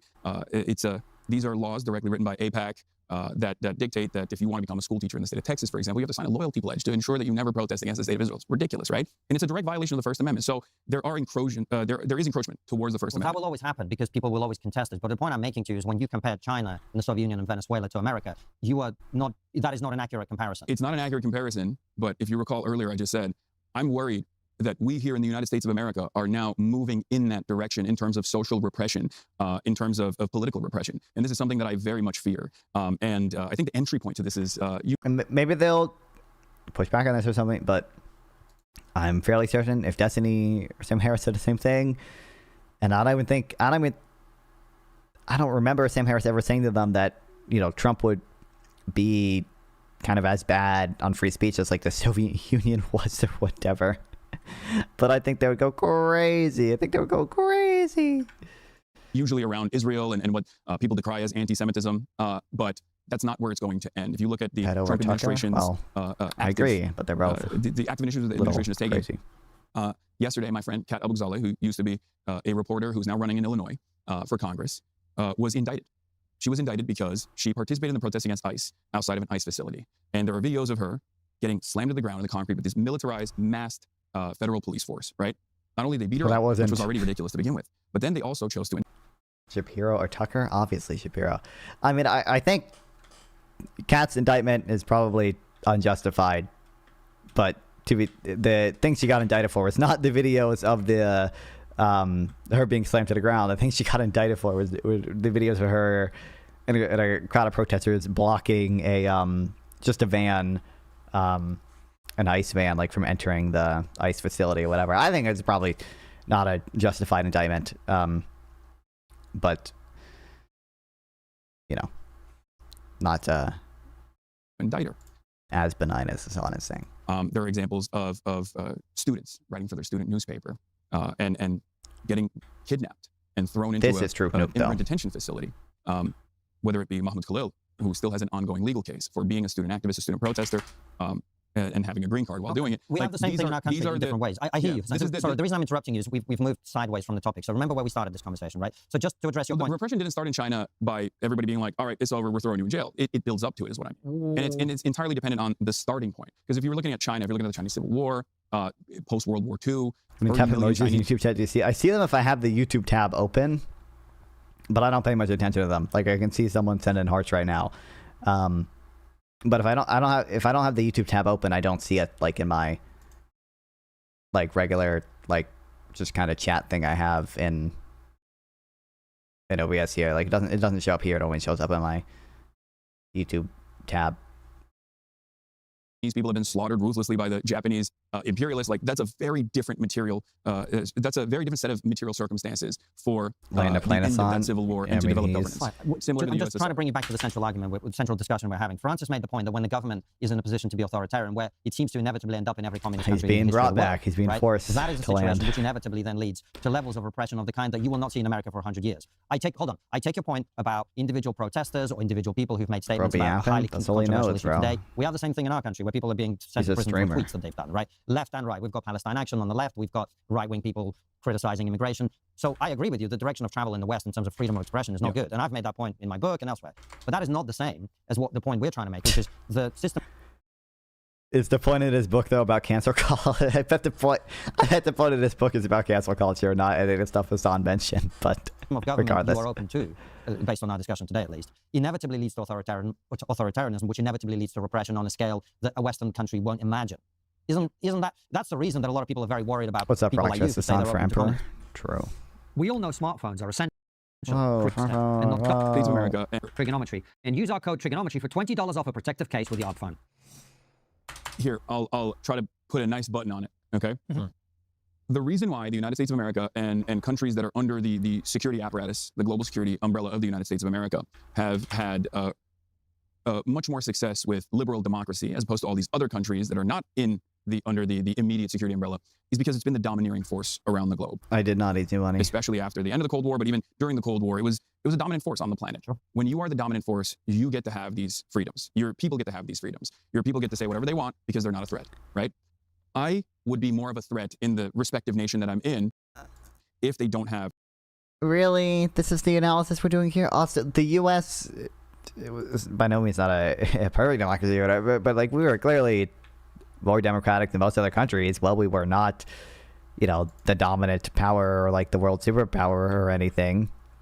If you want to see it, I mean, if you link it, I'll look at it. I don't care that much, but have that same level of security. And that is the reason why I'm very fearful, because as America's power on the global stage is waning, we are going to see more direct authoritarianism coming from Western nations as liberalism decays, as it did in the 20s and the 30s. And what came after that was a wave of fascism. Now, fascism at that time was seen as a revolutionary thing. It was seen as a new thing. In many instances, fascists were actually fashioning themselves as though they were like a different kind of socialist, even though they were mostly killing socialists and had their beef with socialists. And then they were able to align with liberals eventually and become the domineering authoritarian forces. And I think you guys wouldn't disagree with me that, like, also, my brain is totally glossed over it. I'm so used to hearing it, but the align with liberals, kill me. Italy's Mussolini and Adolf Hitler's Nazi Germany were ruthless fascist forms of governance where there was unimaginable repression. My fear is that is where capitalism inevitably leads. Why? If left unaddressed, because capitalism is always going to deteriorate. It's slowly going to improve material conditions as opposed to feudalism. It's a far better system, for sure. Capitalism is always going to lead there. Why? Because capitalism is always going to deteriorate and lead there, bro. It's far better than monarchies, right? I agree. But there will come a point where it outlives its usefulness, and those who own the capital, the owners of capital, will have to make a decision. There's too much instability. There's too much chaos. We need to restore order. And if they can't do that through liberal democracy, at least historically, especially when there is a counterbalance, revolutionary socialism out there that they are genuinely fearful of, work stoppages happening all around, and true. And this is why liberals will always side with capitalists. I'm sorry, fascist. Yep. Credit situation. If you're which one's him? I don't know who the people are. Is that him? Nope. Is that him?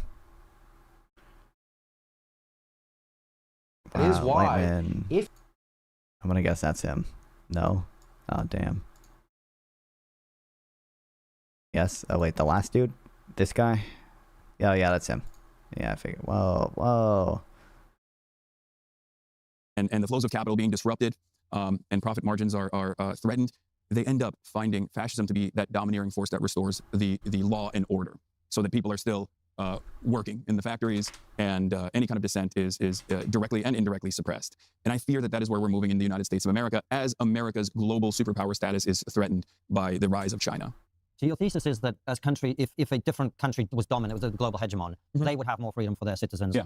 So you think the Chinese Communist Party would allow criticism of them if they were the dominant country in the West? I think with respect to where they were in terms of the most maximalist position is the Cultural Revolution, right? Like if you look at the Cultural Revolution versus where China is now in terms of dissent, it's in comparison to the United States of America. Yes, there's still heavy control over that sort of stuff. There's a lot of surveillance.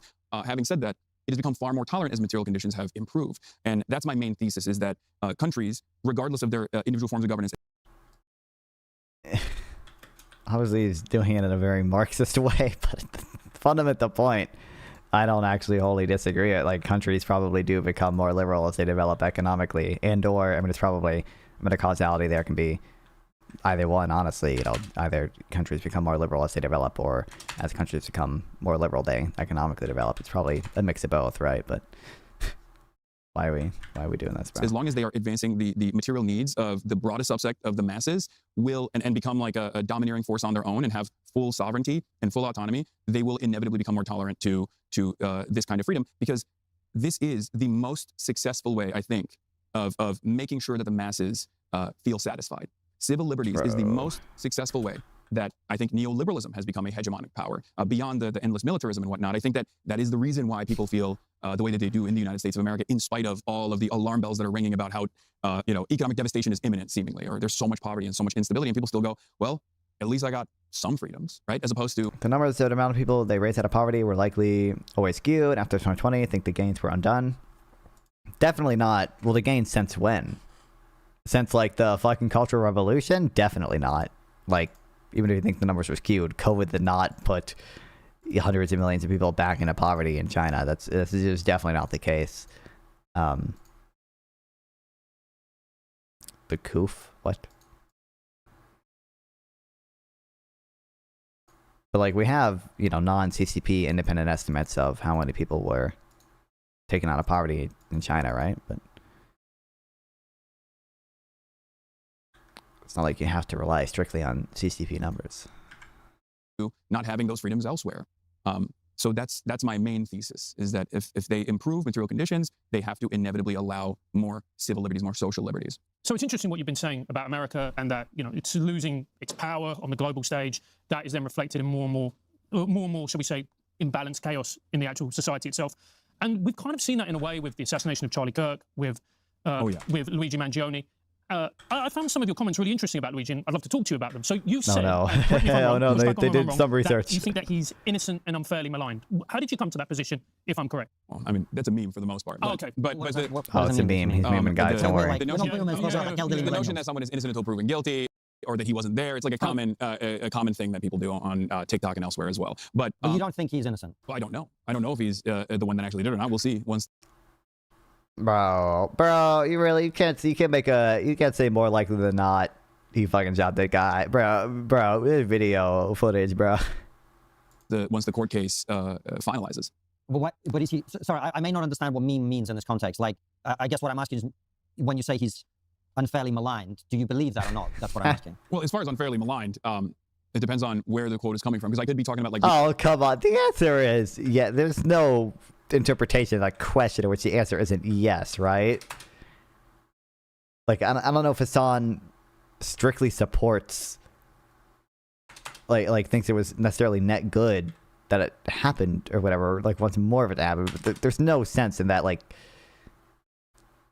he doesn't think people are unfairly maligning him, like being perp walked or getting hit with a terrorism charge, which was actually taken off recently, because the New York courts also found that it was overextended to this case. I think there was a lot of panic around his actions, allegedly.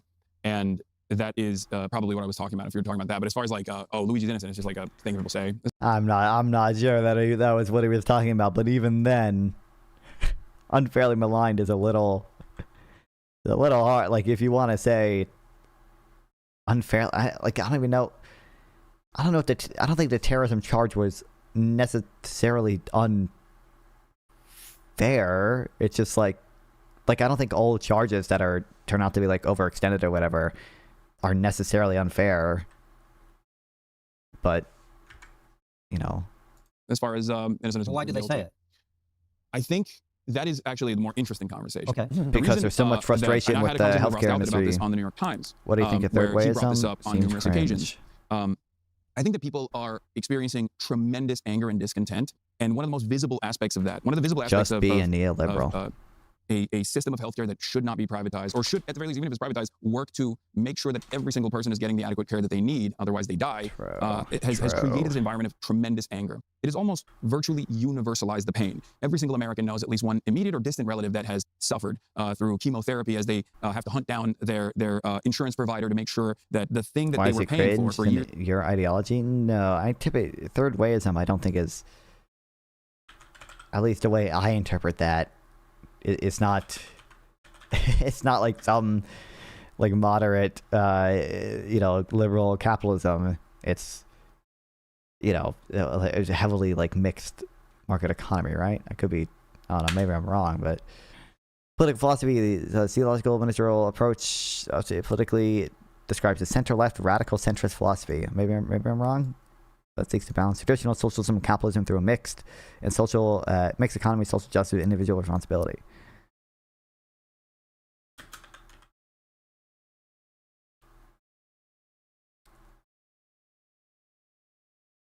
Maybe I'm.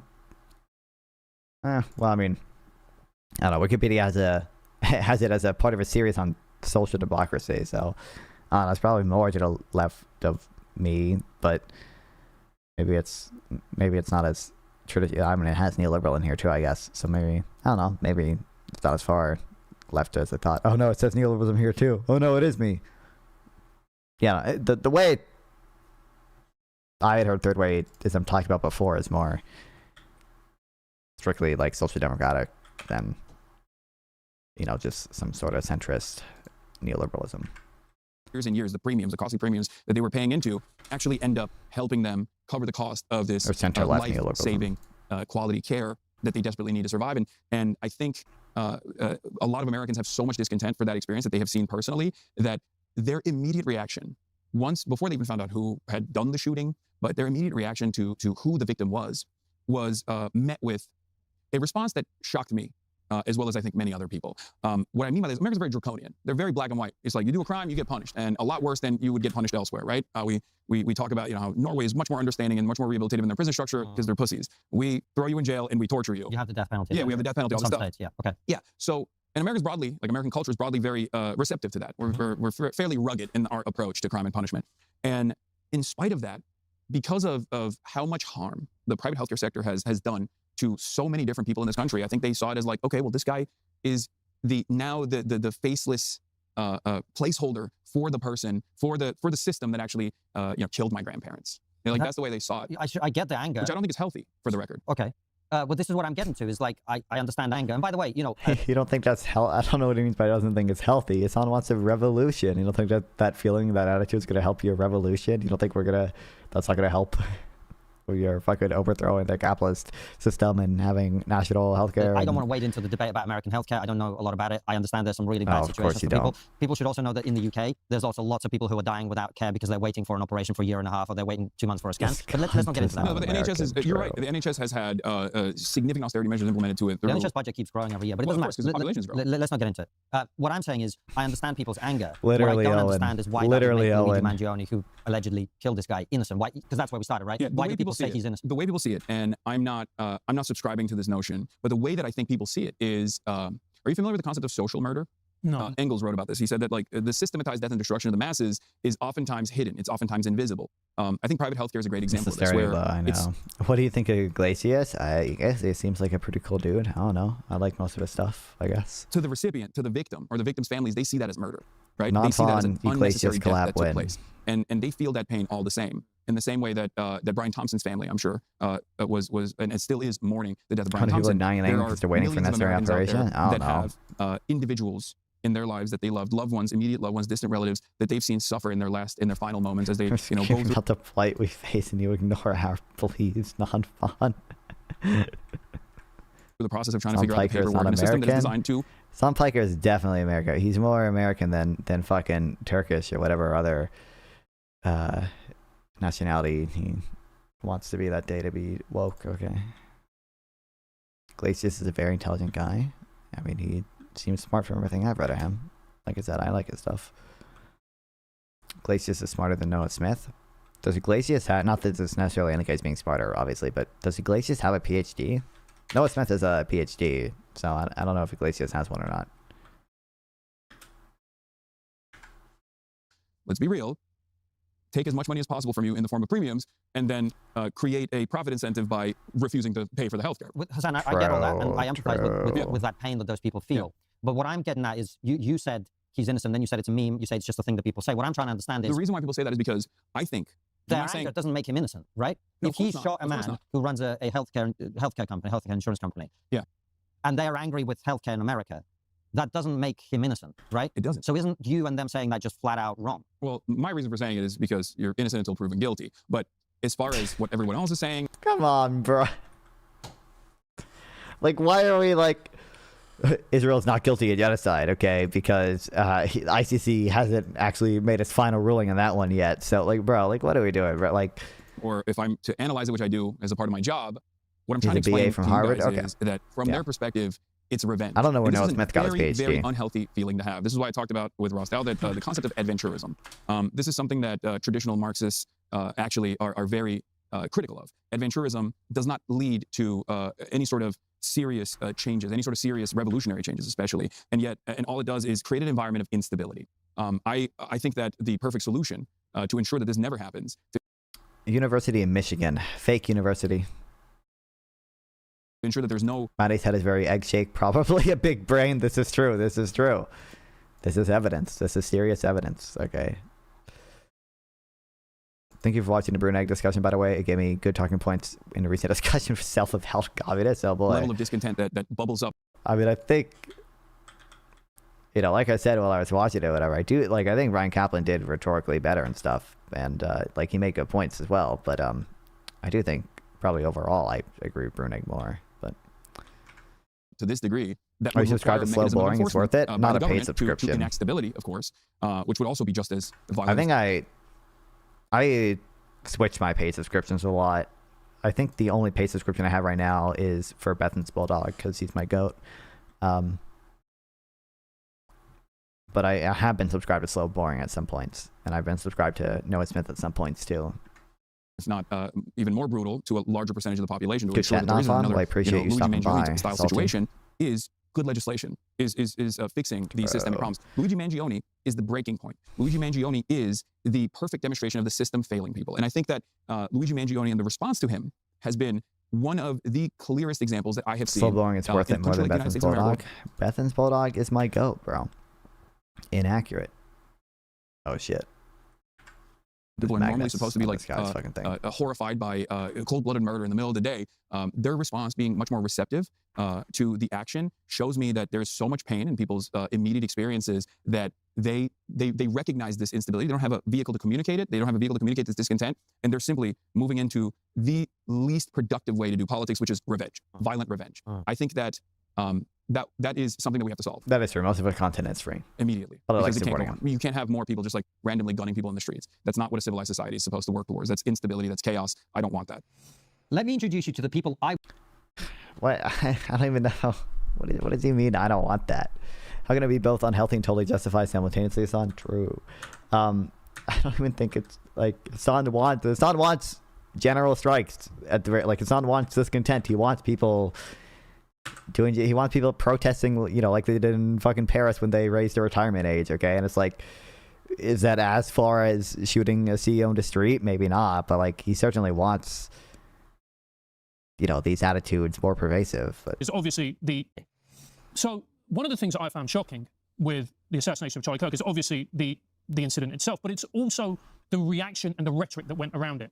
The people on the left who were celebrating it, which to me is, and to most right-thinking people, is absolutely abhorrent, and also the reaction on the left. And there were some people, particularly large influencers, whose what they said was unforgivable. Where did you Oh, stand no. on it, and what are your opinions on the whole incident? Is that a Destiny? I mean, I was shocked. It was horrifying, but mainly horrifying because like it's impossible for me not to have a personal stake in this because I was supposed to debate him. Yeah, I knew he was gonna say it. Oh no. Oh no. But, you know what? I probably should just be opening it in this, huh? Breaking up tech giants with lower costs for consumers, offer more choices for consumers, increase innovation, increase competition, reduce the political financial power of these companies. It's not what we're supposed to want. Lower cost for consumers, probably not. Offer more choices for consumers, but this one's potentially true. Increase innovation. It's not impossible, but I don't necessarily think that's true. I think the research is not very conclusive either way, I think, but plausibly there's an inverted U shape to innovation and a concentration in the markets, and potentially it's not impossible tech sectors are on the wrong side of that. But I also think these things are very capital intensive. They still tend to be very dynamic. There's relatively low like switching costs for a lot of this stuff. So plausibly also I don't have any super strong evidence to back this up, but I would guess it would not increase innovation. Increase competition, not really, unless by competition you literally just mean the number of firms in the market, in which case I guess technically sure, but I don't think that's a very meaningful measure of competition. And reduce the political/financial power of these companies, probably, but I don't think it was particularly big to begin with, and I think oftentimes they actually lobby for, when they do lobby successfully, relatively pro-growth reforms that aren't even necessarily always bad. So that's the non-fun take on that. In 2 weeks, like 2 weeks prior to his assassination, or 2 weeks after his assassination, we were supposed to be debating at Dartmouth College, and this was a person that I had basically developed a political career in competition with, if that makes sense. Like I was on the left side, he was on the right side. We debated plenty of times. We debated at Politicon. We were very familiar with one another, and seeing that the number one fear that every person that does what I do become reality in real time was shocking. It was devastating. As far as I really, my bro. opinions on makes sense. Like I was on the left side, he was on the right side. We debated plenty of times. We debated at Politicon. We were very familiar with one another, and seeing that the number one fear that every person that does what I do respectfully, bro. One, you are not him. Okay, you are.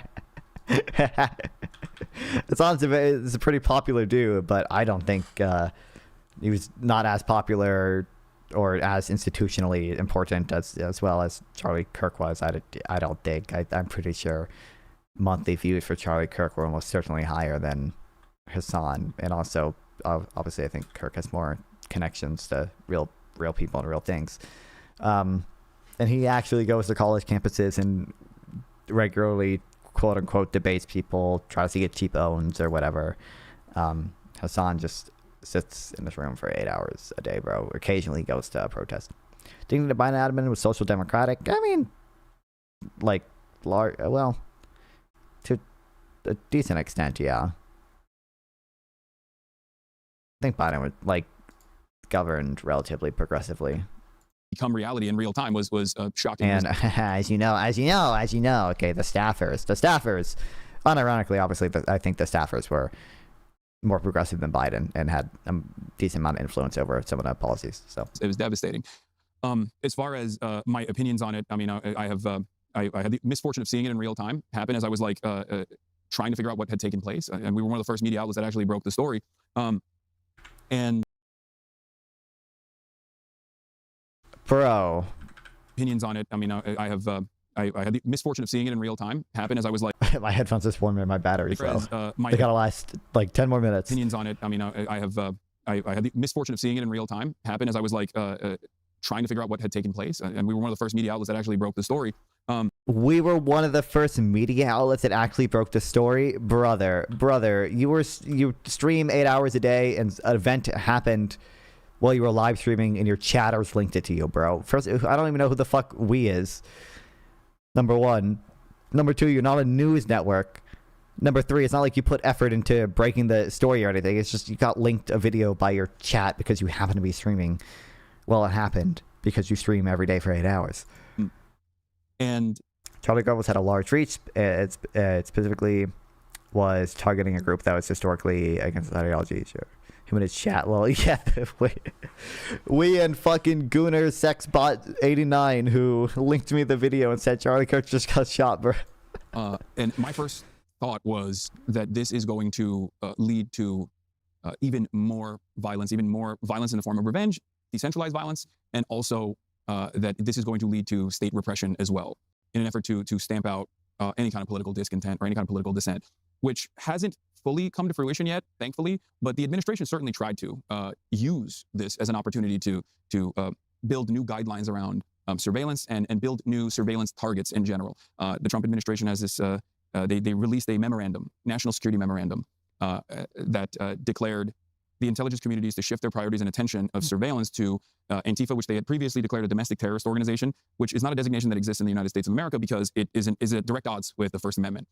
This is the reason why the KKK is not considered a domestic terror organization. This is the reason why the Proud Boys and Atomwaffen, which is like a neo-Nazi formation that tries to recruit from the military, none of these guys none of these organizations, even if you would normally consider them domestic terror organizations, are actually considered that. So it was a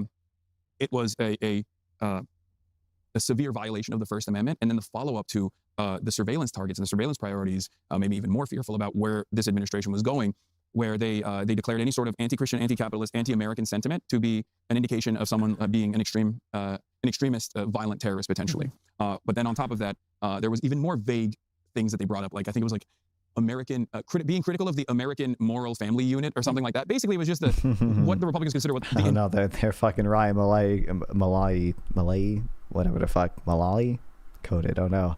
Entirety of the liberal and all the way to extreme leftists or whatever think about the Republicans was now up for grabs in.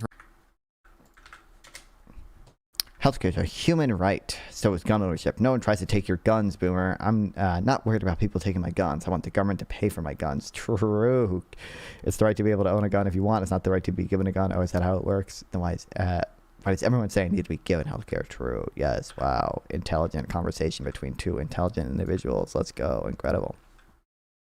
Technically, my teacher made this argument, and not the argument I just said. My teacher, my old high school econ teacher, made the argument if the First Amendment, truly is to be taken. On the versus schedule I talk about with Ryan. I don't know about what. I do have I did say because every fucking podcast he does now, apparently the stupid American Moral Prospect Peace Corps debate shit comes up. So I will be talking to him on sometime after Thanksgiving about utilitarianism and natural law and the such. But if the point of the First Amendment truly is to ensure that the citizens are able to defend against a tyrannical government, then you probably can make the argument that the government ought kind of provide you some some gun, some capacity for you to do so. Because if the purpose of the right is to be able to defend against a tyrannical government, it seems weird to essentially have a check on that based on your income level. Am I not entitled to defend against a tyrannical government just because I can't afford a gun? What the fuck? But yeah, in terms of priority targets for the surveillance apparatus, and like I said, we don't know where this is going to go for the time being. It is directly at odds with the First Amendment, but there have been some instances where people have been indicted. Kat Abu-Ghazaleh, like I said, who's running for office, is one of the first high-profile politicians that have been targeted in this way. And I worry that once free speech goes away and once due process goes away in this country, we are full tilt fascist. But I think that's a very valid point. My concern is as well, lawyer, and it's the rhetoric is getting ratcheted up on both sides. I disagree with almost every fundamental belief in prescription. Yeah, we have Zara Sultana, who's a very prominent left-wing politician. She said the words, "We need to fight the fascists in Parliament." Okay. The Second Amendment was arbitrary. It wouldn't even be in there without the British trying to disarm militias. Folks, and we need to fight them in the streets. I don't know if it's arbitrary. If you ask most people what fascism is, I don't know if the best reasonable interpretation of the Second Amendment is a individualized right to own guns for the purpose of defending against a tyrannical government, as many conservatives interpret it nowadays. But I've never done the deep dive. don't think they would be able to give you a clear, coherent explanation or an analysis of the political ideology. Well, let's be honest. By fascist, she means people like Reform who are not fascist. They are a centre-right party. They're not fascist. So I don't know if I'd agree with that. Right, but the point. Well, hold on a second. You think the Reform Party is? I think fascist? Reform Party, as it stands currently, is a nascent fascist parliamentary group that hasn't reached its full potential yet. Could you define in the same way that fascism in the Can't be in the the same only way that one I would, realizing the say- reasonable right and left need to work together. Our radicals are moving closer and closer to embracing each other. I don't think you are the only knower, the only realizer of that, I guess. I don't The modern Republican Party is, or was, throughout most of its history, a liberal party, a far right, but liberal party nonetheless. And it is becoming an illiberal or post-liberal party that is moving in the direction of fascism. Fascism far is, right, but liberal party nonetheless. What's the best definition for it? Paleogenetic ultranationalism. Would you ever give it a trans woman? I mean, if they were hot enough, I don't like there'd be a threshold at which I wouldn't care. Now, I'm straight, so I obviously have that preference for female genitals. Guys, cancel me if you want, but at some point, I don't know. Fuck it, I don't look female enough to me, bro. A in-group, out-group dynamic that is constantly seeking to I also think the freedom of the destroy press is out-group and incomplete. dominate the Freedom of out-group, press even to if the report out-group is actually necessary, part but of also the press civilized society, being free from political attachment. and surrounding itself with this mythologized understanding of this national or ethnic or religious mythology of the higher group. But it would also include authoritarianism, the end of a one-party state, all of Not these. always, but yeah, usually, yes. So by which But of no those standards would you matter say? how hot they were, if they still had male genitals, yeah, obviously that'd be I don't think it's a deal breaker necessarily. There would be a certain threshold of hotness and probably just generally personality and aligned interests where that obviously preference could probably be overcome, just like almost any individual preference of mine could probably be overcome by a sufficient amount of whatever other preferences I have for a dating partner. Reform is a fascist or I can't remember how you said a nascent fascist party. Well, the reason why I say that is because Mussolini's fascist party was not a party that Mussolini's fascist party was an active. You see Ryan as part of your coalition, Fawn. Wow, that's a wow. I don't consider him part of my coalition, I guess. I guess I don't know what my coalition means. I consider him part of a broad liberal anti-authoritarian coalition, I guess.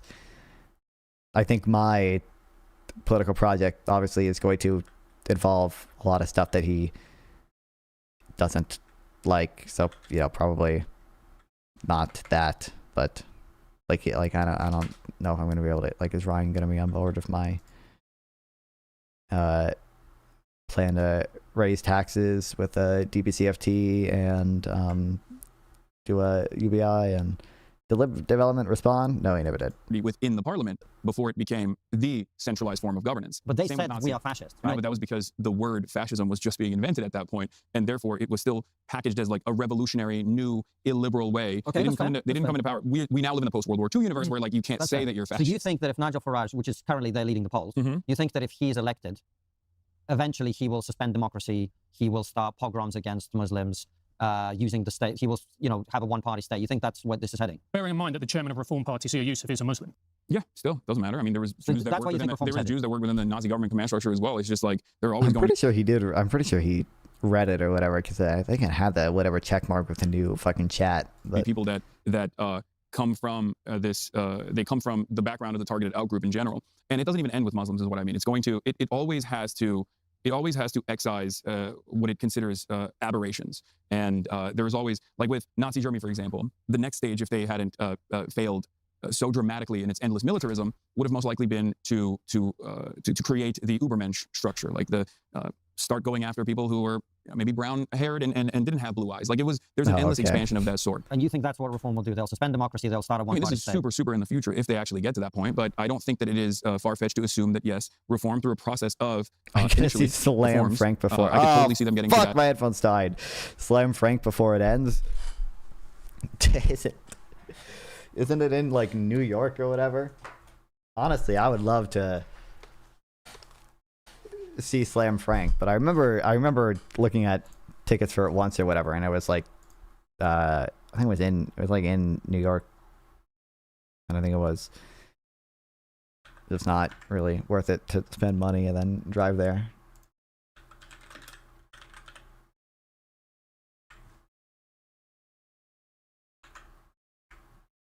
That getting to that position, yeah. Why is it not? It's What's entirely Me audio. Just for saying that. it's entirely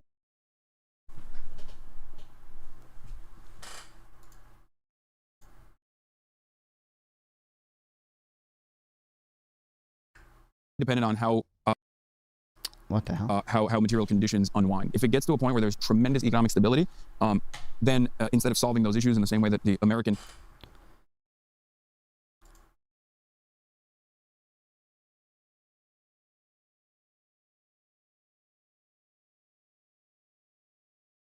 Am I going crazy? Yeah, it's MIC. Yeah. Which is like a 9-hour drive or something for me, and it's like tickets aren't like cheap. They're not crazy or anything. I forget what they were. Oh, they're like, yeah, it's just $68, and it's like they're not crazy or anything. If it was close to me, I would go. But movement, bro, spending $70 each, you know, because I would want to go with one of my friends or something, and then.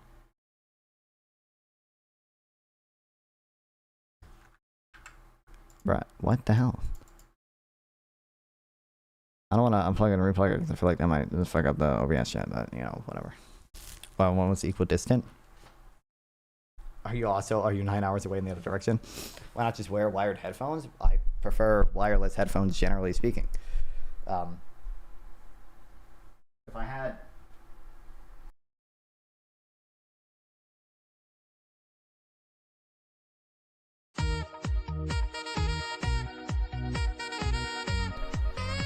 Oh shit! Thanks, Shapiro, for gifting us sub over our membership. I appreciate it. I can hear now. Generally squeaking. Kill yourself. I don't know. I typically like wireless headphones. They let me move around unimpeded by wires. If I had a better pair of wired headphones, I would wear them, but I don't. I have these are DT990 Pros, which are decent headphones, but not exquisite headphones. So I typically wear my wireless ones. The Trump movement is not solving these issues. They will continue to be a force of political. Does membership mean to get no ads? Not on YouTube. On Twitch, if you sub, you get no ads, but on YouTube, Repression. nope. But what's your evidence for this? This is the thing I don't understand. The evidence is the historical patterns that I'm looking at. The historical patterns of why fascism has been implemented in the past. And now, like I said, I do not have a good enough ear for that shit, dude. Yep, I've learned that too. You know, I bought these headphones, and I don't have like the best audio interface or anything. Focusrite, Scarlett, 4th Gen or whatever. I legitimately, I could not tell a meaningful difference in actual sound quality.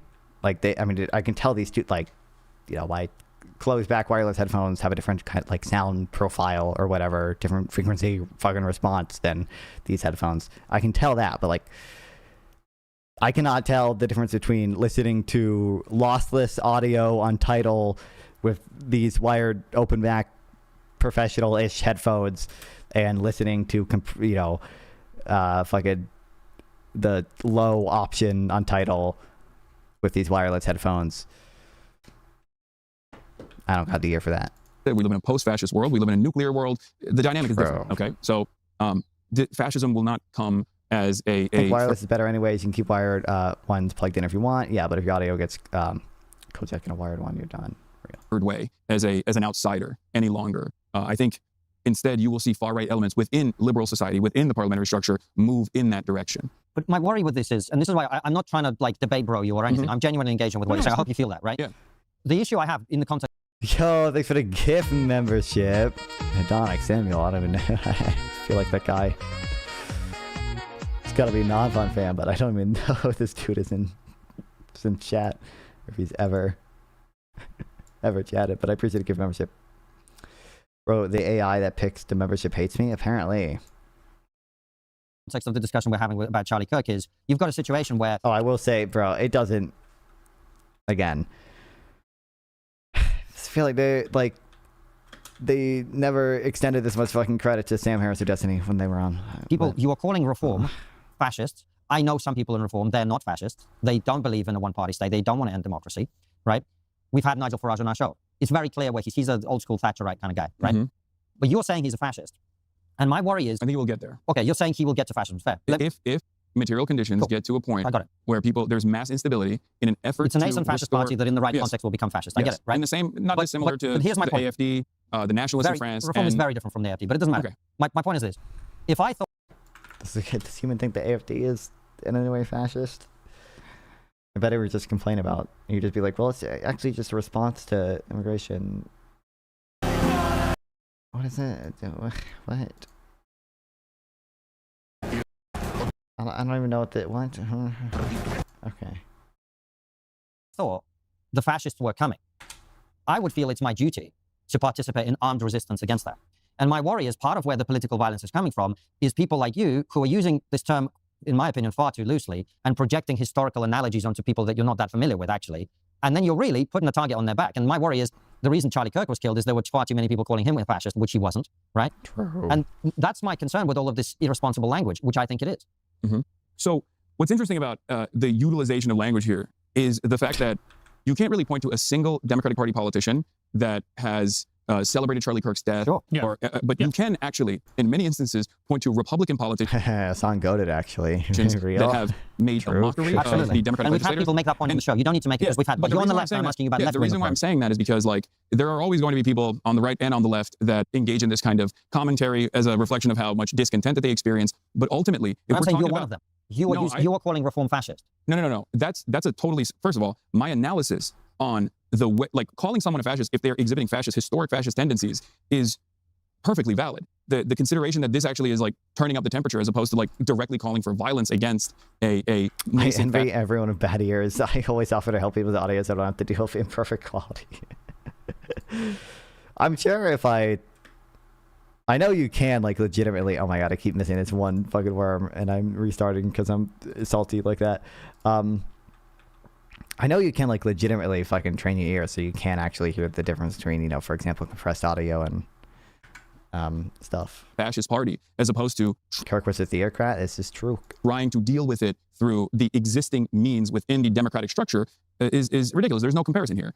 Fascist movements, when they were initially forming, albeit in a much more violent time, engaged in street protests, and there were counter protests against it. Like I'm in favor of always exhausting all available options within the confines of liberal democracy. And I think what the problem is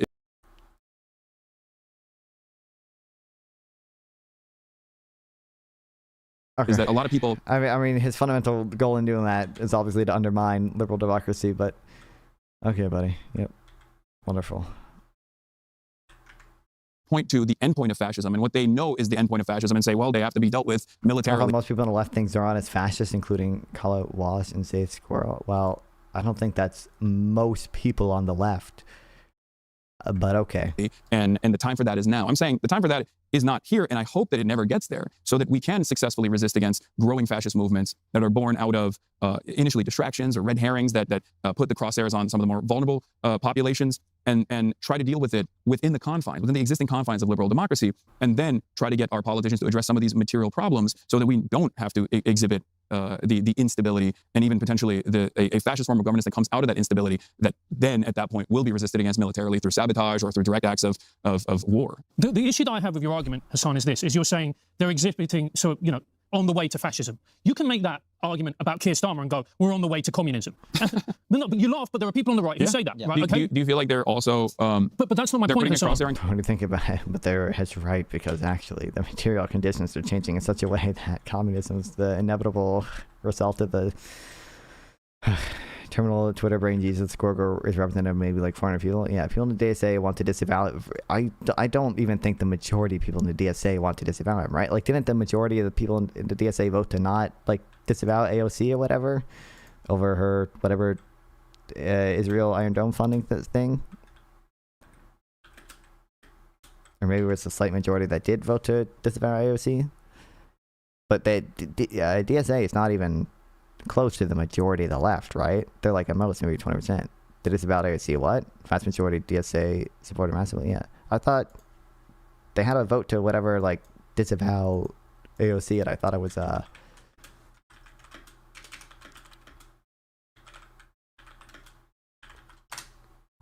were, like, some segments that voted to not do it or whatever, but I don't think it was the majority, but I don't know. I don't remember. Aren't you a Starmer when they say that? Yeah, we don't have the same issues with communism, but I think if you describe people as communists in this country, I think you're putting the crosshairs on people. I really do, because there are people... I mean, I get called a terrorist every day. And I think that's disgusting. That's putting crosshairs on you. Yeah. And I absolutely, vehemently would say that is unacceptable. But my point is, when you use that language of fascism or communist, these are labels that have a very, very real emotional trigger to people. Understand it. The TSA is the left. They're not representative of the broader left in America.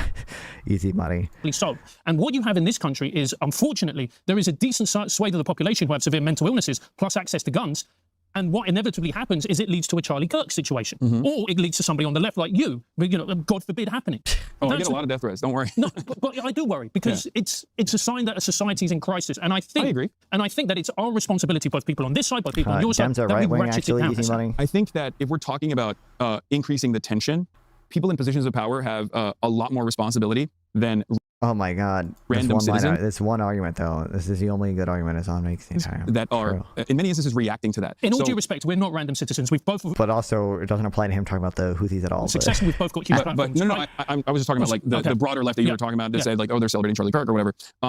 But beyond that, in terms of applying analysis to the actions of any person, Charlie Kirk or Nick Fuentes or whoever, and say... Because DSA has a bunch of chapters, and I thought there were some chapters that... I don't know how exactly the structure of the DSA works. I've only seen fucking SDL tweets about it. But I thought it was essentially...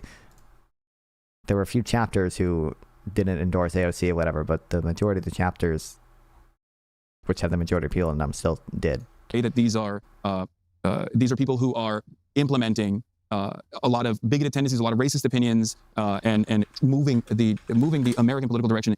Do you think Kirk's org is broadly representative of the right? The bottom part, the DSA to the left? No, I think Kirk's was probably bigger than anyone in the fucking DSA. TPUSA, I think, played a much bigger role in the policy of the right and in the, general culture of the right than the DSA does of the left. Like, actual politicians go to speak at fucking TPUSA shit, right? Like, I just don't think that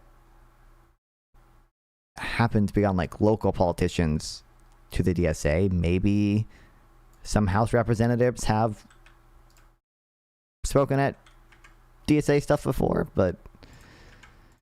towards fascist governance. I don't think that saying that you shouldn't be able to say that because you're invoking violent sentiment against your political opposition is crazy. I don't mind if people call me a communist. I don't mind if they call me a terrorist. It's not true, and it certainly makes a lot of people very angry, and they want to talk to me all the time about how they want to kill me and come to my house and murder me and my family. But it is unfortunately a part of the political discourse. I wish it didn't exist. But having said that, I am never going to stop myself from making accurate assessments and warning people that at this stage, we are at the precipice of something far more dangerous, especially in Western liberal democracy, as liberalism is genuinely failing. And that collapse is most likely going to bring about a lot of fascist governance that will try to restore order in the most militant ways, and it will resemble historic fascist patterns. Hasan, look, firstly, thank you for coming on the show. Thank you for entering into the spirit of debate in the way it's intended. Really appreciate it. True. Final question is always the same. What's the one thing we're not talking about that we really should be?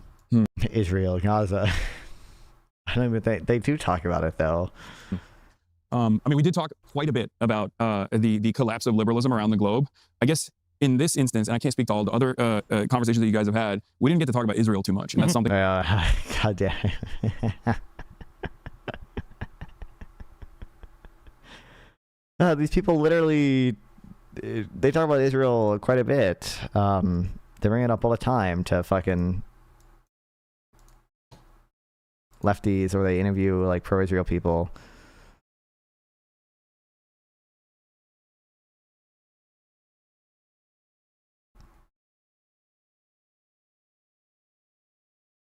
Like, well, 1 month ago they talked about the ceasefire.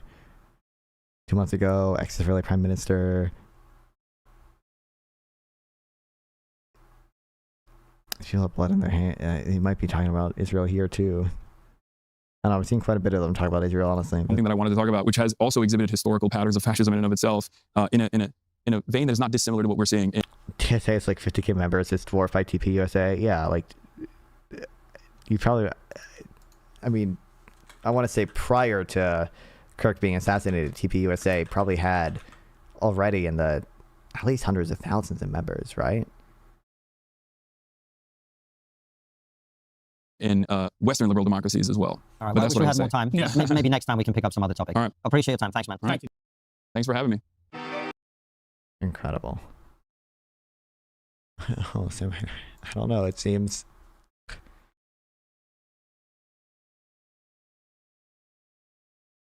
crazy to me that they didn't press him on things I would have expected them to press him on, especially considering they do talk about fucking Israel. They talk about how Islam immigration is so bad and Hamas is evil, and well, you know, I agree Hamas is evil, guys. Bold take, but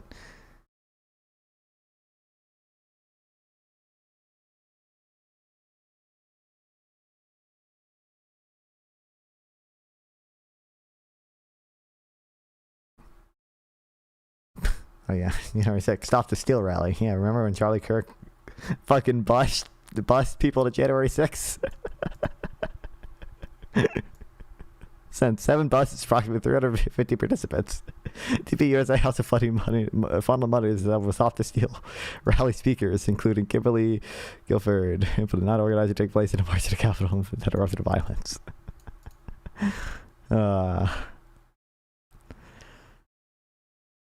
Incredible. Can't find TP USA members numbers that aren't glazing, but like 3 to 6 times more than DSA. Yeah. And like I said, I think they're engaged in more electoral stuff than the DSA is beyond the like local level. But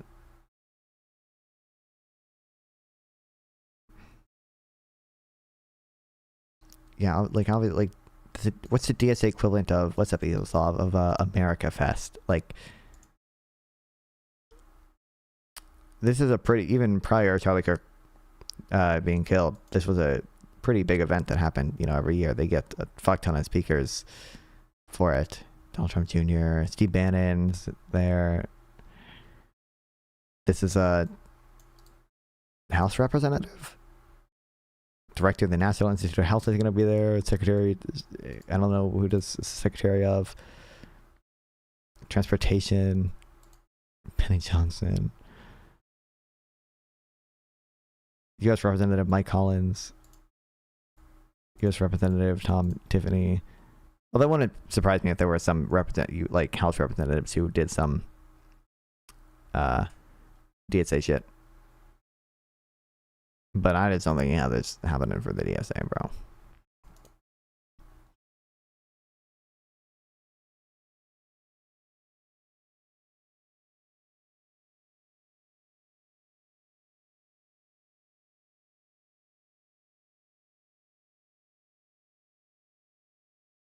And I bet you have way more. DSA claims peak at 95K student members. Yeah, I was about to say, I bet you have way more like school Turning Point USA chapters than you have DSA chapters. I don't even know if that's, I don't know how big a thing that is.